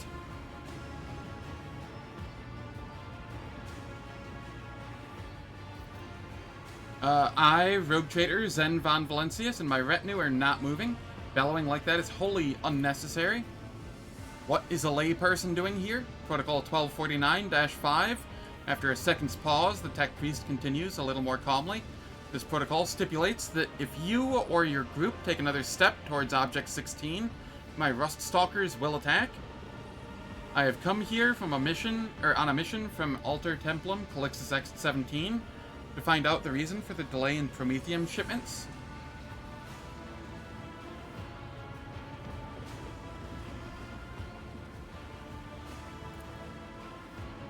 I'm Alva 9. I command the Skitari of Mining Station Tirkuaz-4. A violation of one of the Omnissiah's sacred commandments has occurred within the territory under my purview. In accordance with Protocol 1233, delivery of Promethium to the primary station is impossible until the tech heresy is eliminated. Your comrade, Decabalus, also told me of this heresy that has engulfed the platform, but he named you as the source of it. That Xeno-heresy wallowing scum. Protocol 1260-9, cease targeting. For shout forces the Rust Stalkers to remove their targets from your chest. The tech priest's powerful voice grows fiercer. The traitor, Decabalus, has deceived you. He has cast our sacred production into heresy and is leading the station's work units into tech schisms. Do not trust Decabalus. He is corrupted. His corrupted code penetrates the processors undetected. What did he say to you?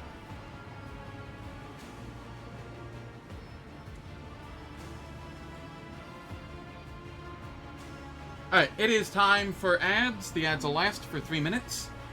They disable pre-roll and mid-roll ads on Twitch for the next hour.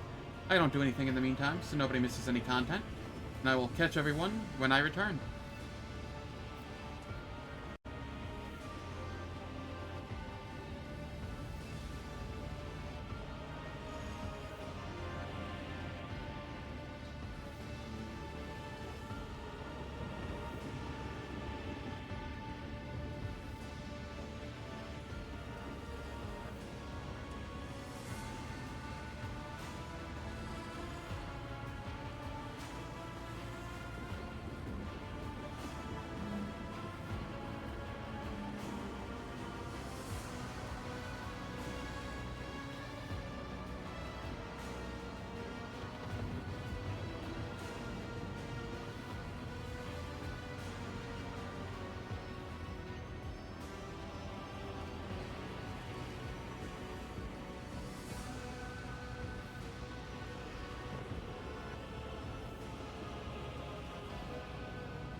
I am back.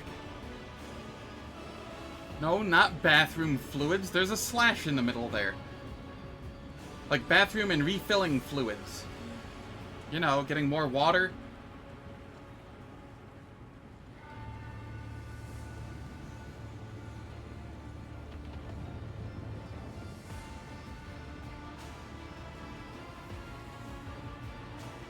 You said you were going to disconnect the platform from the motive force and eliminate the station's workers?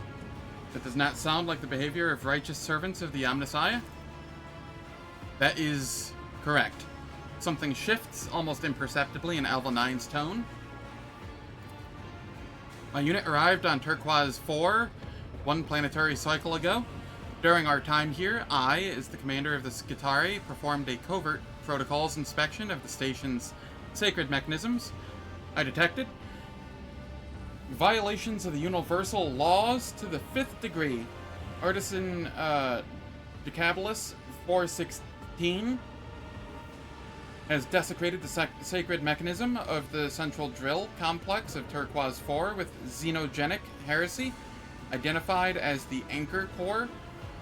Protocols stipulate the immediate destruction of the mechanisms that have come into contact with the Xeno heresy, or the Xenotech.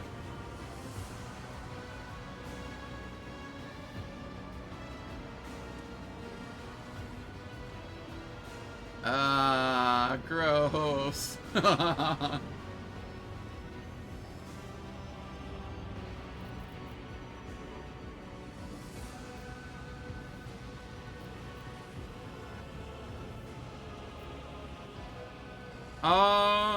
Decapolis himself installed a Xeno device in the central drill complex. The inspection protocol indicated that the sacred machine was contaminated with Xeno heresy, identified as the Anchor Core, at least 30 full turns ago.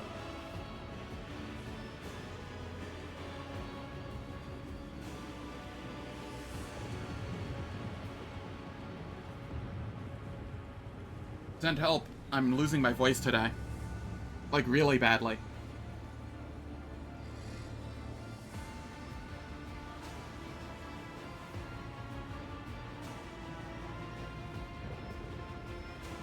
Okay, sorry about that. Let's see if I can continue. Artisan Decapolis 416 was in charge of the station for the entire time specified. He communicated with the machine spirit of the drill complex and personally consecrated it. He could not have been unaware of tech corruption powering its internal mechanisms. Where did Decapolis obtain the Xenos device? I do not know. I do not want to know. The sacred mining station of Tirkuaz-4 is contaminated. Long cycles of Xeno corruption have tormented her machine spirit. We soothe and free it. That is enough.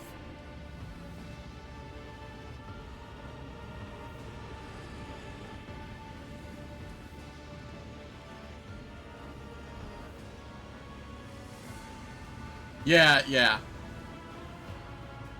And it's going to be a lot of reading because I haven't been through here before. So I am actually stopping to read it instead of just skimming through it.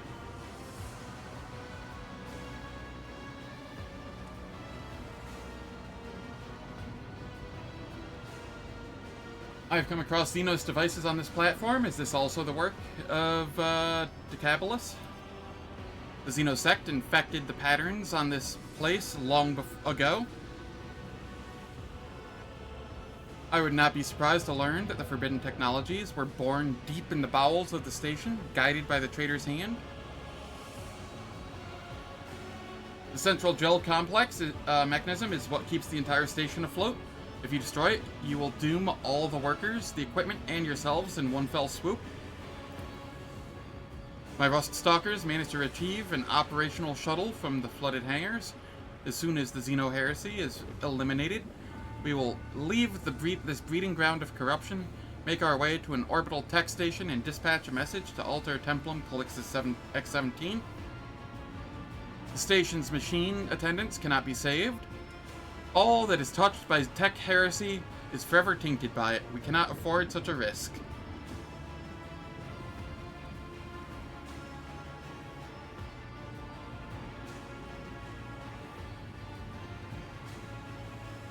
This is true.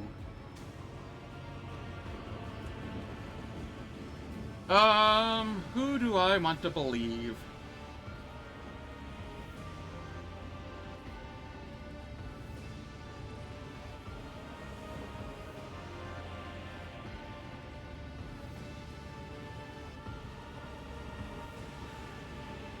I wish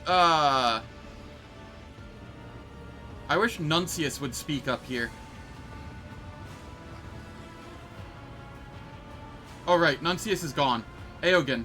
I need Aogen's opinion.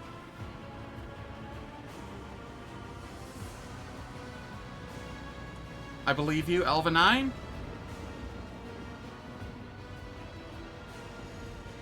Artisan Decapolis seems suspicious to me as well. Protocol 1270-4. Join forces with Rogue Trader. Defend the perimeter until I've dealt with Object 16.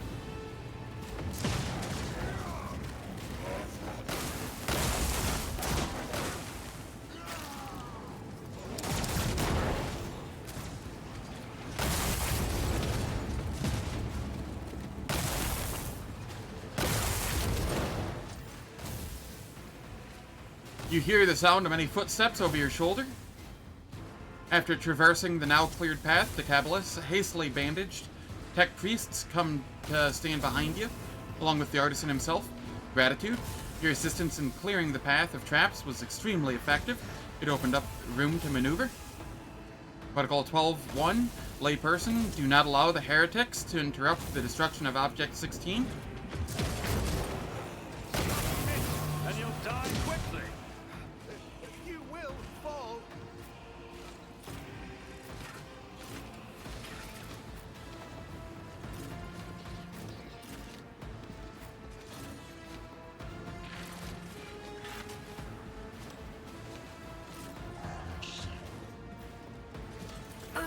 Too bad I never leave that unpaid. Alright, let's see here. Voice of command on Eogan. Tell me, and it is done.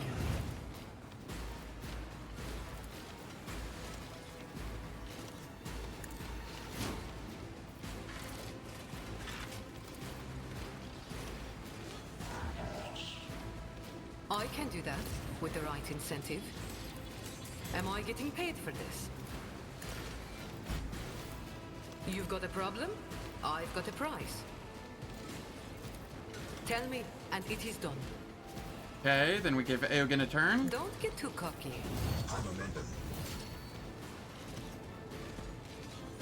I need to find a way to get Heinrichs to go before Jai.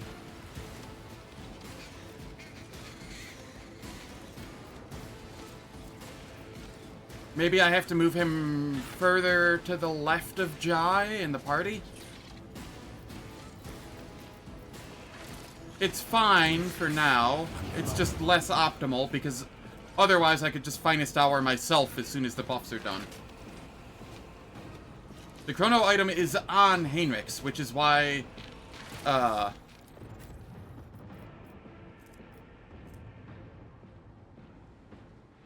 I just need to figure out how to get him to go before Jai, who's a grand strategist.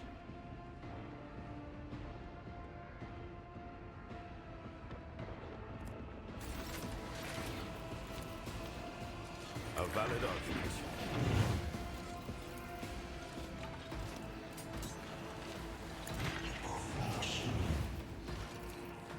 Astute observation. The machine spirits approve. My creation, your assistance is required.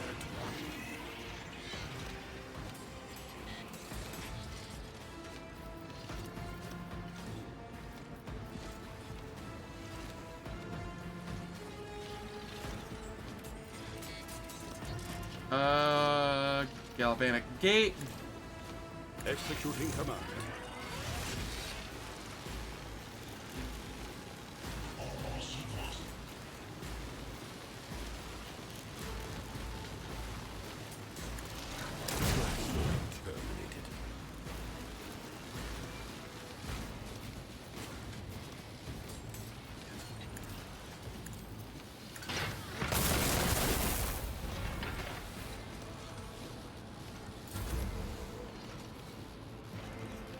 Okay.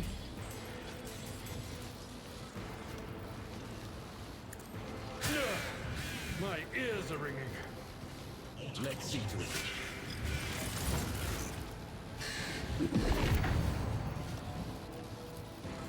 But of course. Just a minor setback.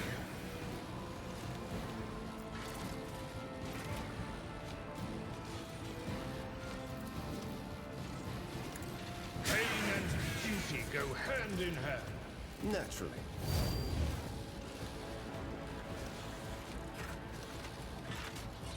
And then...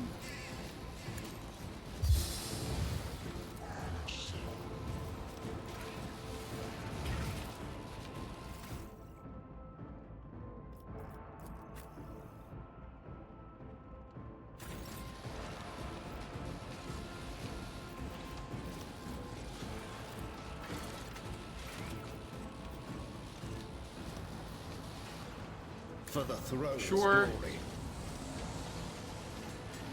Oh, you know what I didn't do? I didn't have this on. I could have buffed better.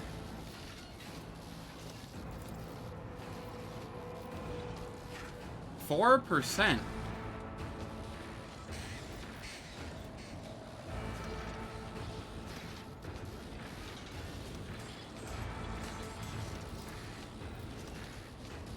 Why is it showing 4%? Oh, okay, it's just, being weird.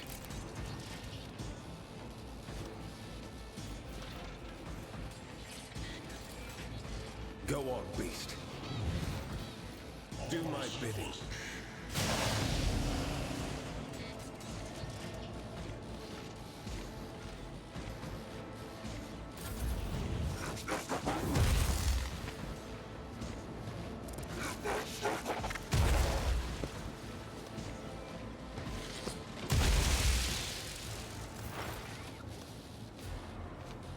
Here, Liette.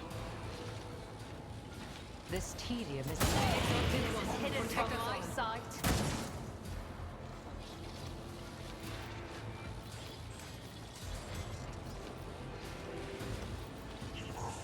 Let us. Perfect spot. Pull. If I must. I am not your Xenos pet, monkey. If it serves your ancestors, guide me. I am not your fortune favors the swift.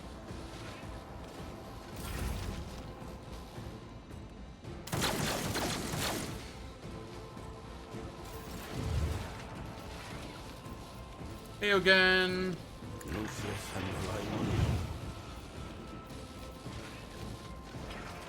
Oh yeah, we can solve the simulacrum as well. A valid argument.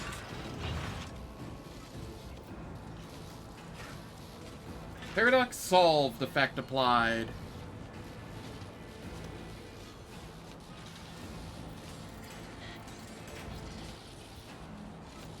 Easy. Removing restriction from the galvanic cell.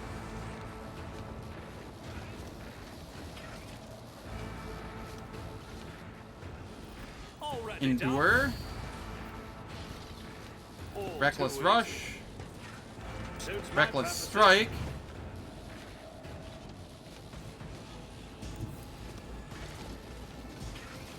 Gonna do a little bit of damage here.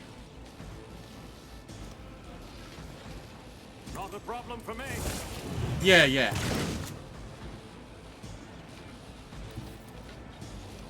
Nothing I can opposing me would be the biggest mistake.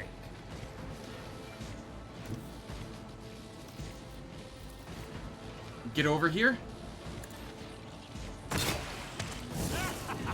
Another clean strike. I'm sorry, what? Oil slick? What the hell?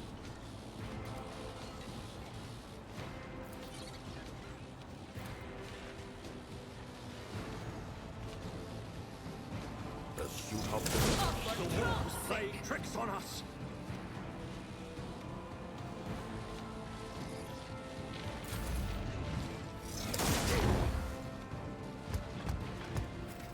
At least I can't, like, take any damage. 201% armor, 32 deflection. Witchcraft.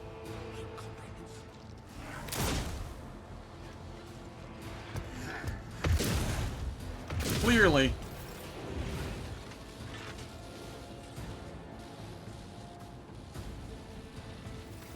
Abelard, what do I have on you?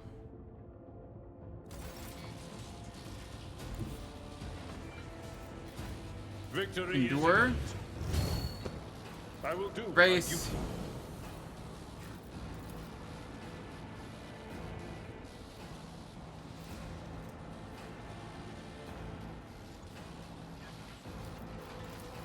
It will be done.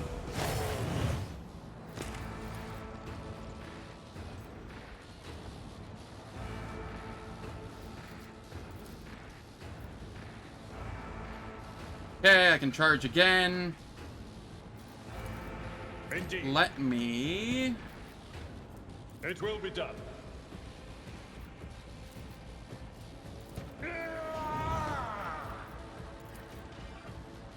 I will do my reduced to dust.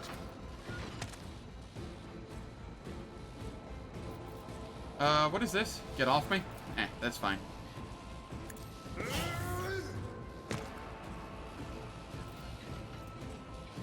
We'll rule the stars themselves. It will be done. One fewer target.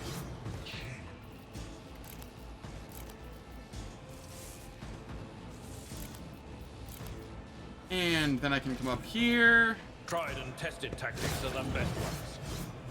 I took care of this one. Doing just a little bit of damage with Abelard here. One fewer target. Reduced to dust.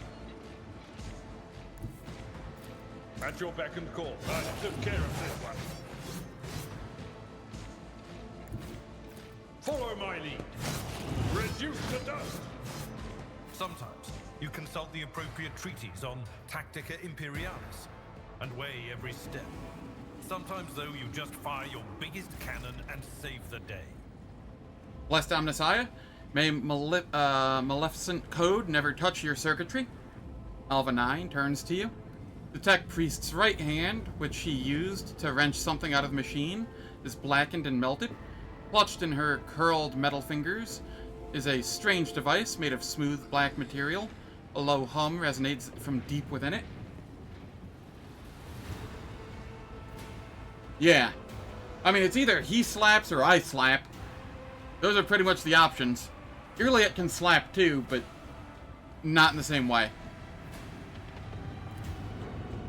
The platform beneath your feet shudders and sinks slightly. The sensation of falling makes the hairs on the back of your neck stand up. Alpha 9's shriek can be heard over the strained creaking of the mechanisms. We do not have much time, layperson. The station and all its tech corruption will be underwater in an hour.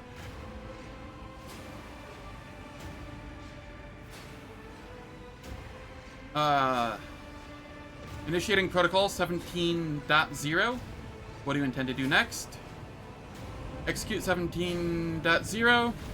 I will leave Tirkuaz and report to Alter Templum, Calixis X-17. After thinking for a moment, the Tech Priest takes another step toward you and nearly deafens you with her exclamation. Your assistance in resolving the Xeno Heresy crisis will be cited in my report. What about my implantation throne? Will the Alter Templum oversee its enhancements?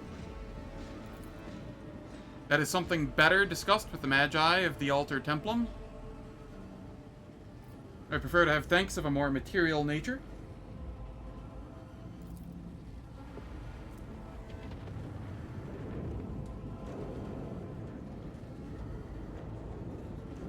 Alright. Plagued by one question, why are you speaking so loudly? My Vox Augment operates on the Ruststalker frequencies. It is not intended for laypersons. I did use simply because I will not forgive deceivers. Rational pattern for a layperson of your status. I have more questions. What is that object? The Xeno Heresy, referred to by its followers as the Anchor Core. My fallen comrades said that the traitor, Decabalus, had desecrated the station's sacred energy patterns. This Omnissiah-damned device was powering the central drill complex and stabilization mechanisms with the motive force. Without it, the machine spirit of Tirkuaz-4 would shut down and find peace. What are you going to do with the Anchor Core? I will deliver it to Alter Templum, Calixis X-17, where the corruption will be anathemized and destroyed. Why don't you give me the the Anchor Core?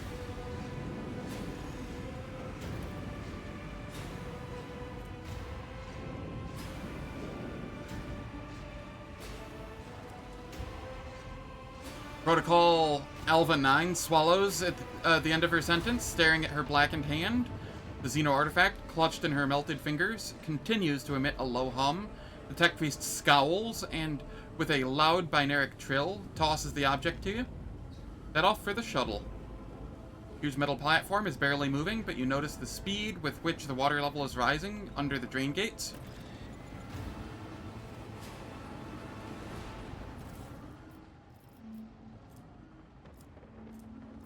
Anything of desire here. No, this is all, like, early Act 2 garbage. Maybe late Act 1 garbage.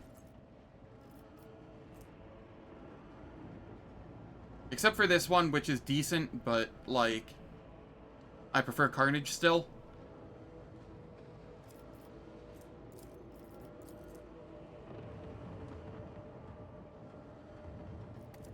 Just because Carnage has, a stacking 25% increased critical damage multi.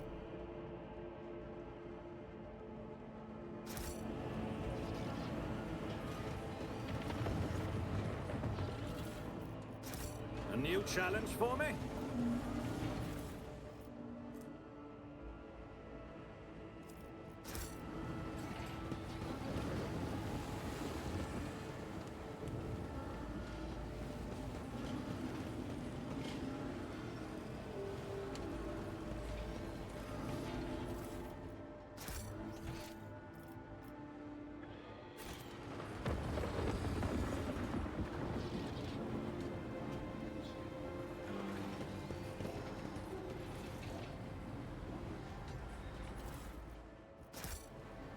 Nah. Because I have flat damage coming from elsewhere as well, so it wouldn't be twice as hard. How do I get in there? We need to investigate.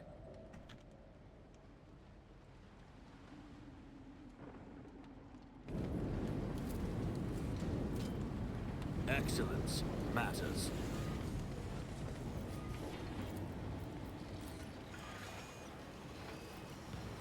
Trivial, as I prognosticated.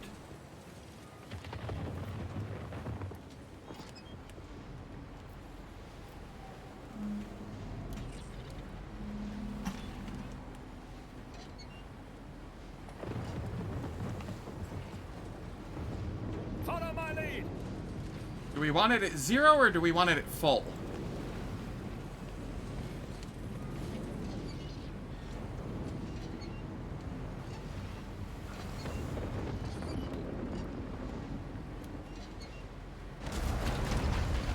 There we go.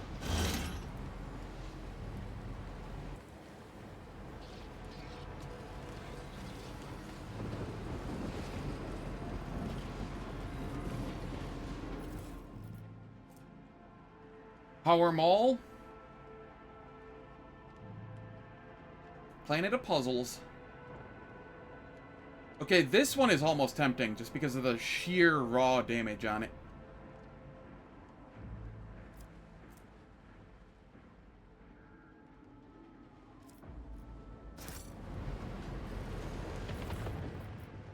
I will hold out, though. Medium armor for Pascal. And...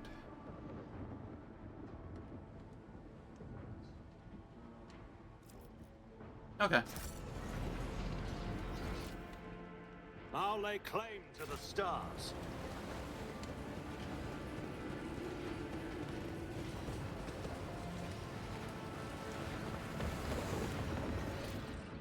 I do believe that was everything here.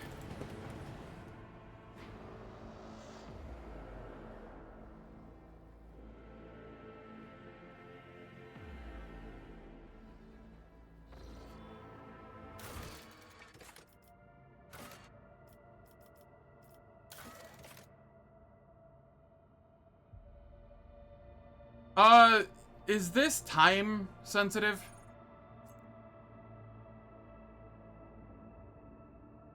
It sounded time sensitive, but I don't know if it is.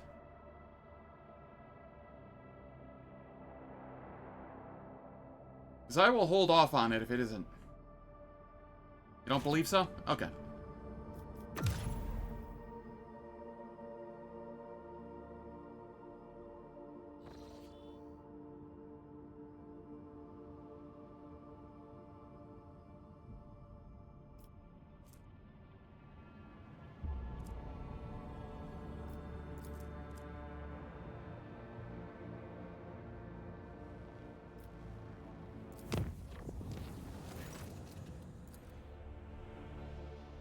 Wait, what was that?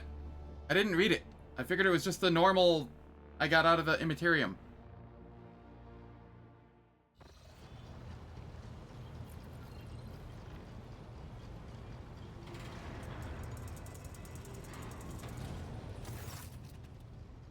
Lord Captain, we must speak now.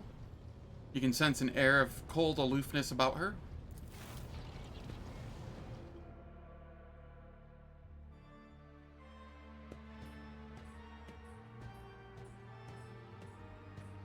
The soap opera is falling apart.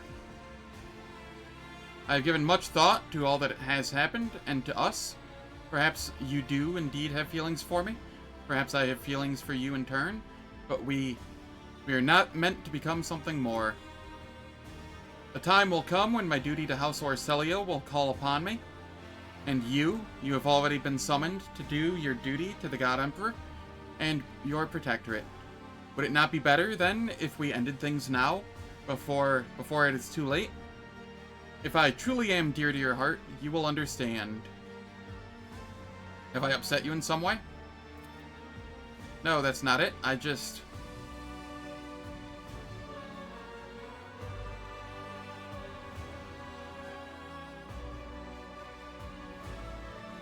Yeah...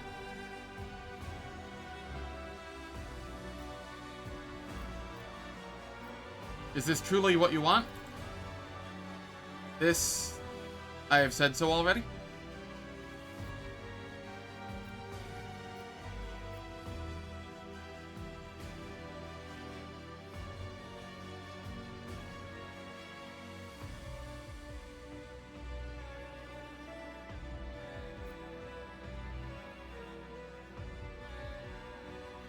I respect your wishes, Lady Cassia. If you think we must end our relations here, then so it shall be. Not with Toy Box?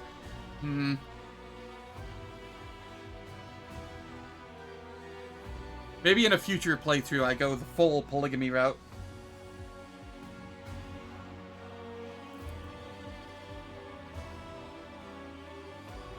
Thank you for your understanding, Lord Captain. You've been a paragon of gallantry.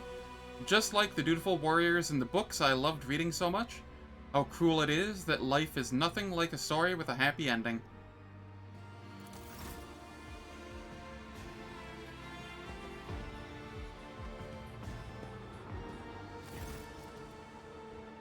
I will have a frothed recaf, please and thank you. And a double recaf.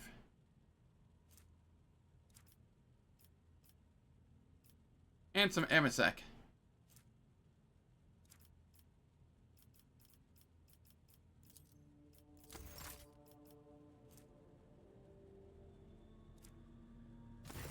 Alright. I will take that one. That one is the most useful to me.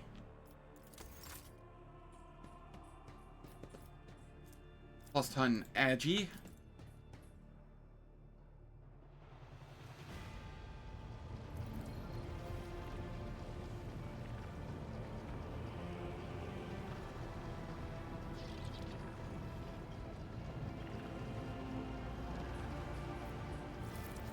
Truly a rogue traitor. Must spread your progeny far and wide.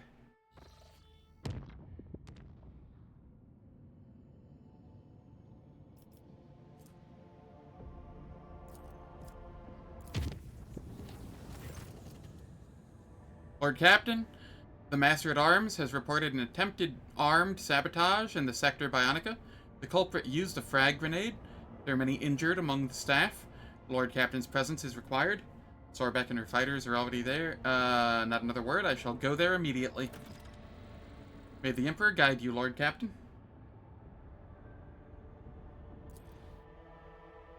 Wow.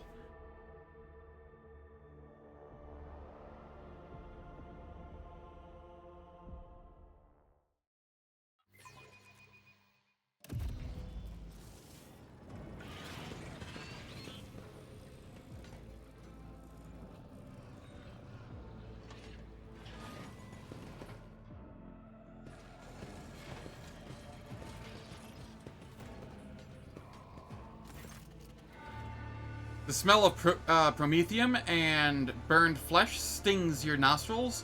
The usually crowded Medicaid facility seems empty and quiet. Shrapnel mixed with bloody debris crunches under your feet. Enforcers cluster near the site of the explosion. Zarbeck quickly turns to you, exclaiming, "Lord Captain, you're already here." The perpetrator broke in during the guard change, detonated a frag grenade, and started spraying plasma in every direction. We blocked his escape route, but the scum managed to take a hostage. Our sniper needs time to get into position. The perpetrator is only willing to talk to you. Perhaps you can stall him for a few minutes. Zarbeck's gaze momentarily shifts to the floor, to the bloody body lying at the enforcer's feet. Who was hurt? The vivisector from the sector Bionica was in the blast zone when the explosion happened. The attack was probably aimed at him. Who did this and why? Nodik Schwartz? Why does that name sound familiar?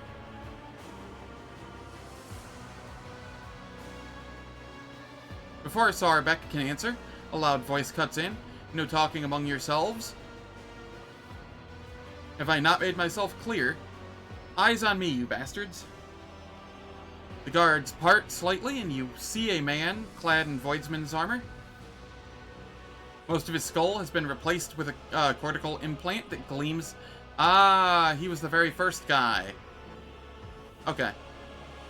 In the lumen light, the weapon clenched in his hands is aimed directly at the head of the hostage, Janitor Ferenz. Lord Captain, you actually came, just like you did for my surgery. You are here to relieve my pain. The man's face twitches slightly, as if in a persistent tic, but he forces a smile nonetheless. The area around the where the implant connects to his head has turned red and oozes with blood. So you're the one destroying my Medicaid facility? Present yourself to your Lord Captain? Nodik Schwartz, Sergeant of the 2nd Dex Detachment, or is it 3rd? I can't remember. The criminal clenches his teeth, trying to stifle the pain. Several tiny blisters burst on his temple, but the hands gripping the weapon remain steady. Why did you do this? The Medicaid officers said they would save me? Save me? But this ain't no saving. Captain, this is torture.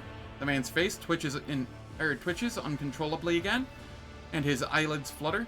These cranial shackles keep me awake, muzzle my thoughts. I feel them tightening every waking moment. I cannot think. I cannot give orders. This dead metal makes me a dead shell, Lord Captain. I know this for sure. And so I've decided to share this death.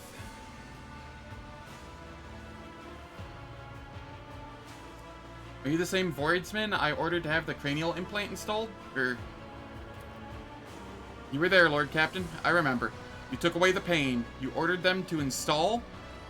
You wanted to do what was best. Why did you want to talk to me?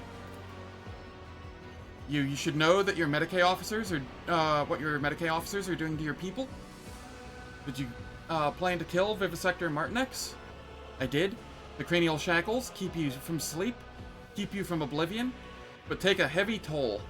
The one who put the iron in me has already gotten his due, though killing the Crimson Priest is harder. But don't worry, I've got a nice little gun ready for him.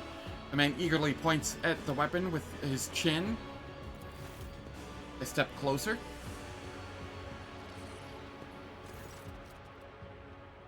The criminal sneers, glaring at you. Another spasm contorts his face, but does not reach his hands. The muzzle of the plasma pistol remains fixed in the janitor's head. Or on the janitor's head. The tech priest emits a binaric trill.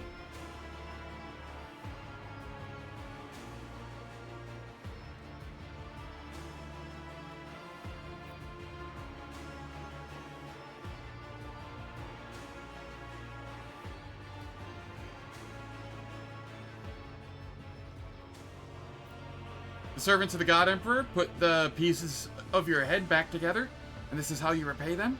If I had known that my subject was incapable of overcoming adversity, I would have killed you myself. Lord Captain, I'm doing my best. I am, but how much longer can I go on? The man's lips twist into a pained grimace.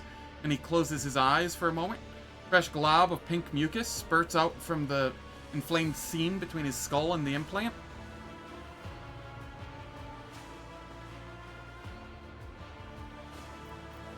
You're stronger than this. The pain clouding your mind is merely a trial, one you are more than capable of overcoming. Lay down your weapons, and I promise the Medicae officers will ease your suffering.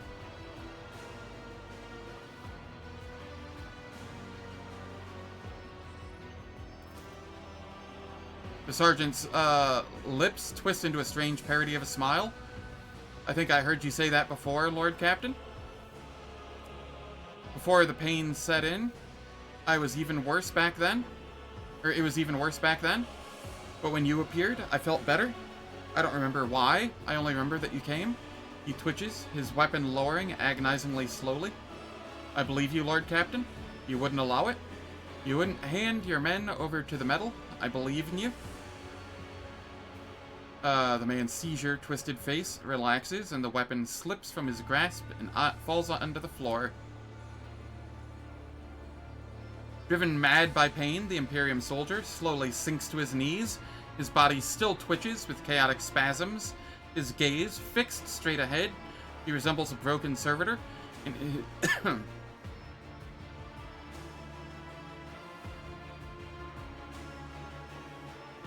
In his agonized submission, I grant you clemency. Jocasta, take him back to his deck and give him the strongest painkillers we have. The man looks up at you, and you catch a glimpse of surprise behind the grimace of suffering etched into his face, but it does not last. Moments later, the criminal's stare becomes empty once more, hollowed out by the unrelenting pain. I hereby express gratitude to the Lord Captain for saving this life form's vital functions. May the Omnissiah watch over your every step. Janitor Ferenz stands before you for a few more seconds, as if frozen in place. The visitors are the first to show signs of life, flickering erratically. Sorry, visors, not visitors. I need to go to the operating room immediately. The Martinex lifeform requires my expertise.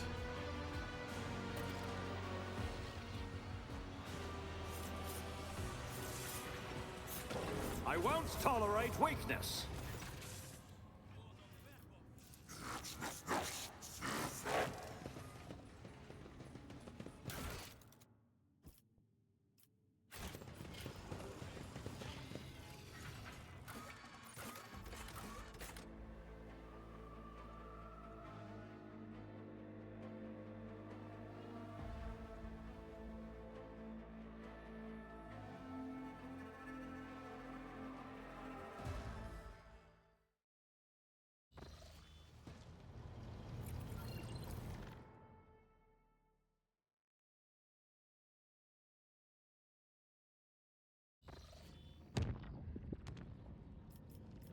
Alright, we visit.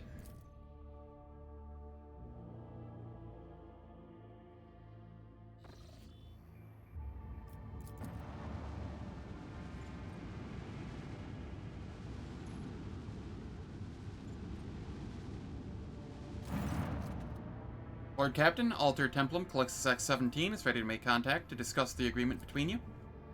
The Omnissiah's blessings be upon you. The null hypothesis of the fulfillment of Pact TR-3 was met in accordance with mathematical expectations. Priesthood of Mars praises the commitment of Rogue Trader. The darkness of ignorance no longer confuses our data regarding Tirkuaz-4. May the Omnissiah grant you his blessing for helping to open his eyes. The probability of violating the universal laws at the site was extremely high, but Altar's tech clergy demanded that the estimate be specified to a tenth of a third of a degree. Did you know about the existence of the Anchor Core? True statement. The probability is approaching 1. Were you aware that signs of xenotech had been discovered on the platform? Certainly not. At that site, the productivity of promethium extraction exceeded 100% of the sacred technology's capacity, but the cause for this irregularity was not ascertained. What about my reward?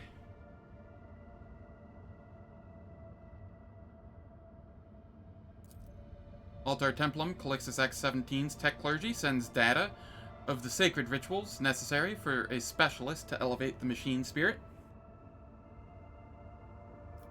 I was pleased to fulfill my duty. Let his sacred law be heard by all. Terminate the connection.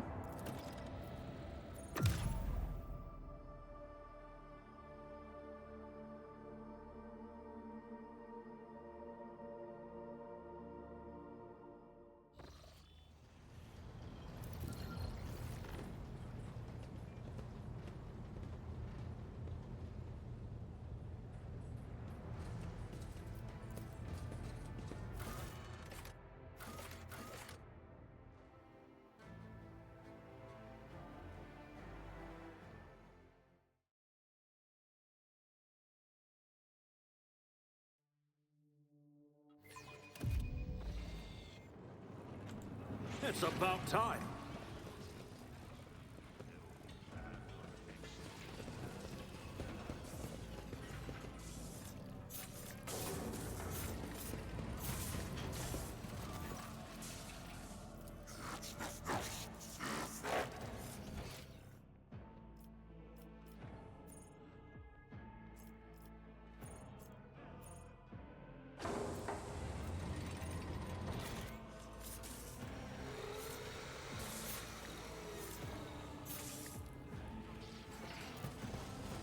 A new challenge for me?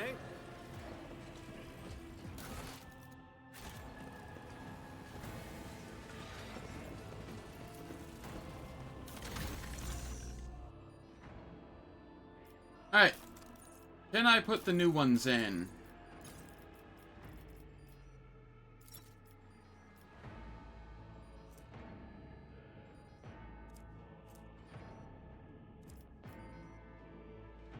Also, I would like to point out that the MK Soldier one is just completely borked. It is not applying to Abelard's attacks either.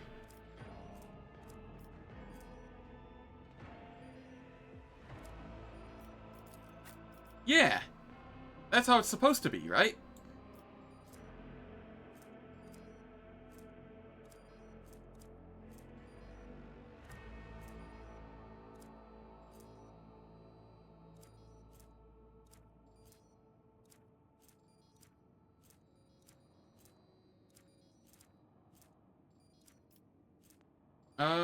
MK1. It was what, the MK Hunter that I wanted?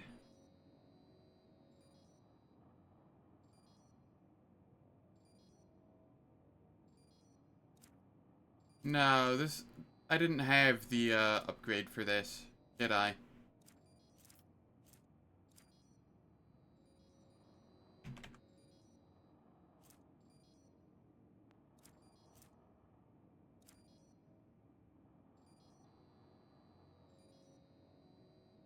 No, it wasn't a patch that did it.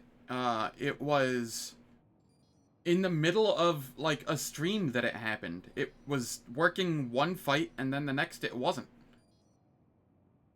It was, when I went to Zarkov and came out and had those other bugs.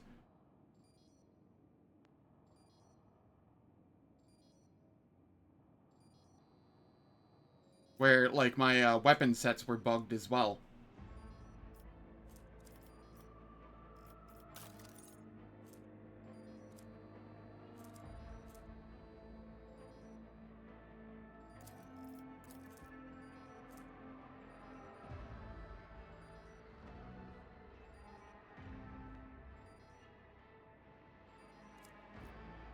So what is the difference between Maiming Convergence and the one that I have?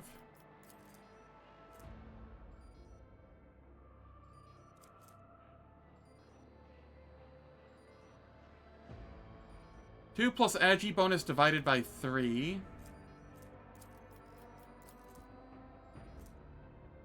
One plus Agi bonus divided by 2.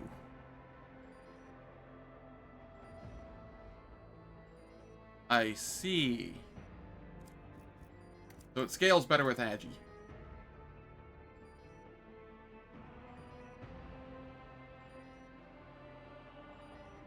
Yeah, but it happened before the patch, so...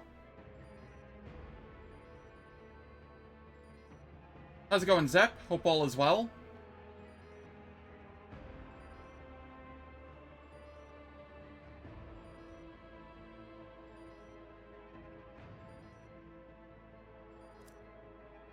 Alright, so here...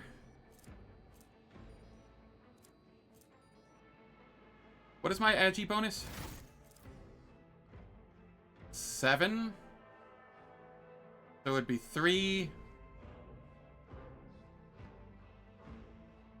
The moment I get another thing of agi or get buffs to agi, whatnot, the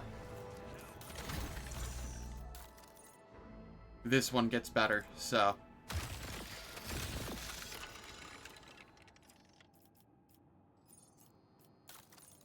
What about legs? Are there any legs that I want?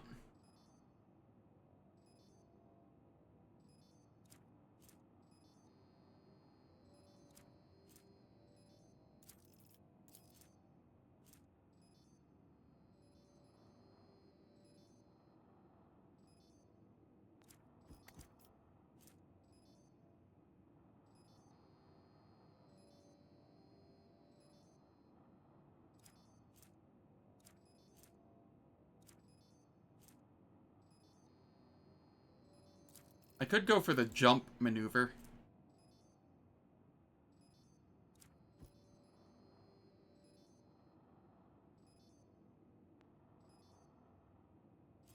Just for some extra movement.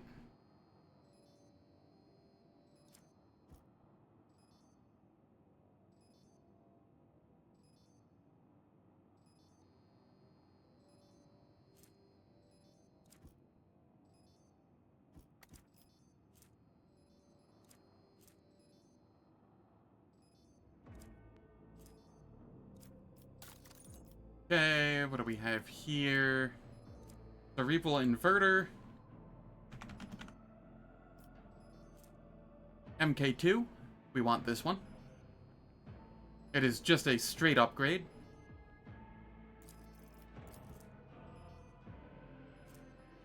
Lore Xenos. Lore Warp. Lore Imperium.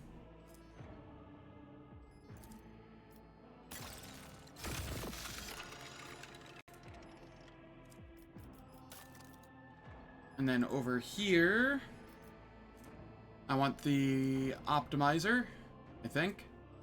Yes, this one.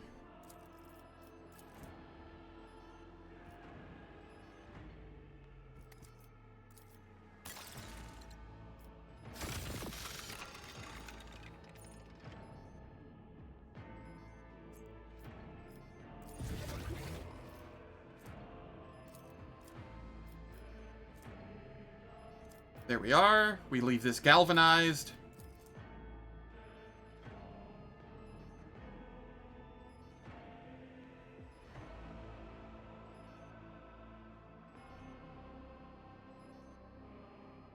Yeah, the MK2 inverter is really good. The weapon optimizer 2 is really good.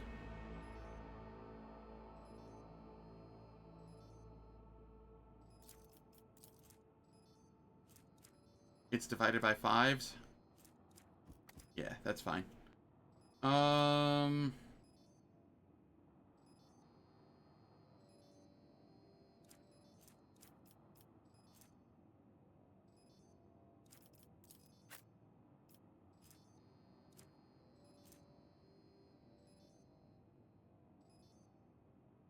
Somehow that duplicated.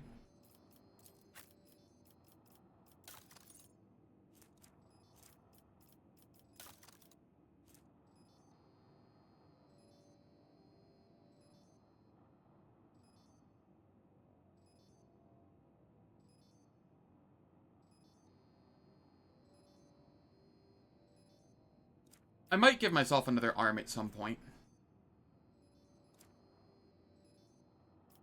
We will see. For now, we want the modified Magna Rail Lance.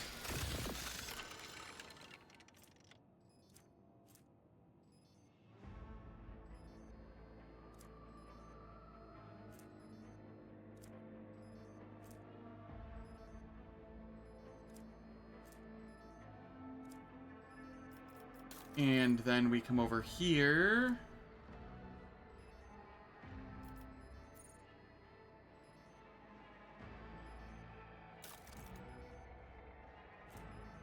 Grav circuit core.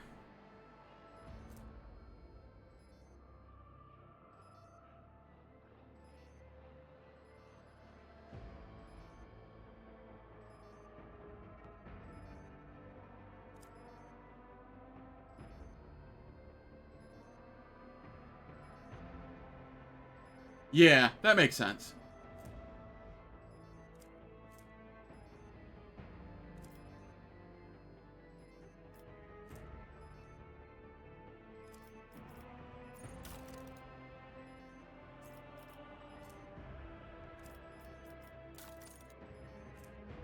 Hollowed kinetic force conduit.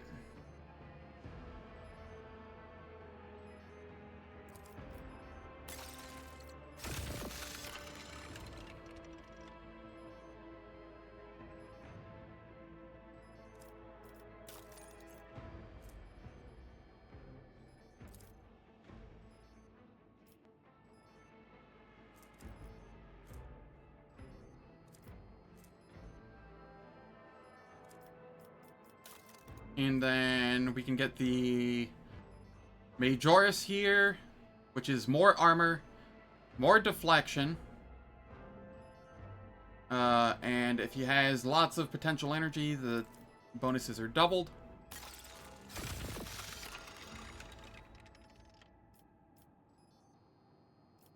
Good enough for now.